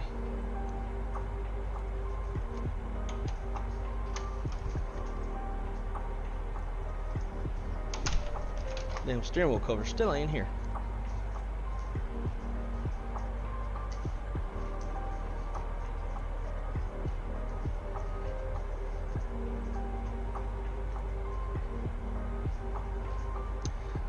I think whenever we when we land, what we're going to do is we're going to jump into 737-600 and we're going to just fly low and fly the coast of Alabama.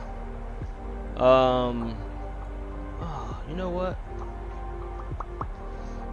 Oh, dude, I am loving my new truck. Were you around whenever I showed the pictures of the interior and whatnot? So I never really had good pictures of the interior.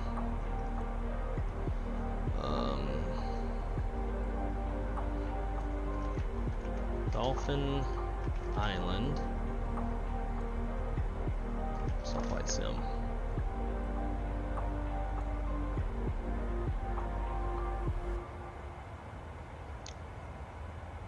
Ah, okay. I'll show you.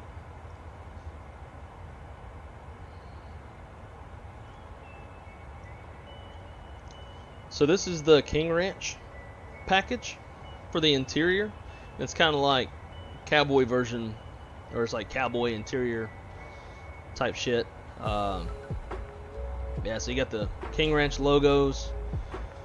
Seats are kind of like a burnt orange color with like a espresso or like a cocoa brown stripe going down the middle, and the rest is the same. Just looking towards the front. So we got a brown steering wheel. So I've got a steering wheel cover that's like it's a mix of like cowboy floral type pattern along with like alligator. So it almost looks like a pair of cowboy boots or like a western belt, something like that. So that'll definitely match my attire, because typically, like if you and I ever meet, you will absolutely see me, like I'll be wearing jeans and typically wearing exotic style cowboy boots. Unless I'm gonna be like doing something outside, then I'll put on my shittier cowboy boots. But so that's the inside. Got this the other day too. You know, I'm a big old LSU fan. In fact, you can actually see my cowboy boots in the reflection. Those are my Ksrq light tan cowboy boots. But oh yeah, and I got a little 50 cal bullet from my radio antenna. And then on the back, well, I'm not going to show this because I got my license plate number, but I got a little frame, LSU frame going around the license plate. Check this out. Saw this while I was down in New Orleans. I've never seen that livery in real life. So that was really cool. And then, let's see. It's down on the ground next to this beautiful thing. Sounded so good. Ugh. It was so nice.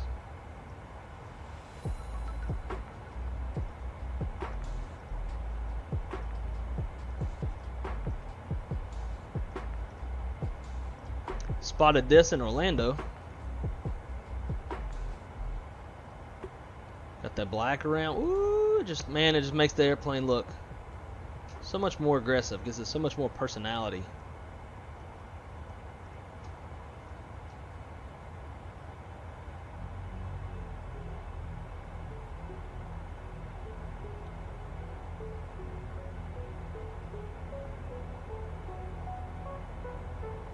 Yeah. Sure enough is, ain't it? Make sure to keep that leather conditioned, especially in that hot weather. Yeah, I know. I'm gonna stay on top of it. I'm gonna have it detailed every now and then. I'll get like one of those folks that come to your work and detail it for you. That way I can keep the leather nice and hydrated, keep it from drying out, and just keep the truck clean too.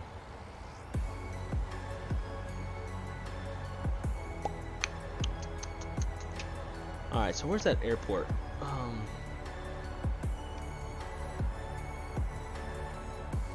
Is it Flight Sim.2? So actually what I'm thinking about doing is flying from Pensacola to Dauphin Island in a smaller airplane.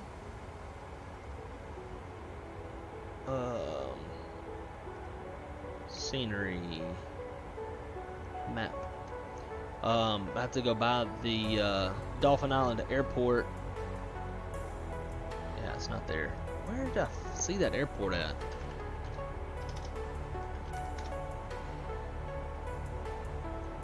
It's a cool little airport. It's mostly surrounded by water, like not like water in the vicinity, but like you fuck up and you're in the water. I just can't remember what the airport code is.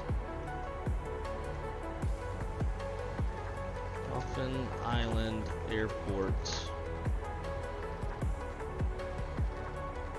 4R9.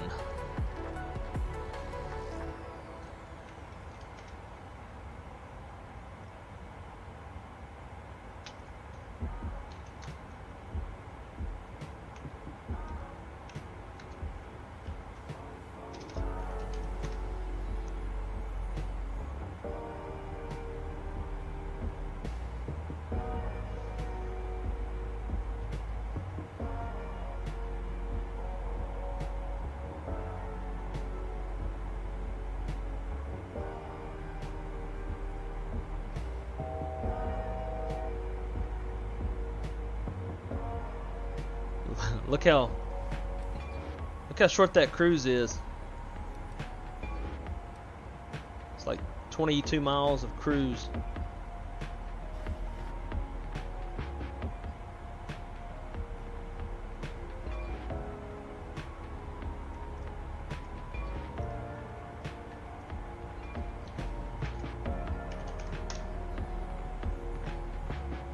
Can I only get this thing on Simultech?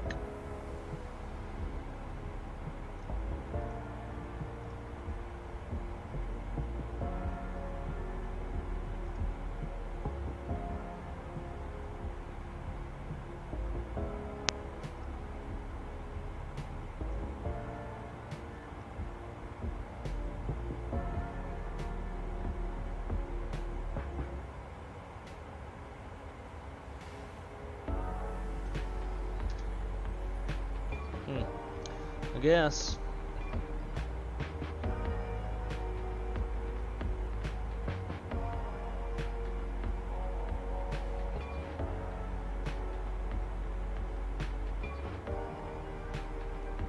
Available now. Oh, on the marketplace. That's where I saw it. Cool. That'll make getting it even easier. Sweet. So, alright, that's what we're gonna do. We're going to land in Pensacola, and then we're gonna hand fly down to Dauphin Island, do some scenic flying in throughout Pensacola, Perdido Key, Orange Beach, Gulf Shores, Fort Morgan, down to Dauphin Island. Very, very pretty part of Florida and Alabama.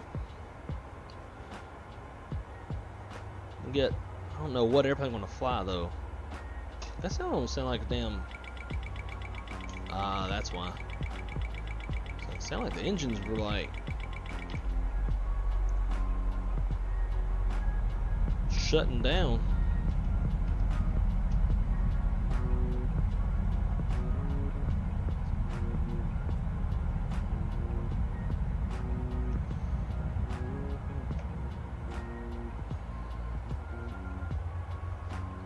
Girlfriend should be calling any minute.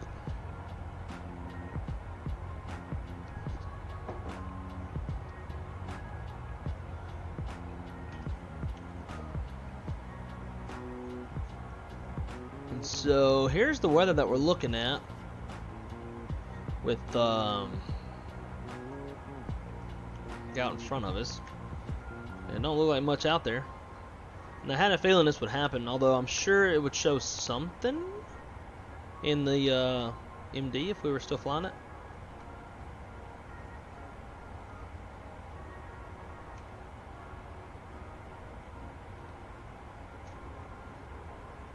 That feller out there.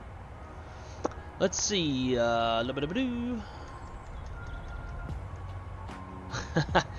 That 50 cal antenna is the tits, man. Yeah, I like it. But I don't know. There's something about like the way the radio antenna looks, like not the 50 cal, but like the stock one on an F250 that just kind of looks proportionate and it looks right. But I was like, you know what? I mean, it was cheap. It was like 20 bucks on Amazon, so I was like, yeah, let's give it a shot and see how it looks. But oh, Abby, you missed the new truck? Yeah, I'll show it to you. Let's see. Alright, so here is, we'll start with the interior. It is a Ford F250, a 2020 Ford F250 King Ranch trimmer.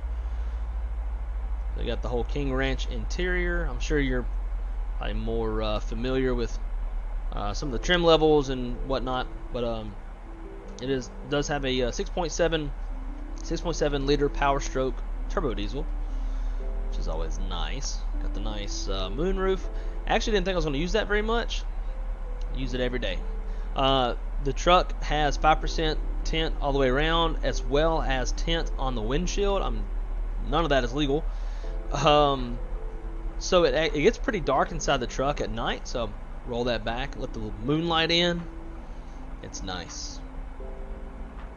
So then we'll go over to the exterior.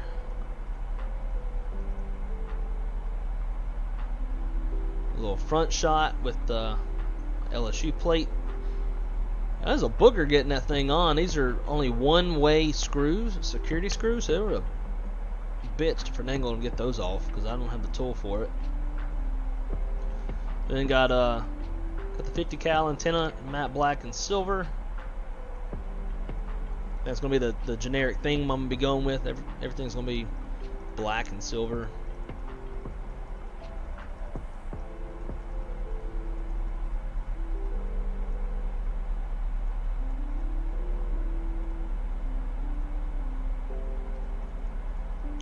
And then actual pictures of the truck. External. It's white with the King Ranch trim. And then it's a trimmer, so it's the offer package. Got black rims and off-road wheels and all that good shit. Does reduce the tow capacity by 5,000 pounds though, so that kind of sucks, but I'm not super mad at it. Other thing I'm gonna be looking at is probably putting on something under here to tighten everything up to avoid the infamous death wobble. And some of these joints get loose, you hit a pothole, and so get that squared away before I kill myself.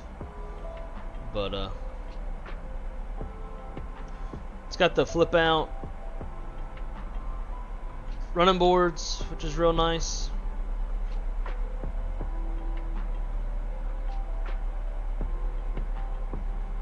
That was all the shit from my last truck. But yeah, I am digging it. Sounds good, looks good, rides good. Hell of a lot more power than my last truck. Hell of a lot more power. Like, actually, like it'll pick up. So much it's got some go. That's probably about it. But yep, so that is the new whip. Whip, take the chip.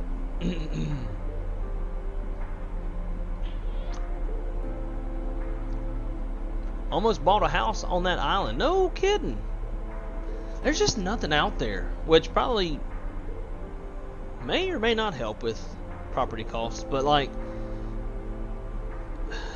there's hardly anything to eat, and lack of grocery stores and stuff. You gotta take a ferry to get to Fort Morgan. And even then, from there, it's a long-ass drive to Gulf Shores, like a good 25-30 minute drive to get to Gulf Shores. Other than that, you're having to go north up towards Mobile to do or eat anything, that kind of stuff. So if it was me, I want to live in Foley. That's like my dream place to live. Make sure. Nah, she didn't call.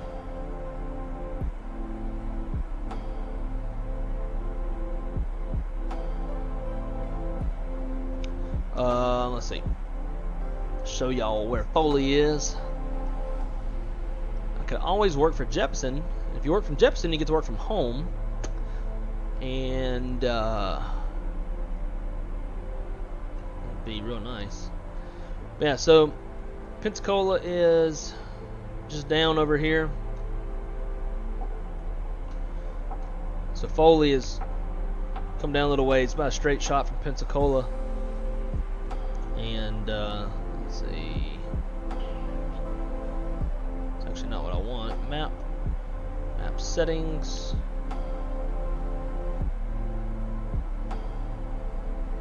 Fuck am I looking for? Satellite mode.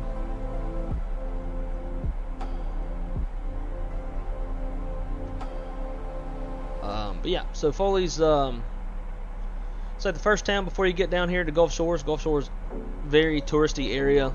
A lot of people from Texas, Louisiana, Arkansas, Missouri, Tennessee, Mississippi, Georgia, Florida. A lot of people come here for vacation.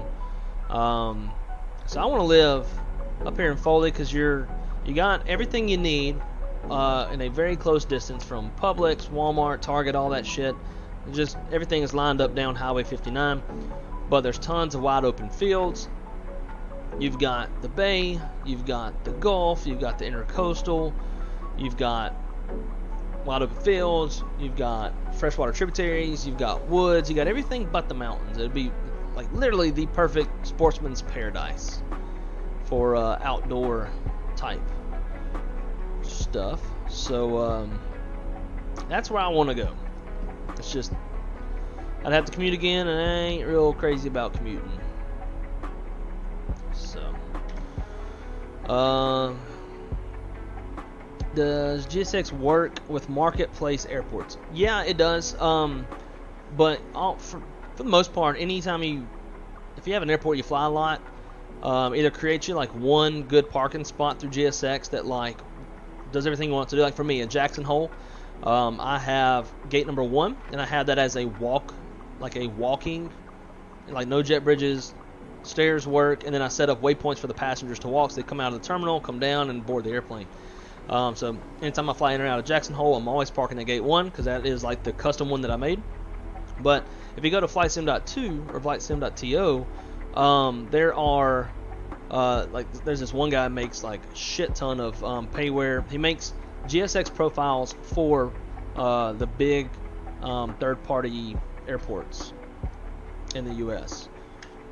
Kpns altimeter is 3004. Cool. ILS frequency, we are looking at 111.1. Swap that over. Nope, 111.110. There we go. Our course heading is going to be 169. Passed it.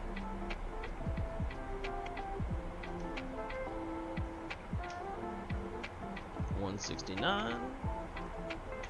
We'll go auto brake 2. And we're looking good. It looks like there'd be some weather afoot. Huh.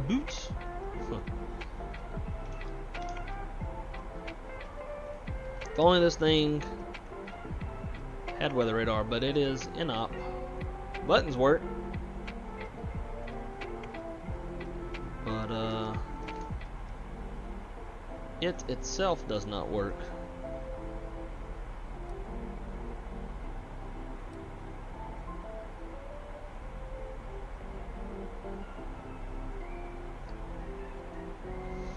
Alright, working on down the chat. Let's see.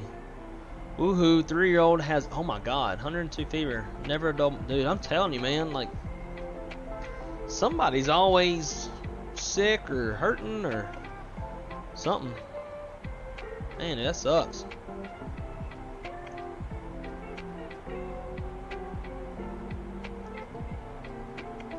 Avgeek, it does. It has heated seats and air conditioned seats and a heated steering wheel. I won't use the heat that much, but I'll use the AC like every day.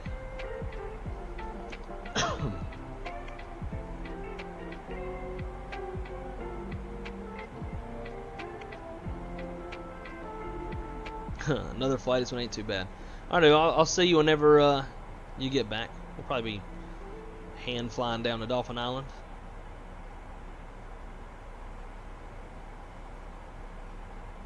I bet the 6.7 Power Stroke has great power, better than the. Well, I would hope so. Yeah. And the 6.0 too is gas as well. I know that the gas mileage on that thing will be even worse than the diesel. Oh, there's the girlfriend. Stand by, guys.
Okay, land this airplane, then we'll let the feed the dogs, and then fly to Dauphin Island. Looks like we got somebody departing out of Pensacola. Let's go see who that is.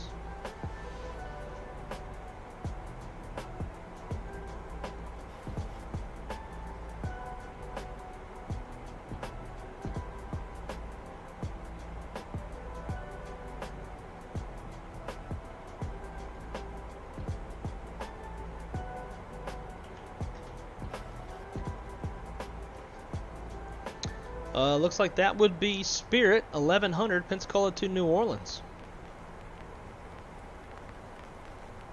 And they're skirting that little isolated sail that we are flying in the vicinity of right now.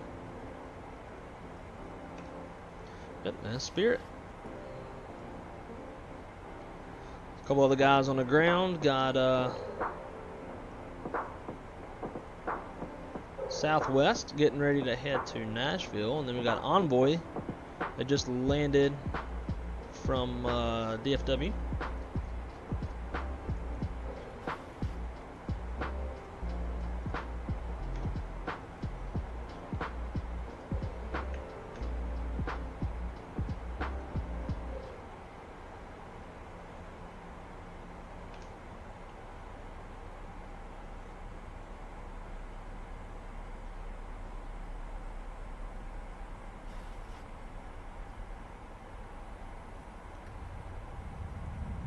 We'll shorten up this approach a bit.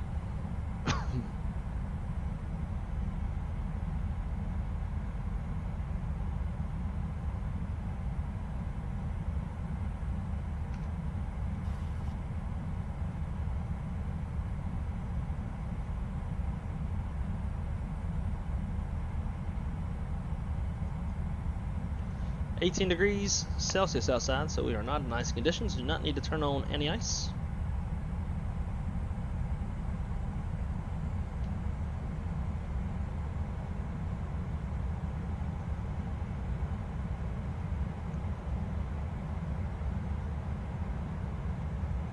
Take your shoes off before you. Yeah, that's another thing I got to get. I've got to get some WeatherTech mats, which are fucking expensive. They're like $200 for the front and back, which I'm not crazy about spending that kind of money on some stupid mats, but I hear they are the best, and I want to protect the carpet for sure. So, guess I'll be getting some of them.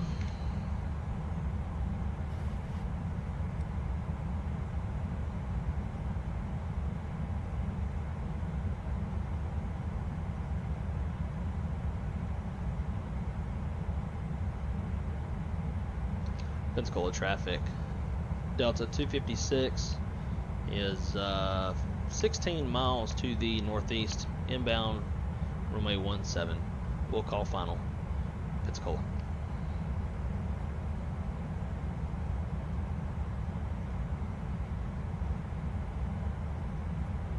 So we got out of Atlanta Center just in time.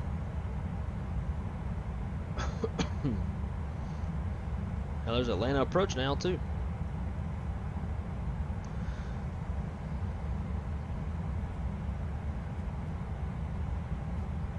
Holy shit, that is unreal. 250-mile bike ride? Jesus.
Alright, putting out a poll, see what you guys want to do. I'm kind of thinking the VFR flight. We've never done anything like that on this channel, so I think it would be pretty neat. But y'all let me know.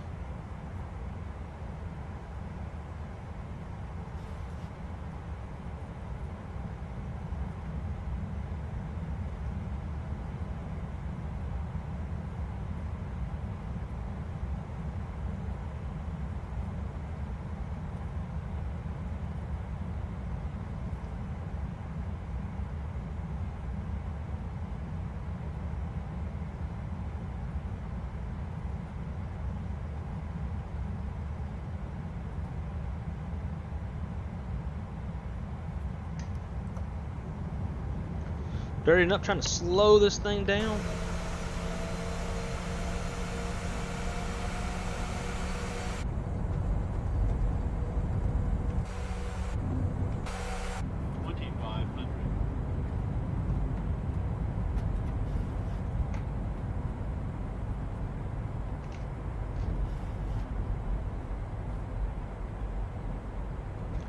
That is definitely We Love VFR. Little free add-on from flightsim.to. Damn, why is the VLS so bad?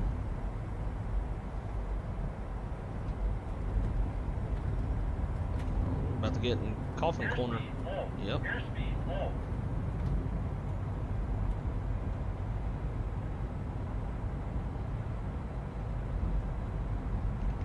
It's like the airplane's having, it's like pulling, the airplane's pulling so hard.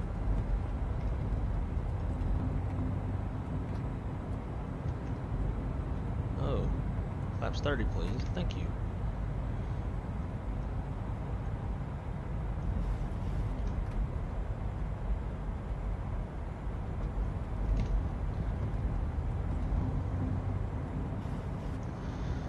Pensacola traffic, Delta 256, 5 mile final runway 17, Pensacola. There it goes. Now it finally goes down.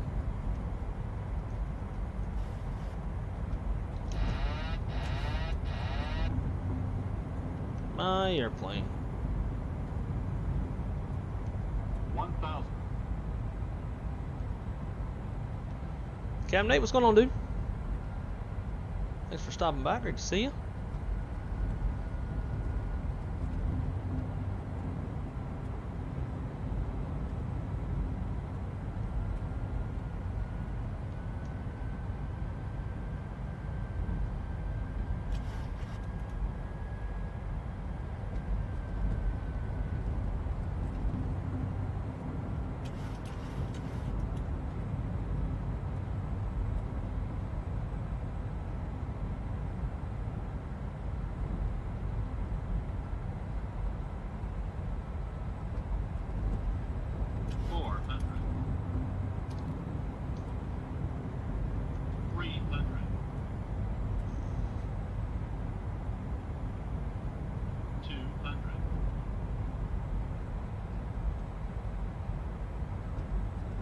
Coming down below the glide slope, compensate for the flare. 100, Aiming at those piano keys.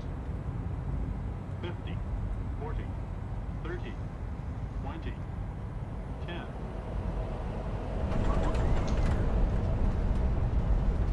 Definitely didn't flare enough. Just trying to keep it a little bit flat since it's a 900 and avoid any tail strikes.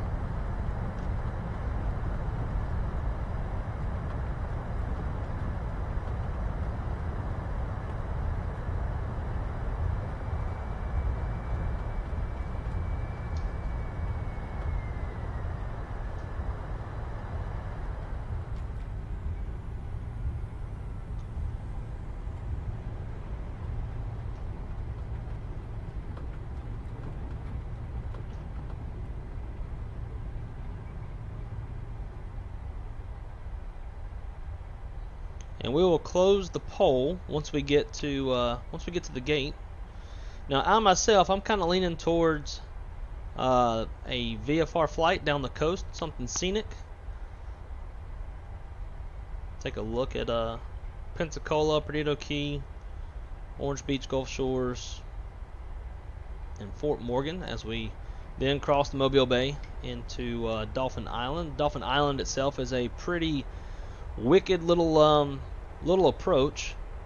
Definitely got to be on your game. Short runway, surrounded by water.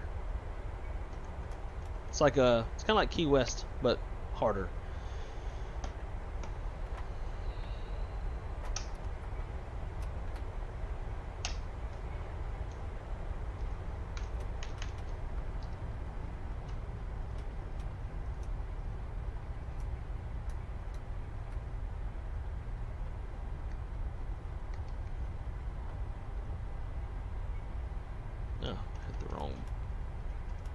Button. There we go.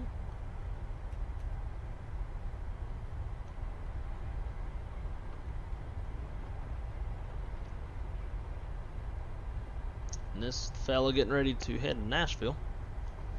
Nice. Well, thank you. Let's see what the landing rate was. Ooh, gross. Landing rate was negative 269. That's firm. That is definitely firm.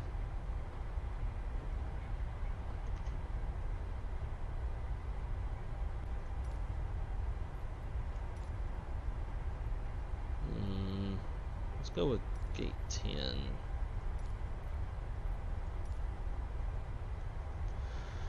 Pensacola traffic, Delta 256 is cleared runway 17, crossing runway 826. Pensacola.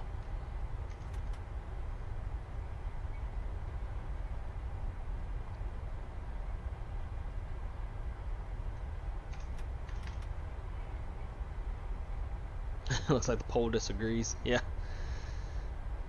Y'all missing out, if that's what it comes down to.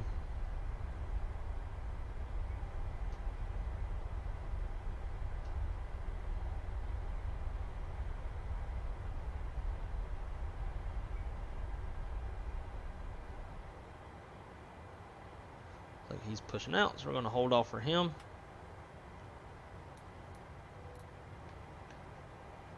I thought he was pushing out. It looked like he was moving for a second. Let's see, where the hell's gate 10?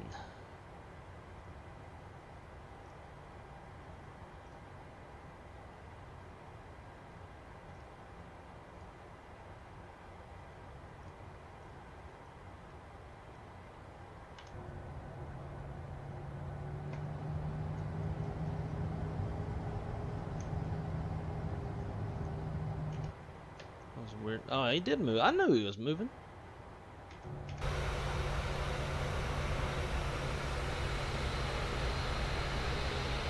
He's in my gate. Get out of here, boy. You in my way. Let's switch it to 12, though. Like all the glass. 12. In fact, I think...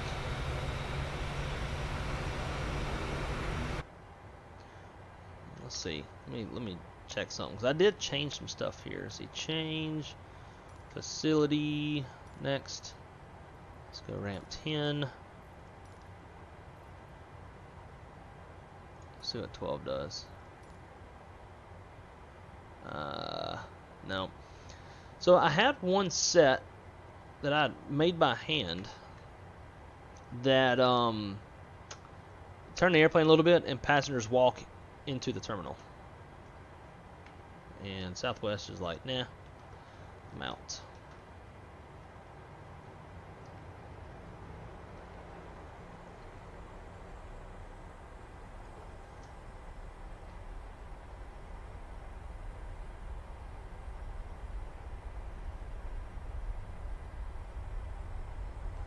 And we'll kill engine 1.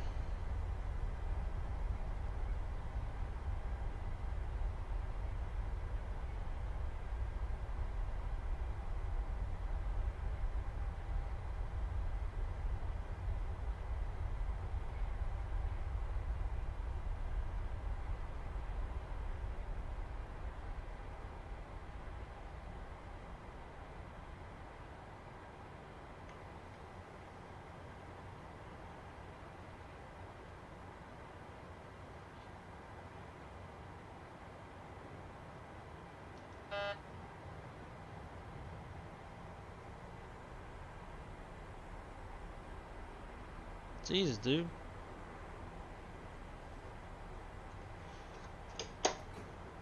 Alrighty. AP's on the bus. Shut down 2.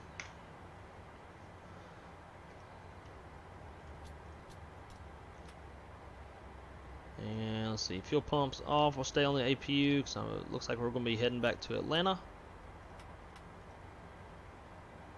Boom, boom, boom. Cool. Start deboarding.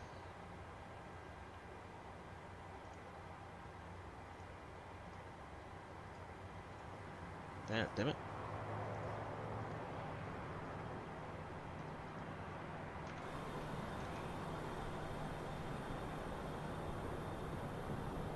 I think I'm hearing some props. I guess not. Oh, that's I know what that is.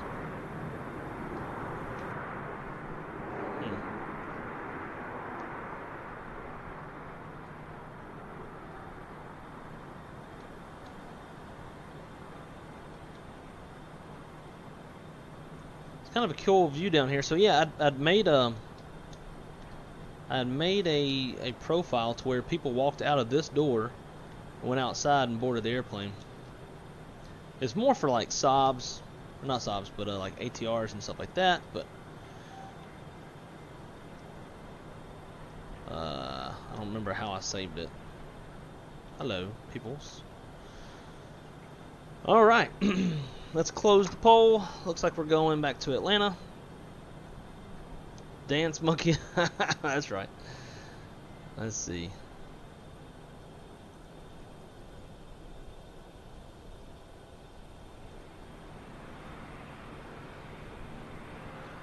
Alrighty. We are going back to Atlanta. So, let's close this one out.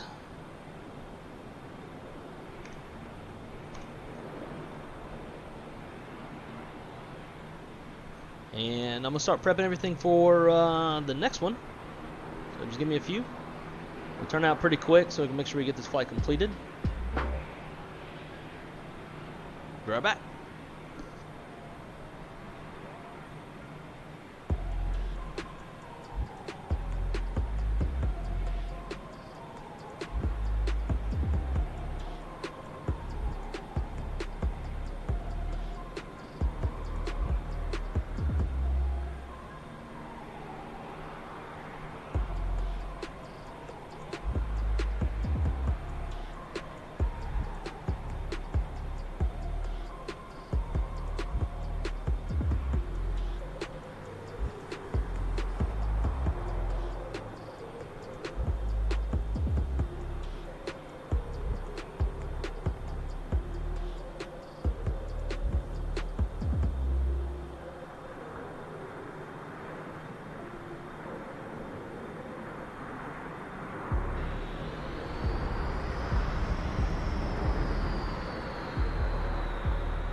New pole is up. New pole is up. Go and vote. Vote and go.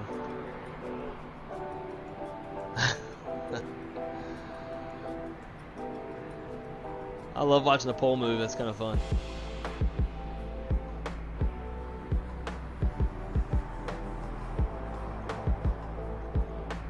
So I'm planning sim brief now, and whatever the poll says when I'm done with sim brief is what I'm going to go with.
Alright, generating the OFP. And we are at 50%. So we need a tiebreaker. It's all gonna come down to the tiebreaker.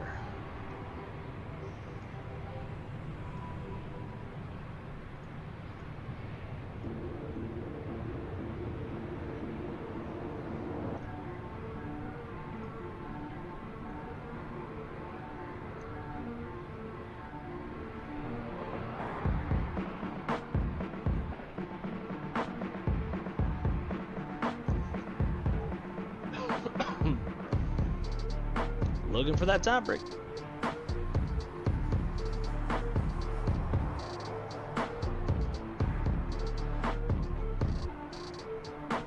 Oh, and there it is. We are headed to Dauphin Island. Sweet. So now, let's disconnect from VATSIL.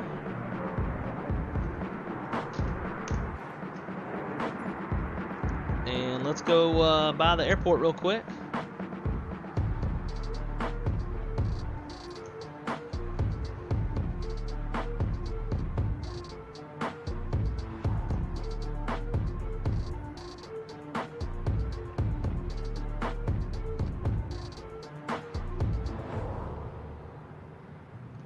Tiebreaker is your choice.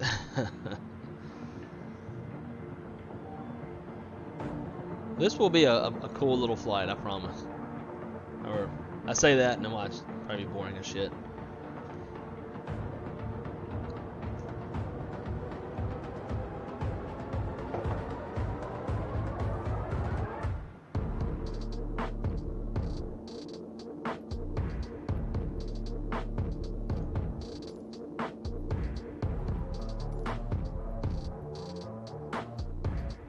So this is basically where we're going to fly. We're going to take off, head straight south, down towards Pensacola, and then make our way down the beach.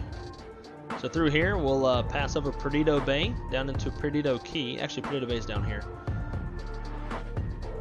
Yeah, so we'll pass this little bay, make our way down to Perdido Key, cross over Perdido Bay, down into Orange Beach, Alabama, Gulf Shores, Alabama, Fort Morgan, and then down into Dauphin Island.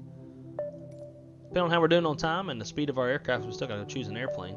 We might even swing up towards Mobile downtown. Take a look at the USS Alabama and the Airbus factory in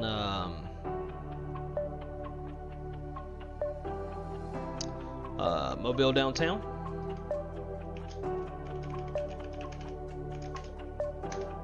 Do not remember what my fucking password is.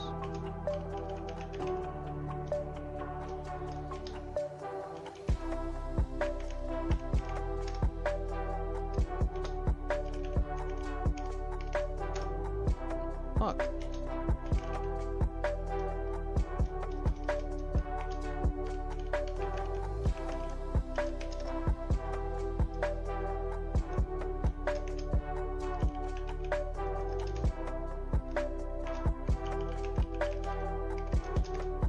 There we go.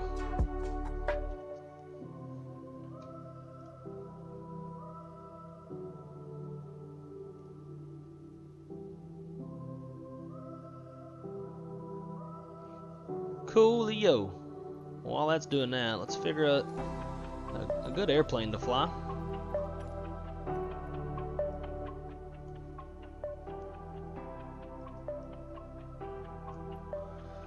Oh, let's see. We got some fighters. Now, keep in mind too, I've got my yoke and Bravo set up.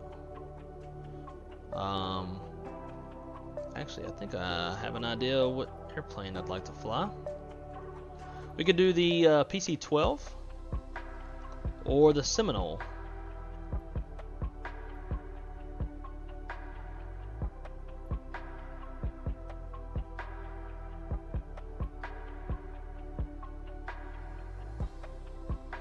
I also got the Honda Jet, but that's probably gonna be, I'll probably fly a little too fast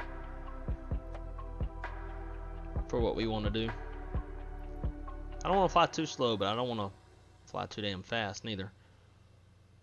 Ooh, how about a floaty plane in case we suck and go off the end.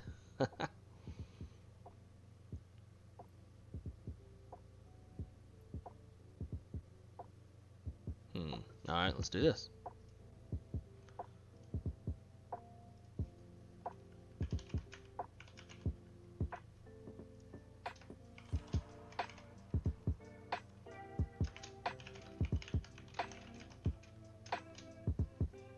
There we go. The pole is up.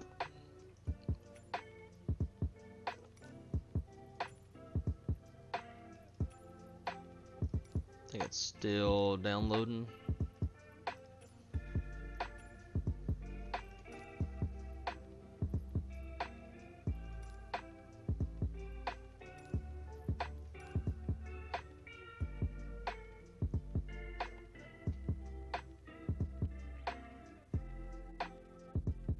I got a half for Seminole and half for the Pilatus. Keep those votes coming, folks. Keep it coming. Some people are probably like, well, damn it, I voted on going back to Atlanta, so I'm not going to vote shit.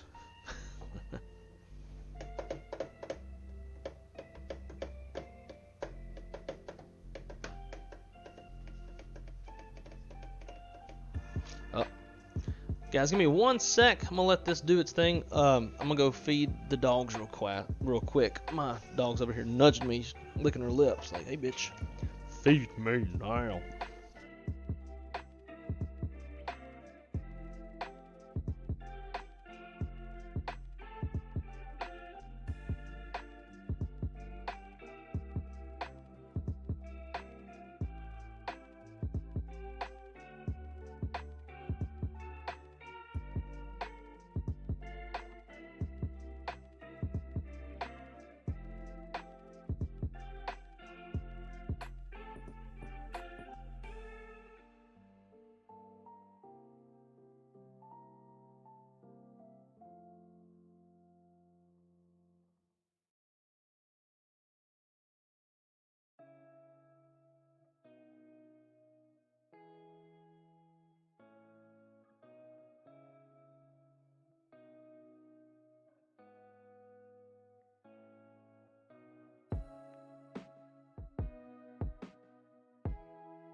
Alright, what we got? Damn it! 50%. Lock the wheels in place.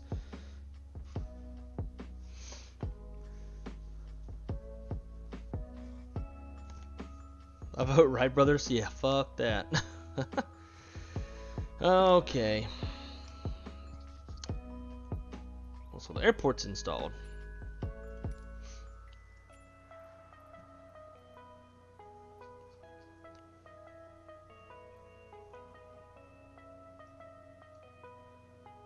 I have not flown the Seminole in forever. So let's fly the Seminole.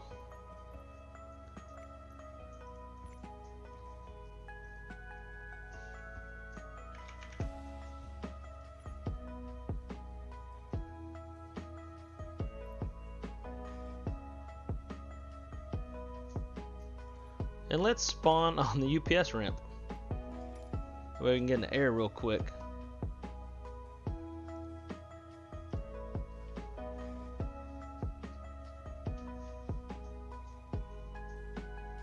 We need the dogs to vote. funny. They're too busy eating.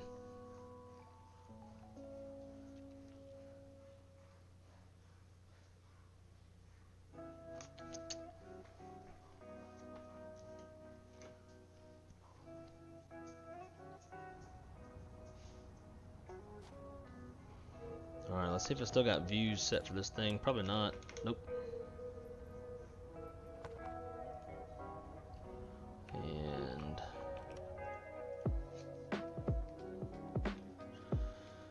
let's see. This is actually not going to be wrong side. Because I need to see instruments. So, Control 7.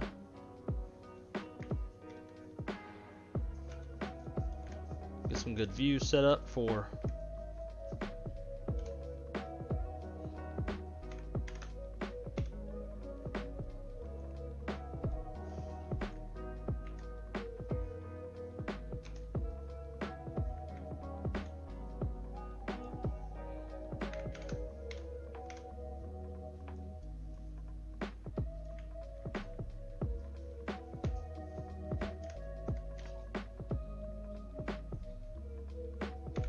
Control 9.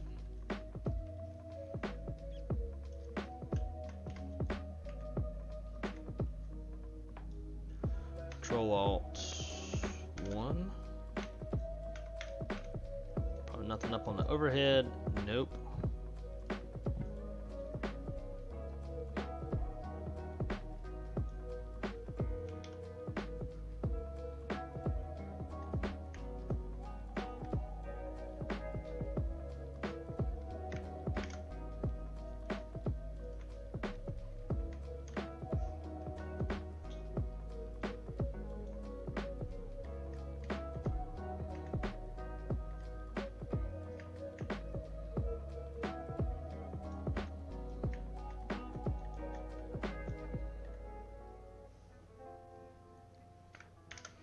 And we'll just make some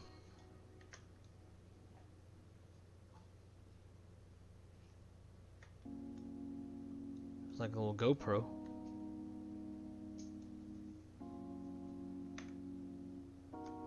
Actually, no, let's go to the other side of the airplane.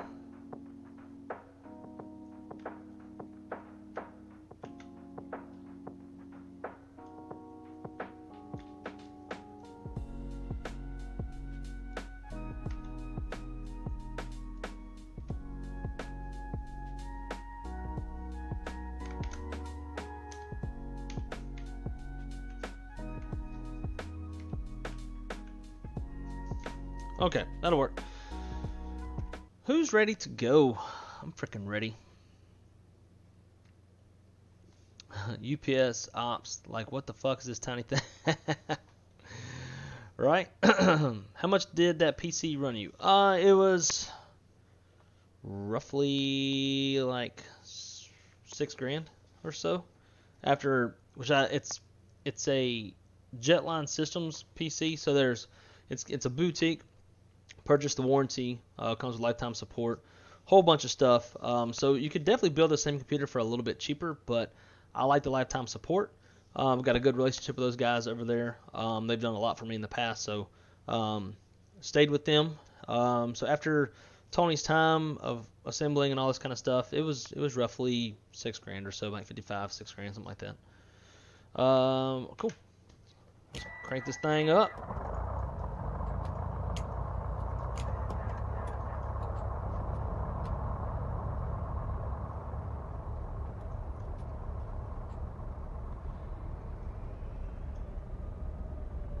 Got Delta out there. We're little now. I don't know how to work a lot of Garmin shit.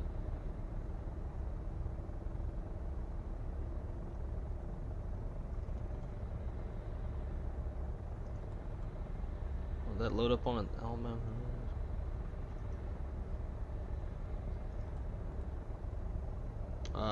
Yep.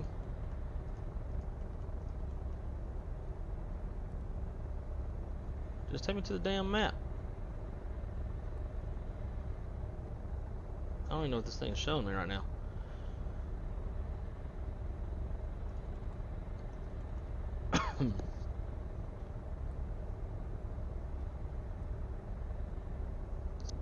There we go. Alright, let's see. Turn the lane lights off, nav lights can be on. Do we have a recog light? Yes, so we'll turn the strobe lights off. I don't know much of shit about you know, GA airplanes, so if I'm doing stuff that's not realistic, kiss my ass, because I don't know. We're just gonna go flying. That's all we doing. One thing I do want to know, close this out. Here, unload.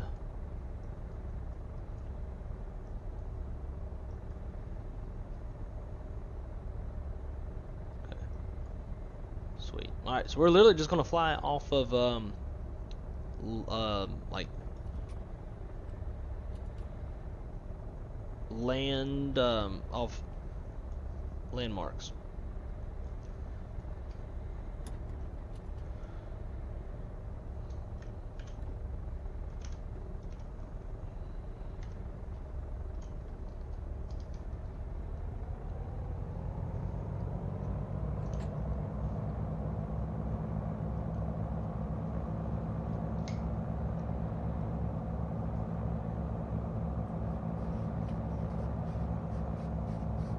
Did you check fuel? I did not. I have no idea how much fuel is on this thing. I'm assuming it was probably full.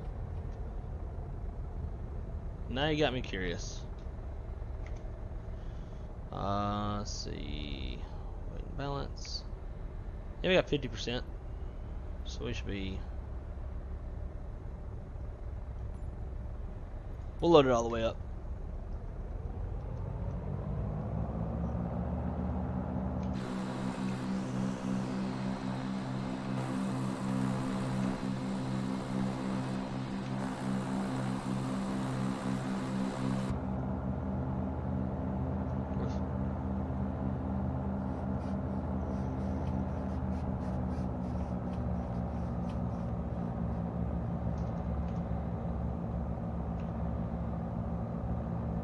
Spirit just landed.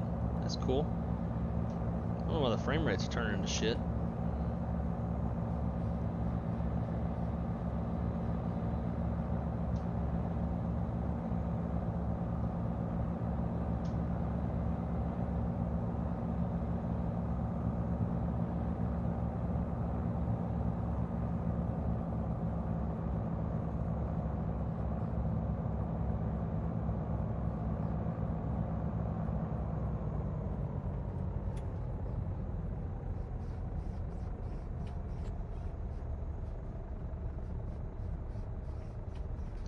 Quite a bit different from 7.3, ain't it? Okay, let's go nav 1, and I want to dial in Mobile downtown, which is 116.35. Do that over here on my little doohickey. That is going to be control on 6. And then over here, control on 9. I messed up my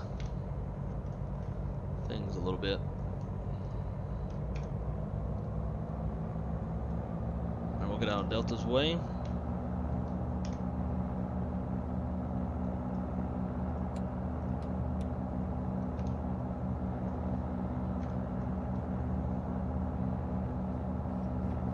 Alright, let's see how we can fly a little bitty ass airplane.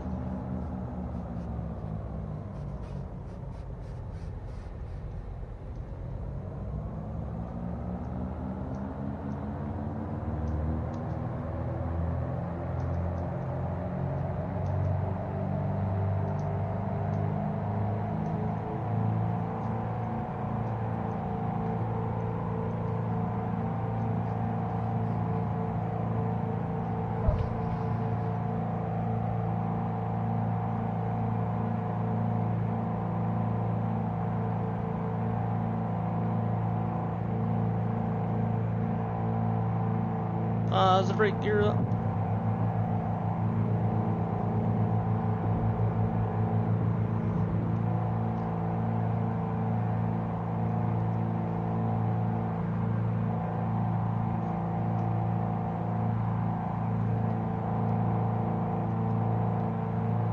And we'll go flaps up.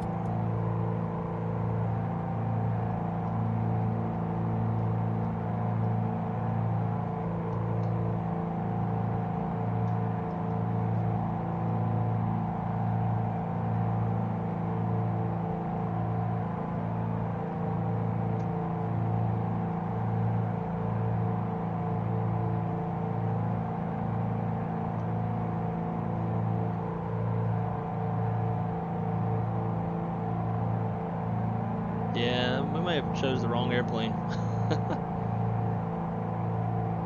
We might should have gone to Pilatus.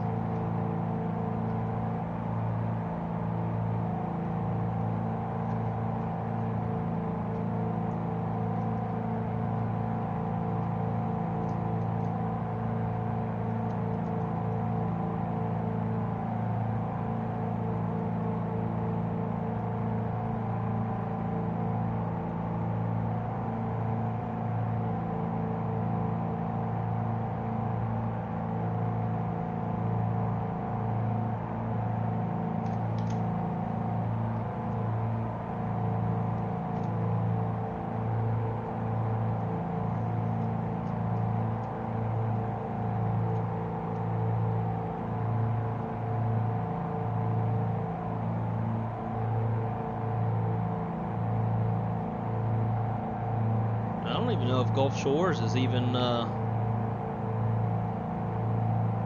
modeled as far as like 3D data.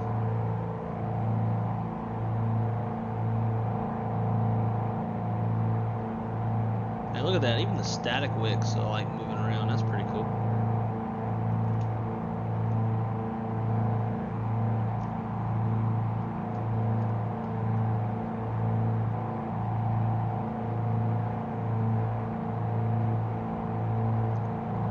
Yeah. Tell you what.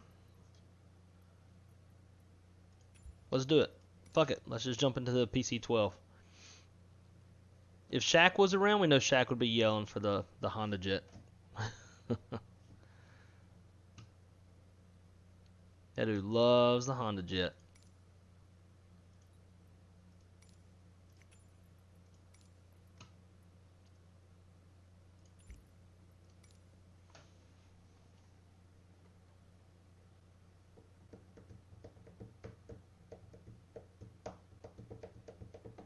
This is definitely a first for the channel.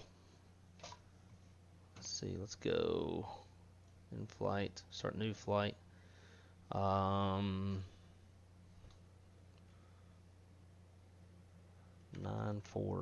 No, 9R4. Damn it, what's that airport?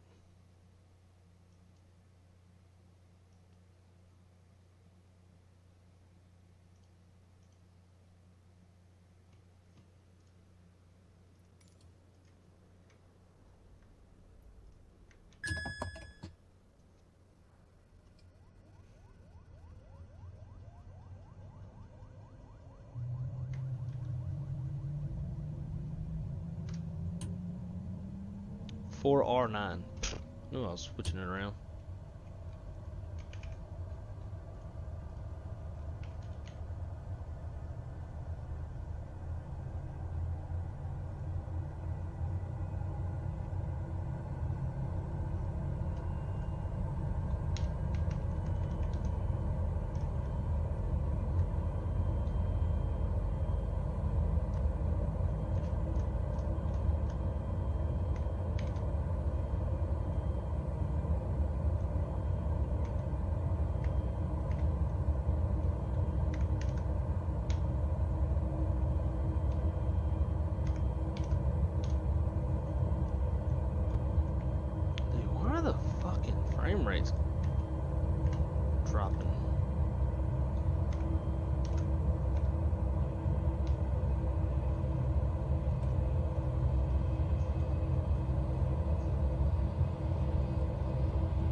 That didn't last long. Yeah.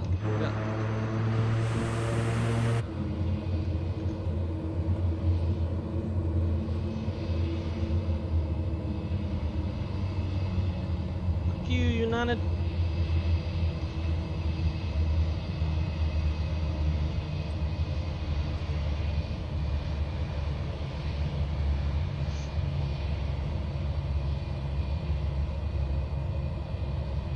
So that's how you pre-flight. You just jump in that bitch and go.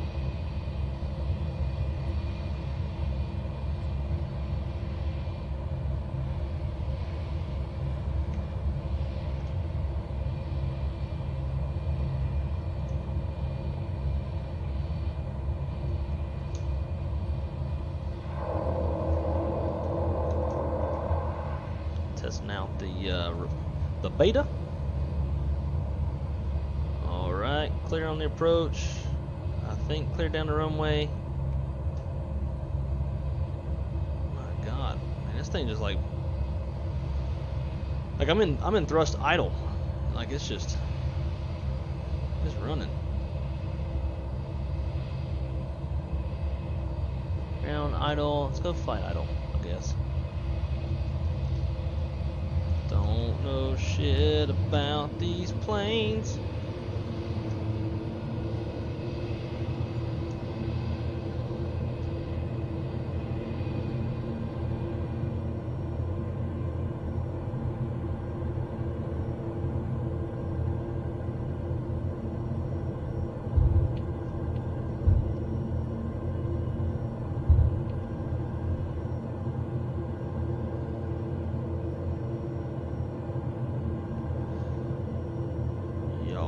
On, gear up, and flaps up. Alright, now we're cooking with oil. Look at that, we're already faster than what we were in the last airplane.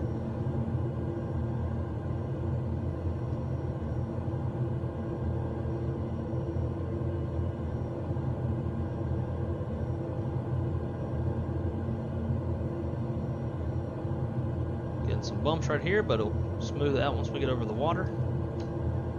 At least it would in real life.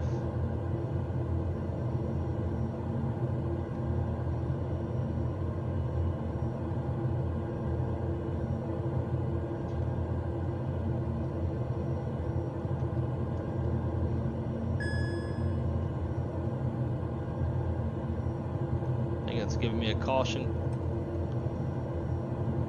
Been in toga for so long. Oh, Gen 2 is off.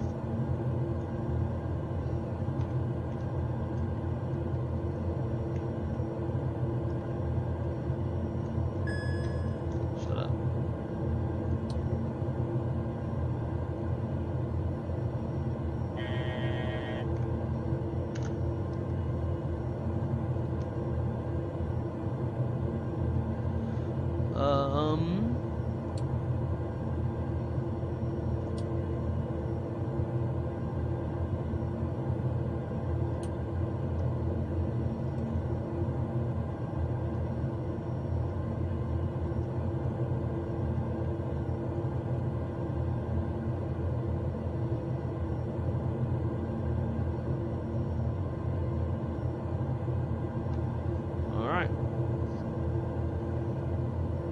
So much for VFR.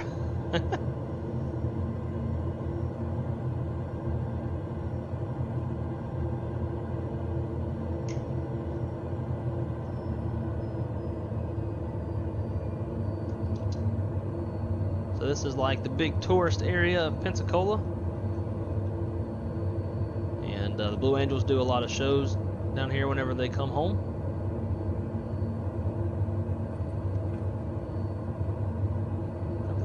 Low scattered layer down here.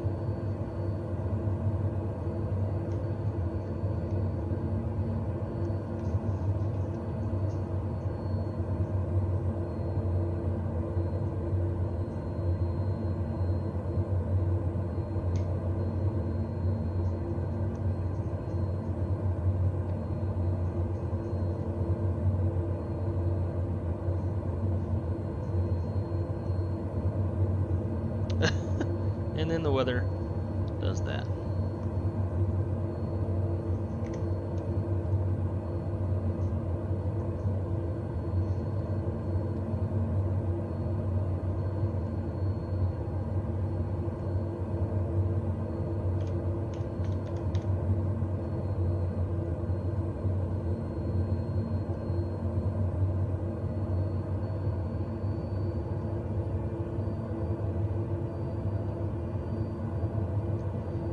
Alright, so from here we're just going to make our way down the beach.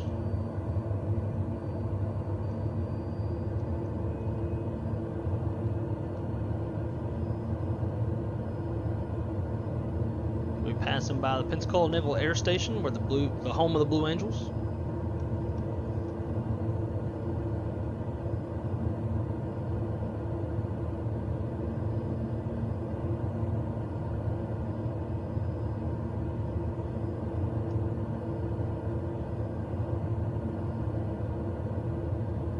We'll do a little touch and go over at Pensacola Naval Air Station. I'm sure the military won't mind.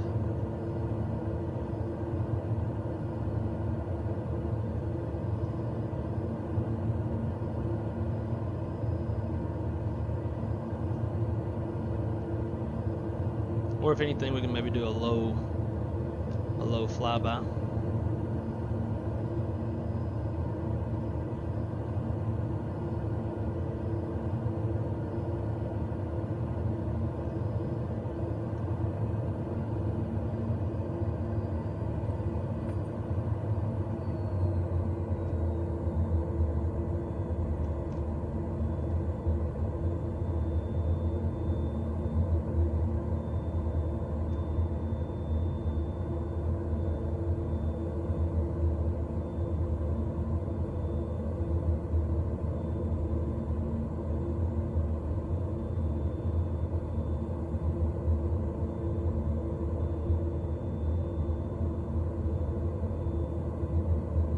What the fuck?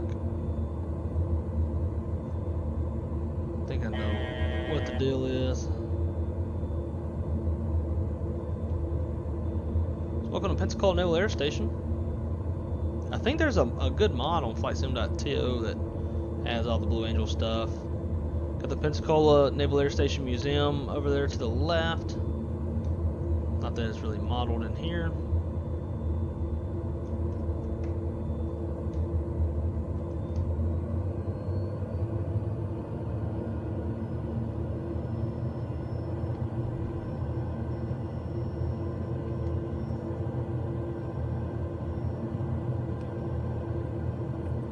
We'd eat some of these trees.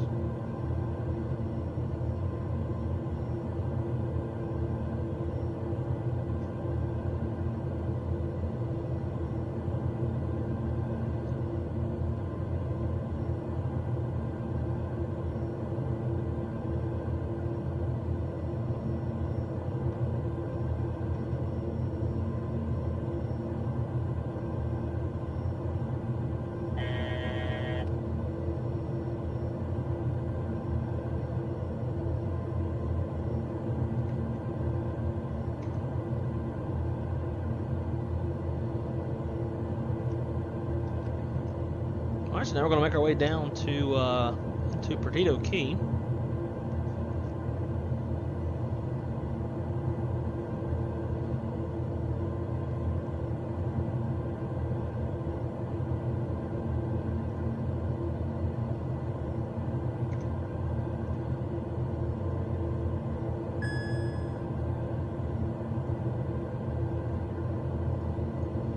Go now and see a bit more.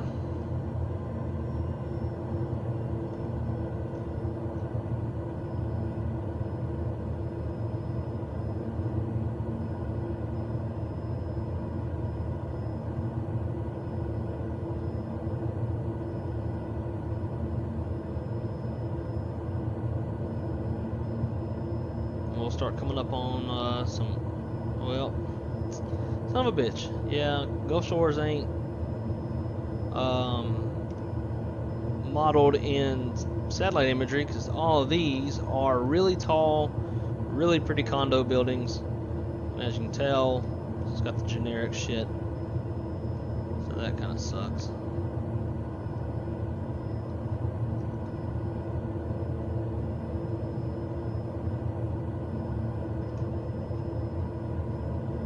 Need somebody to use that Google mod, fix it.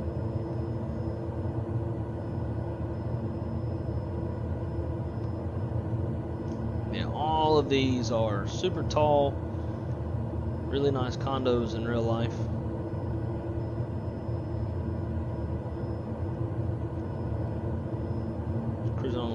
about 250 knots.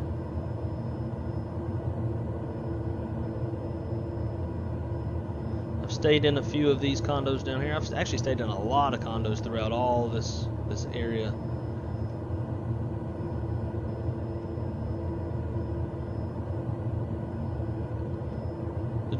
Drew, we're flying the Pilatus PC-12.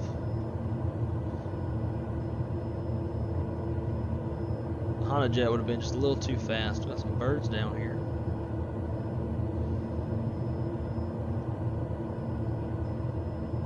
Alright, so now we're about to cross the Perdido Bay.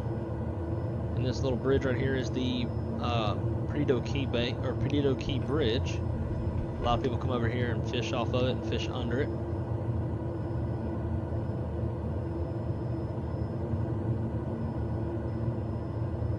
Driven across it quite a few times. Man, it sucks that this stuff's not 3D modeled.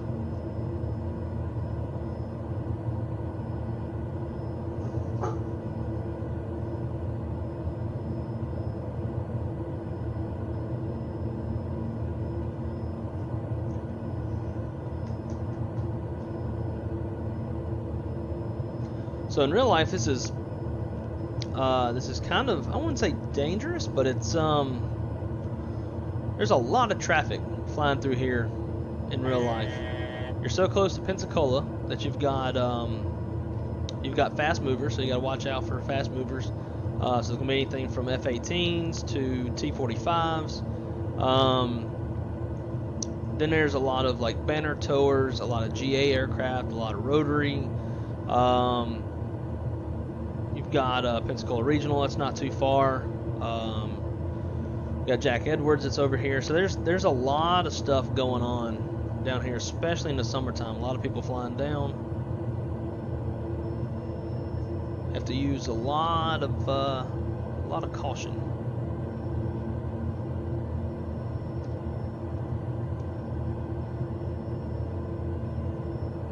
All right, so now we have just crossed out of Orange Beach. We actually skipped over Orange Beach that quick, and now we are just crossing into Gulf Shores, Alabama.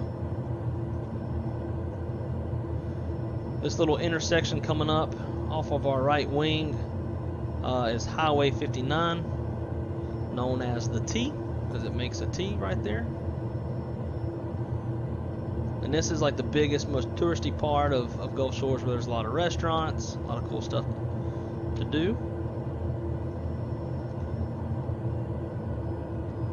And then over here we got Jack Edwards Airport, which I believe they actually recently started building a terminal, and the Legion is going to start flying into here, which is smart because there's a lot of folks from all over the southeast United States that come here for vacation.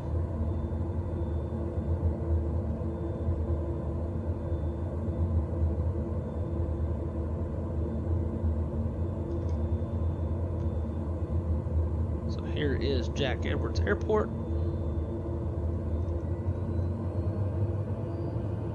Pretty small. Not much going on yet, but that should change here in the near future, which is very exciting. It'll definitely stimulate the economy even more in Gulf Shores. And the economy, or not the economy, but Gulf Shores itself struggled really bad during COVID. Much nice golf courses out here.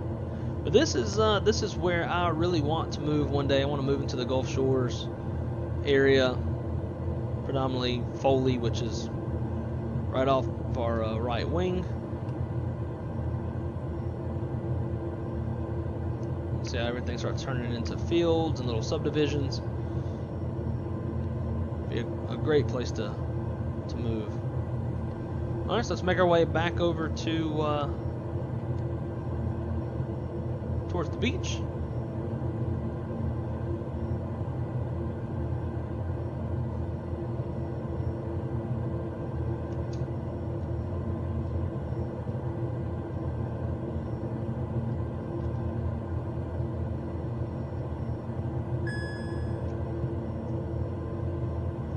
Now what?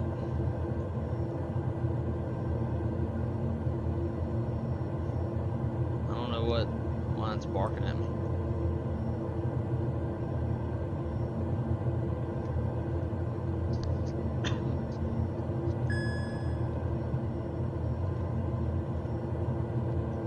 We got a master warning, but there's nothing. It's just because we're at max power. What's the largest airliner that lands at Key West? As far as I know, a 737-700. Delta, at least Delta used to operate into there. When I worked for Delta, they even had to restrict how many bags people could take in and out of Key West because of the short runway and the weight limitations.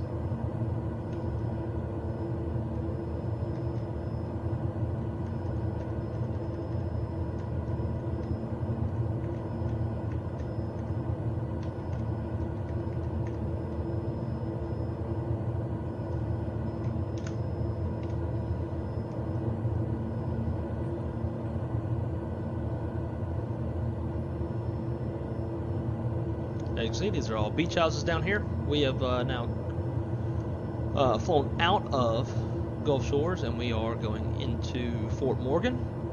There is a Civil War fort down at the end of that strip of beach down there. And the Civil War fort was called Fort Morgan, therefore. It's now, like this whole area out here is called Fort Morgan. This is, now that we, like, a little bit older and that kind of stuff, whenever myself and my family come out here on vacation, we usually get a beach house in Fort Morgan. It's a little bit more desolate, like just a little bit. You're not staying in a big condo full of people around a lot of the hubbub and all that shit. It's a bit quieter, a little bit more serene. Because of the bay, the ocean's not as pretty, and you also start to get out into the view of a lot of oil rigs and oil platforms and stuff that are out. Like if we were flying in real life, you'd see several oil rigs out there. Which I thought We Love VFR or whatever it's called put oil rigs out there, but I guess maybe not. So as you can see, it's just quite a bit more desolate out here, not as busy. You're kind of outside of town. The thing that sucks is that road down there is it's a 2-lane road, so you get stuck behind someone who wants to go 10 mile an hour below the speed limit, as we very often do. It sucks, and it makes the drive take even longer. So we'll be coming up on the Civil War fort. If there's any satellite imagery, we should be able to see it.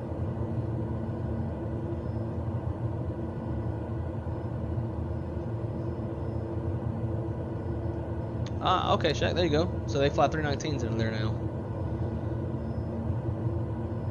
That'd be a fun little approach.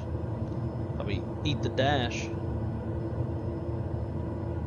So last time we came down here, we had a beach house.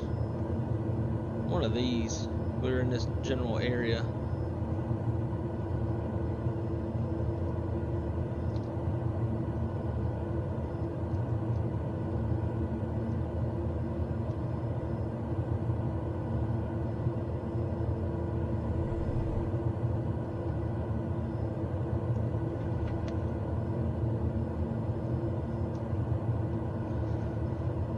So years ago, when I was dating this chick from Canada, flew her down and got us a hotel or a condo down in Perdido Key. And here you go. Here's a Civil War fort. It's not satellite imagery. It's like generic buildings, but you can definitely tell that it's a Civil War fort from the shape. But so when we were coming down, we were coming from Dauphin Island, opted to take the Dauphin Island ferry over to Fort Morgan. So when we pulled up, one of the ferries was down, only had one running. So we from over here, and we'll fly over it. We already had an ice chest full of alcohol, so we popped out a couple beach chairs in the bed of the truck, and like sunbathed in the bed of the truck while we were in line and drank. We didn't drink much, but That's kind of how we kill time. So we did that. There's another Civil War fort right down here. This was the fort. So while we waited to take the ferries over, we walked around the fort, checked it out, sat in the bed of the truck and drank a bit, that kind of stuff. It was pretty cool. Alright, so let's go take a look at this new airport that we just bought. And then maybe run up to Mobile real fast, take a look at the USS Alabama, Mobile downtown, and come back and land.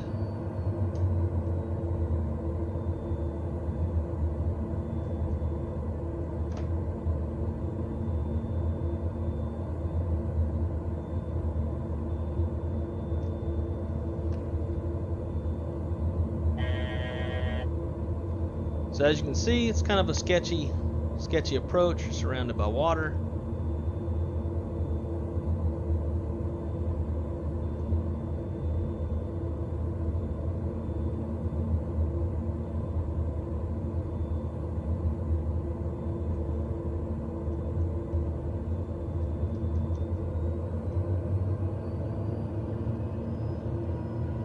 Pretty short runway.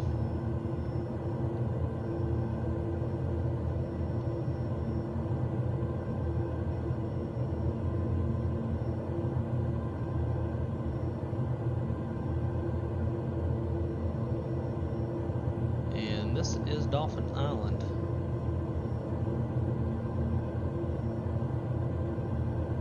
Let me make one little change real quick, just to make things look a little bit nicer whenever we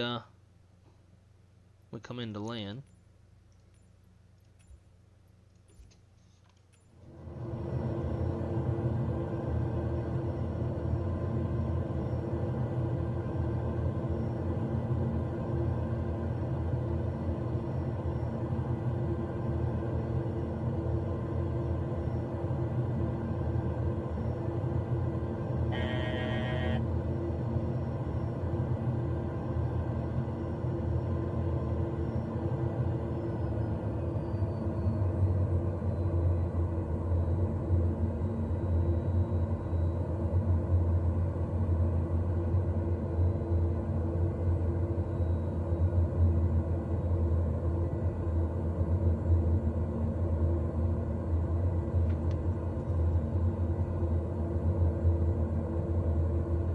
Believe it or not, this little airport was like, I think 17 bucks or something. Honestly, it doesn't even look like it installed.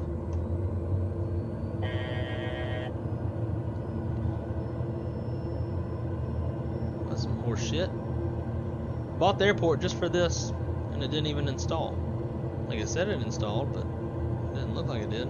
I didn't see, there's like a little building that's supposed to be there that I didn't see.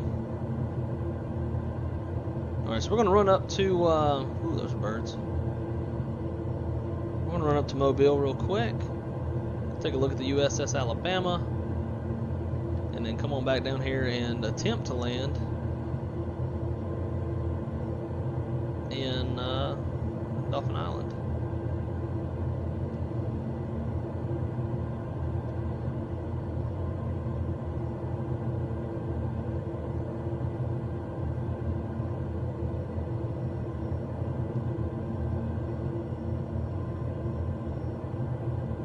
Airbus has a factory in Mobile.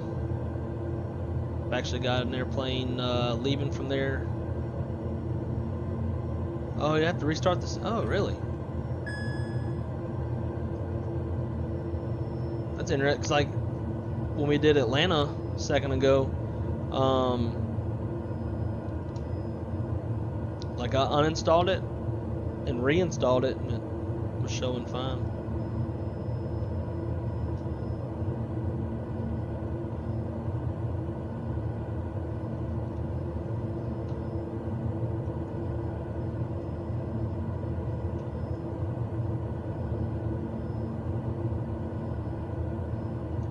So this will be a quick little hop on up here.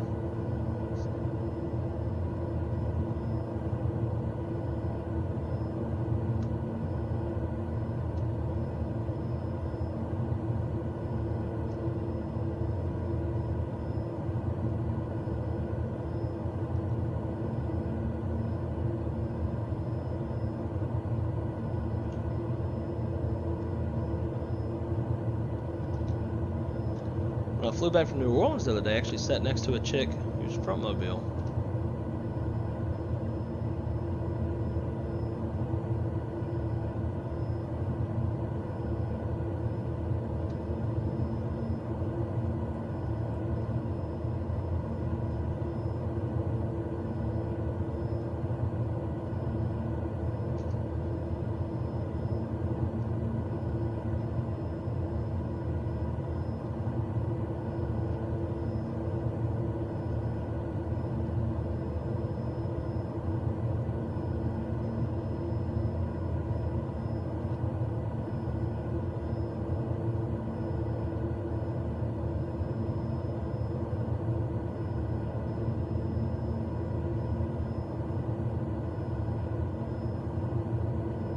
The only thing that bothers me about maybe living out in Foley, like out in this South Alabama area, is you're kind of getting back into Dixie Alley, and you get a lot of tornadoes. You can see downtown Mobile up ahead, right out there.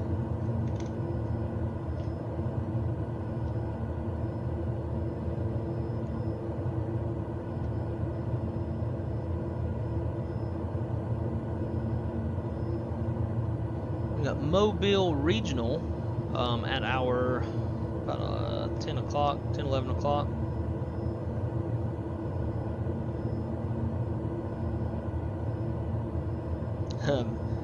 Yes, they do. They got lots of gators. In fact, overhead at the USS Alabama, which is a battleship museum, they have signs that say, like, don't feed the alligators, don't get too close to the water, because there's definitely alligators in here. So from this area that we're in, the further north you go, the swampier it gets. You can see all those little tributaries trickling to the north.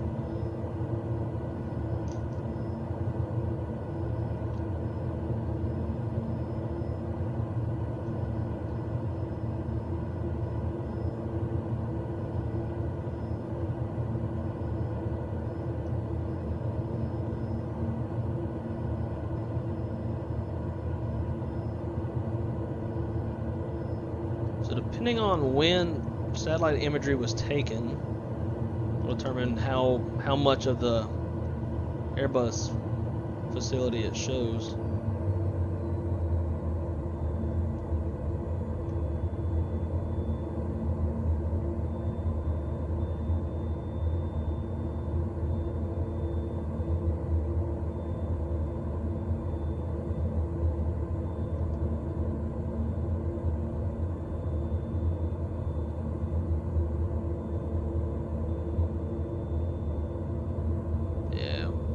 Sim definitely needs to be restarted. It's like every time I get close to an airport, it starts doing this shit, getting little stutters and whatnot.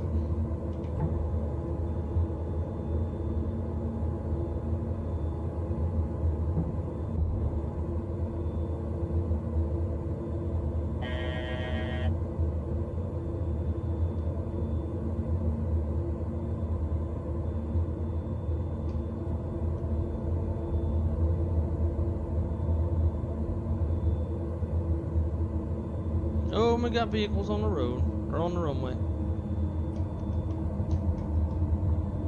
We're gonna float as those flaps come out, I'm sure.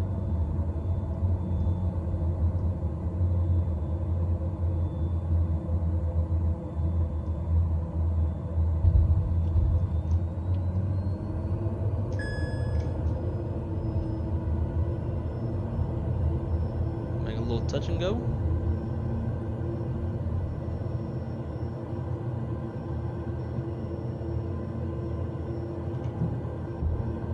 Yeah, so all that dirt, that's where the Airbus factory is at. Looks like they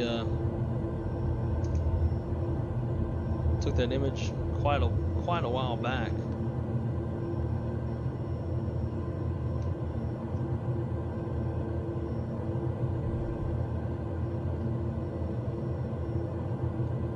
Gotta get away from these airports. Frame rate's shit. Azul, yes sir, that is the PC-12 we are flying. So there's a tunnel that runs from I-10 and it goes under the water and comes out on top of the water. So we should be able to see that. I'm seeing satellite imagery.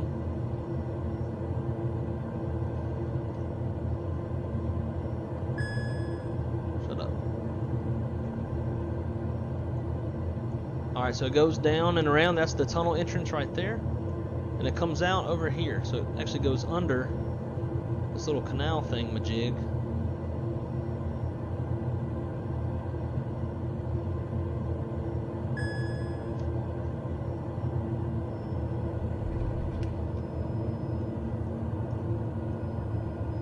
See right there where it comes out. And it comes up and over. And there is the USS Alabama. We got a whole bunch of airplanes. That thing right there is a big old hangar full of all sorts of planes.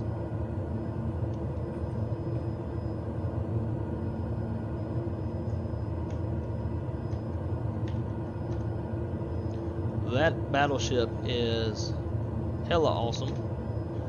You can go all through that entire ship. And then you got the USS Drum right there, which is a World War II submarine. You can also go on that.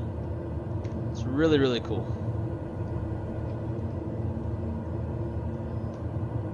Alrighty, let's head back over to Dauphin Island.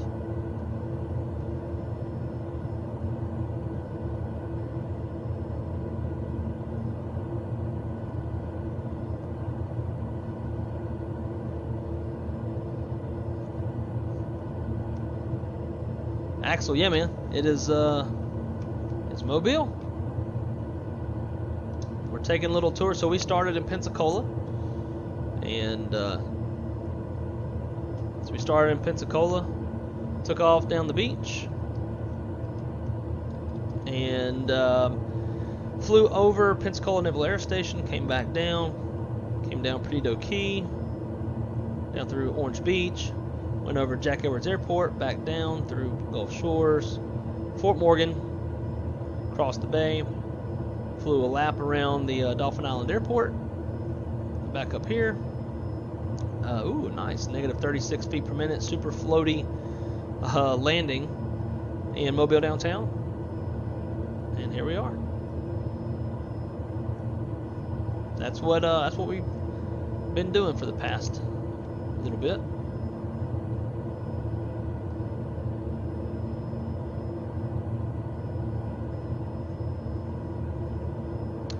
So actually, those are World War II.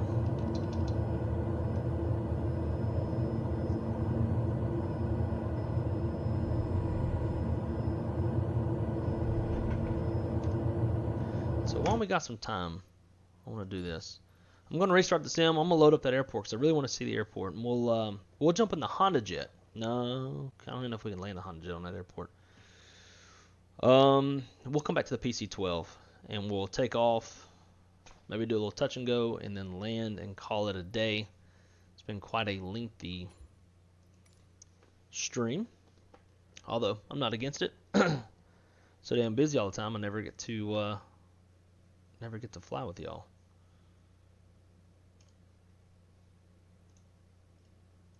Close out a bunch of this stuff.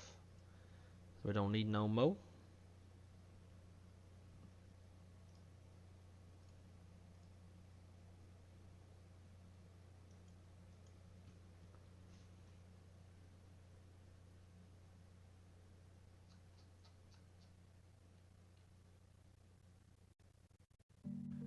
And we'll fire back up.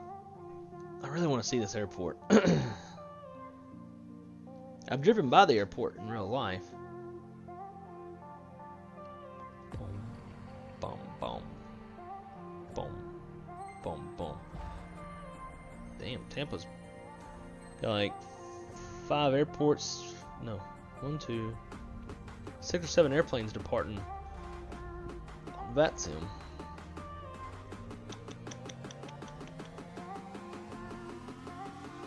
Bum, bum, bum, bum.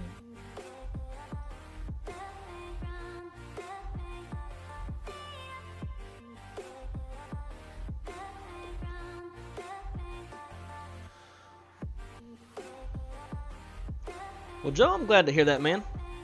It's the same thing for me whenever like Shaq is streaming and I'm at work. It gives me some entertainment to make the day go by a little bit faster.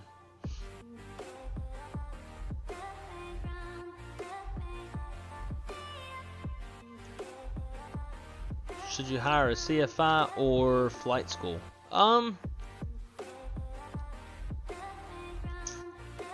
don't know. I feel like you're going to get better quality training from a flight school.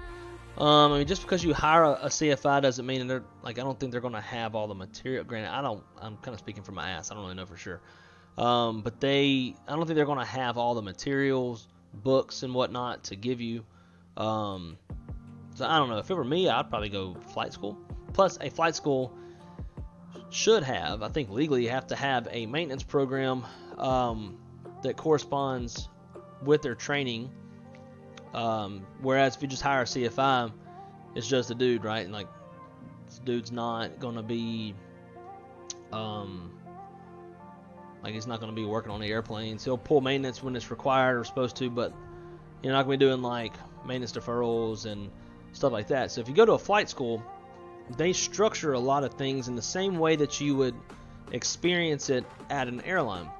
So at a flight school where they've got a maintenance program, you know, you get an airplane with your instructor and you come to find out that like, hey, the push to talk button on the right yoke's not working, we need to write it up. So then you would get out the logbook, you'd write it up, call up maintenance come out, they'll defer it because it's a like you don't have to have it to fly, so it'll be a deferral.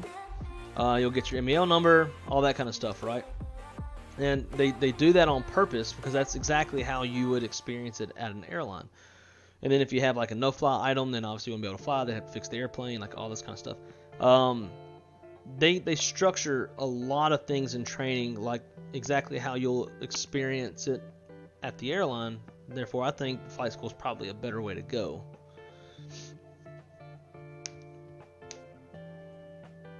Flight school is going to be a lot more than that. I mean, if you're trying to get all of your ratings, flight school will be a hell of a lot more than $30,000. Just your PPL alone is going to be almost $10,000. And you still got to go instrument 1, instrument 2, commercial 1, commercial 2. Then you'll have to probably go be a flight instructor to build your hours so that you can get your 1,000 to 1,500 hours, depending on if your school is accredited or not, before you can take your ATP.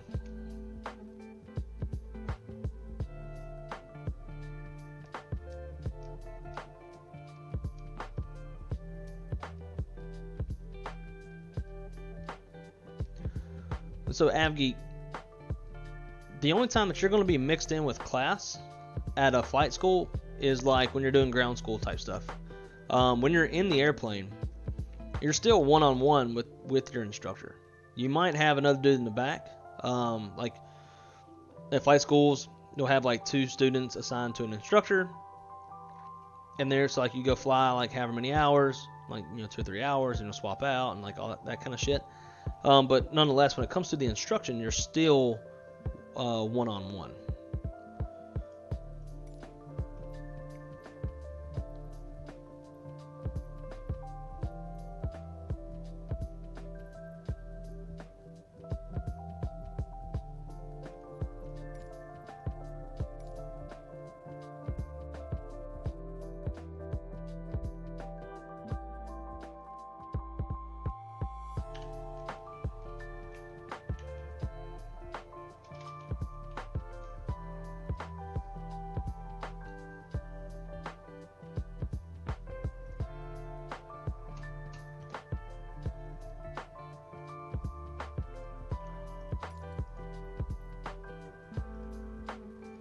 Alright, let's take a look at this airport real quick.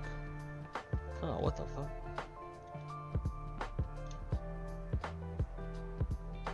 Well, that's some horse shit. Let's listen to those waves though. Have y'all been having this issue a lot? I've been having this issue where like the ground textures are coming through.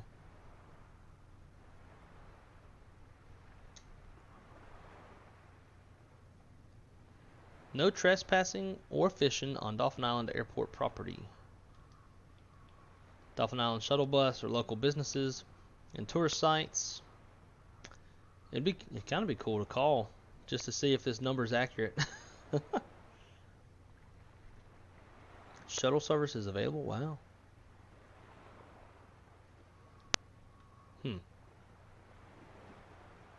This is kind of neat, not gonna lie. A little bitty ass airport.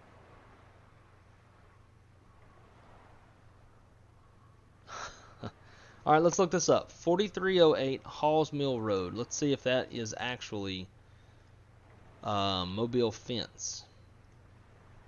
4308 Halls Mill Road, Alabama.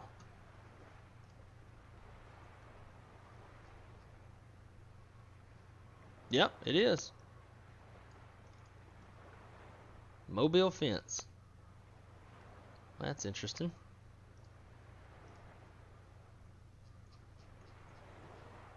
Zooming out. Let's come down here to the airport and let's see what the airport looks like compared to what we're looking at.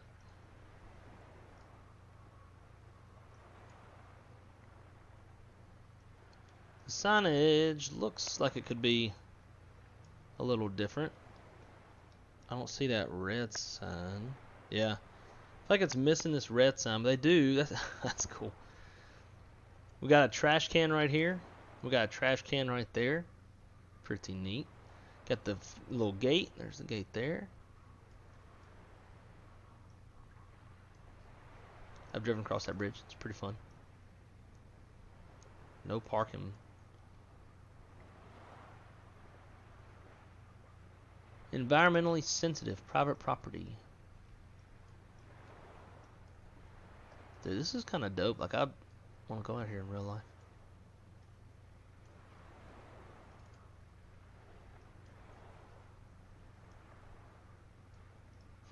Oh, I got birds flying by. That's pretty cool.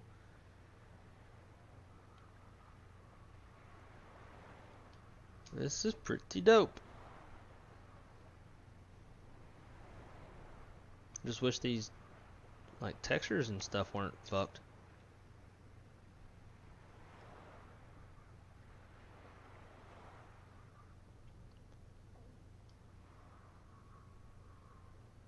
I wonder if that's out there. Or did they just place stuff? So that's real. That little shack right there, whatever the hell that is, that's real. Dude, it's wild how accurate Microsoft Flight Sim airports are. Huge step from prepared and all that stuff. But this ground shit is super annoying. Axel, I have visited Mobile quite a few times. Always passing through there on the way to the beach.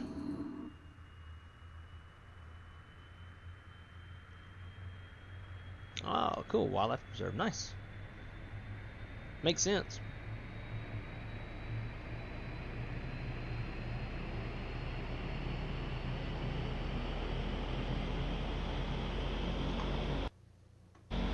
Let's do this real quick and we'll wrap it up.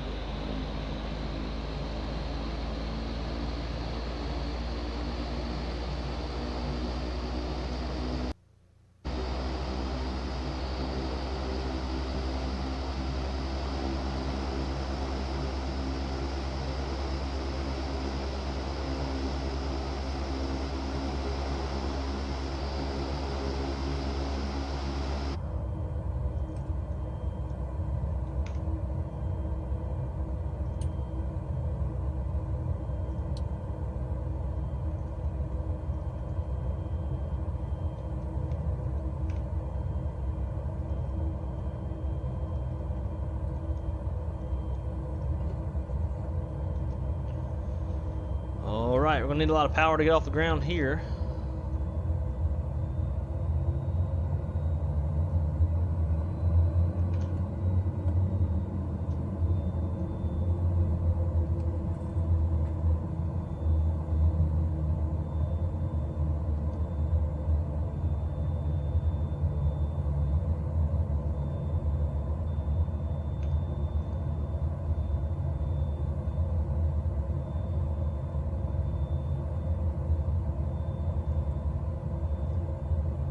Landing lights, nav, wing.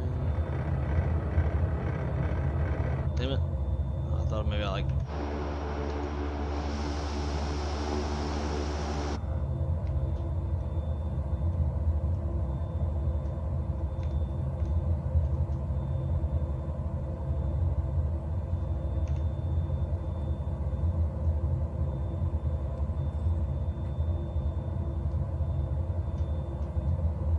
Alright, who's thinking we can make it off this little runway? Pretty sure we can. Let's give her a shot. Static takeoff.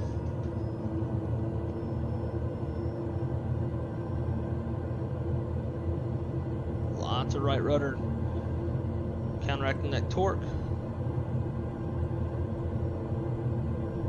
Oh yeah, we got this.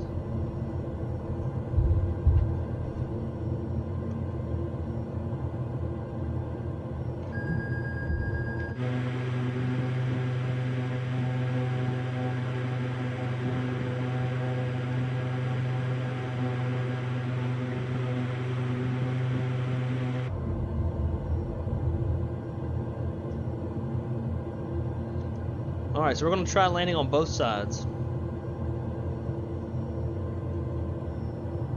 And see how we can do.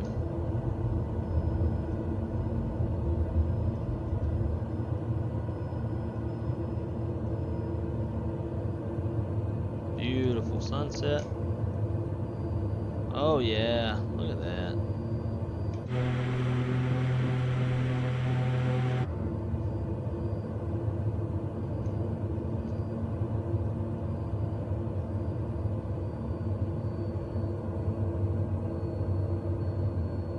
Not flying any instruments as far as like, you know, RNAV or anything like that. We're just going to fly everything visual. And hope that we can do it right. Shut up.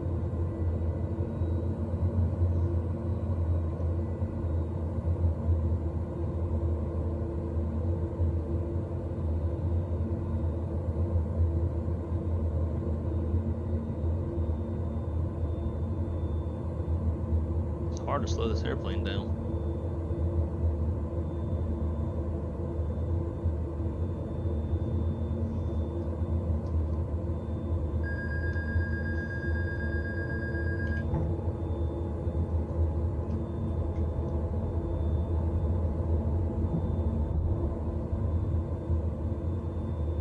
Now we're looking good on the glide path. That's a start. Trying to keep it around 100 knots.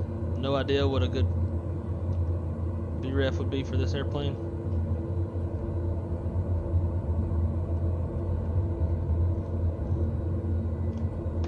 Flaps are full. Man, with your settings, that's telling you, don't it?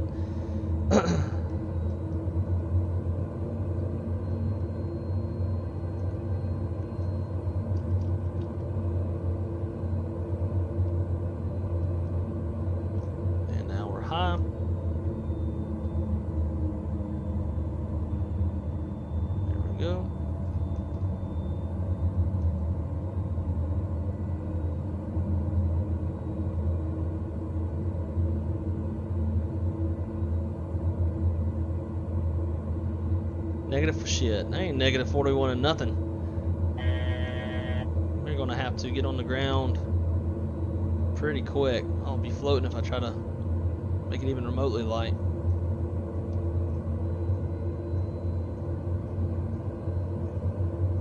These dogs need to go O-U-T-S-I-D-E.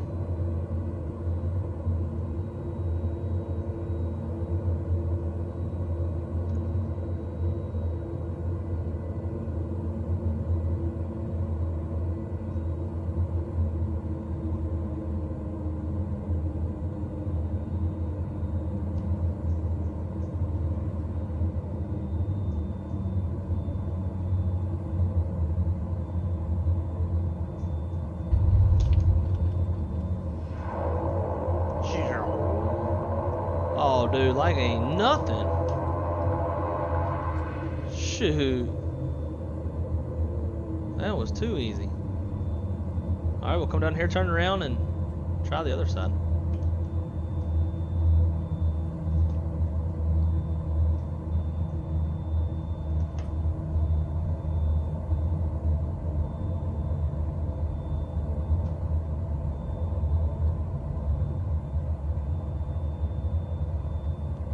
Last time we took off with 2 notch of flaps. This time we're going to try just 1. Oh look, and the rest of the ground showed up. It's nice.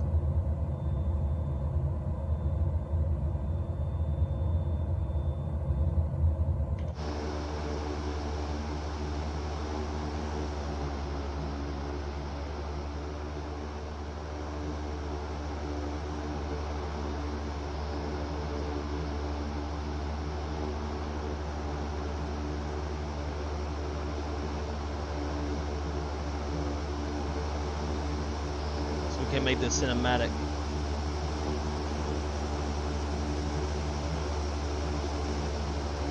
I don't like that. Come down here. We're sitting in our car watching airplanes.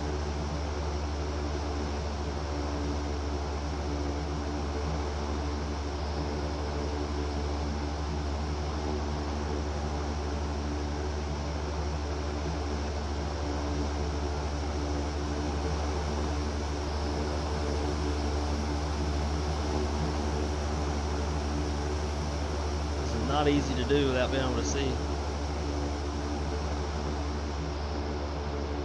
Like, I'm in idle right now.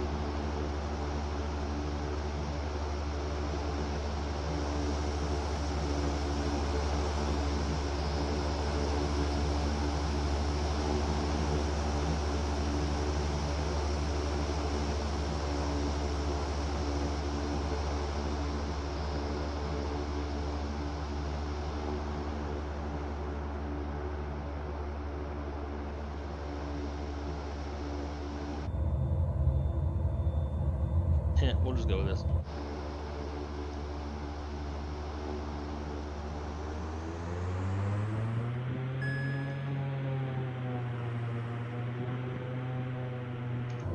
Whoa, Nelly.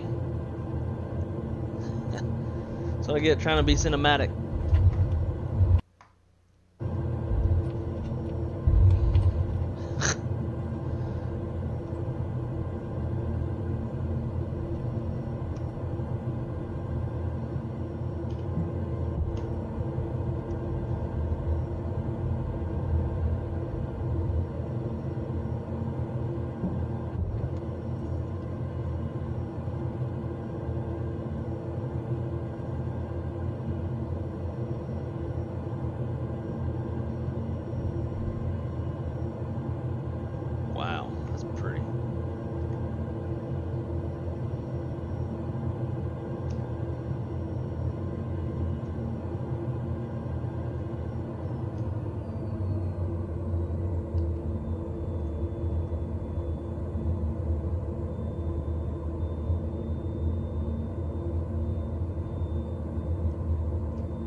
Cruise ship out there. Oh yeah, I don't have this turned on. Let's try this. Traffic. Ships and ferries. See if that really adds anything or not.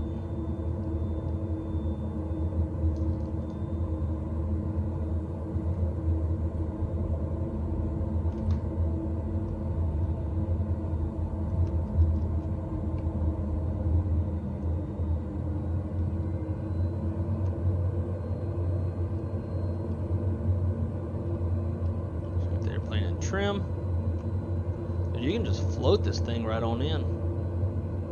Stops on a dime.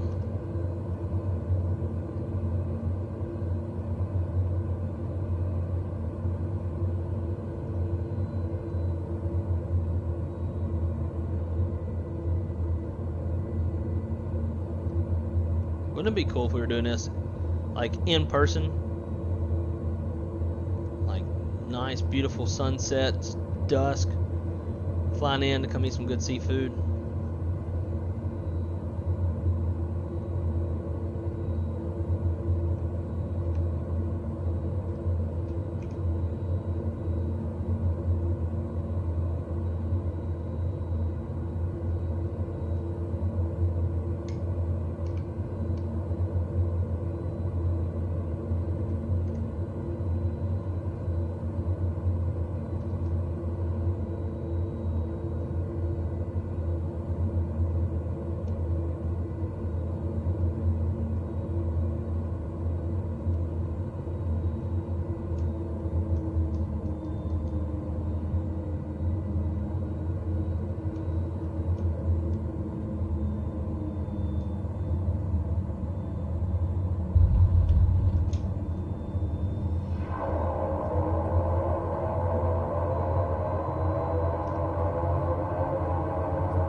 that's how you back taxi.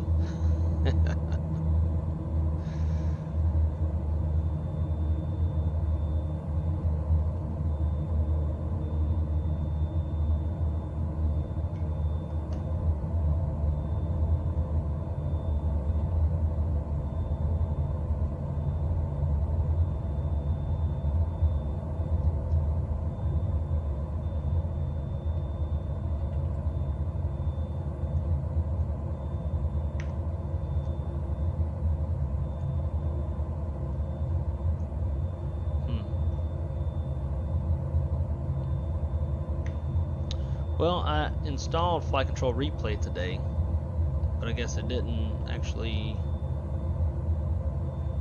I gotta remember how to. Oh wait.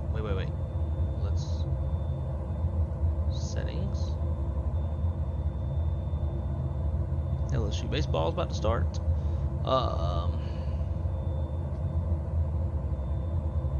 Interface. No, I'll need to remember how to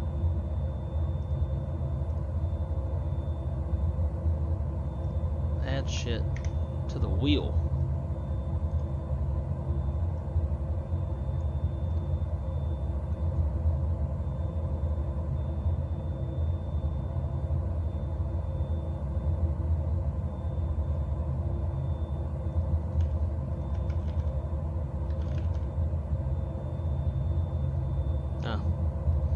I don't know. I was going to record a takeoff and landing and come back and watch it, look at all cinematic and shit, but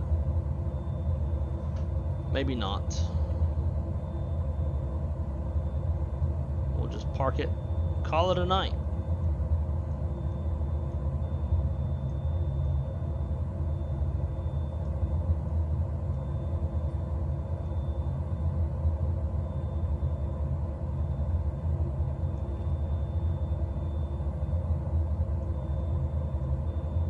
Not very pretty parking, but I don't care.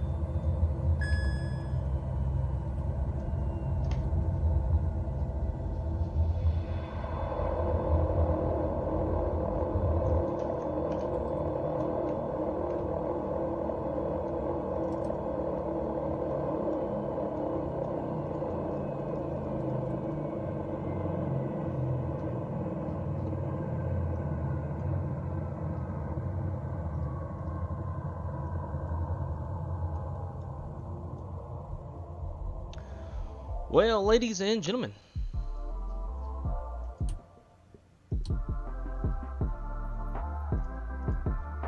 it has been my absolute pleasure to hang out with y'all today. Greatly appreciate y'all. Y'all are such great company as always. So again, for those of y'all who weren't here, Wednesday, possibly. Look at that parking job. On Wednesday, we'll be looking at doing a super cool, very unique, never before done or seen type of stream with myself and Mr. Captain Shaquille Oatmeal. Don't know a time just yet. Hopefully it works out.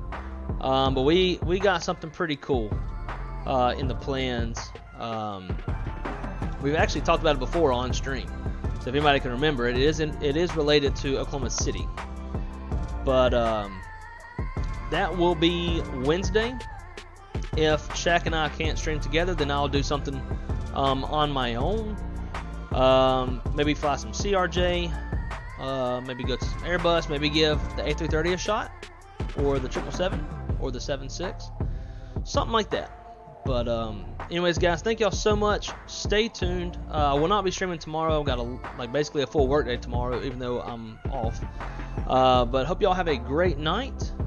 And until we see you the next time, be good at it, keep it on the wrong side, and we'll see y'all on the next one. See ya.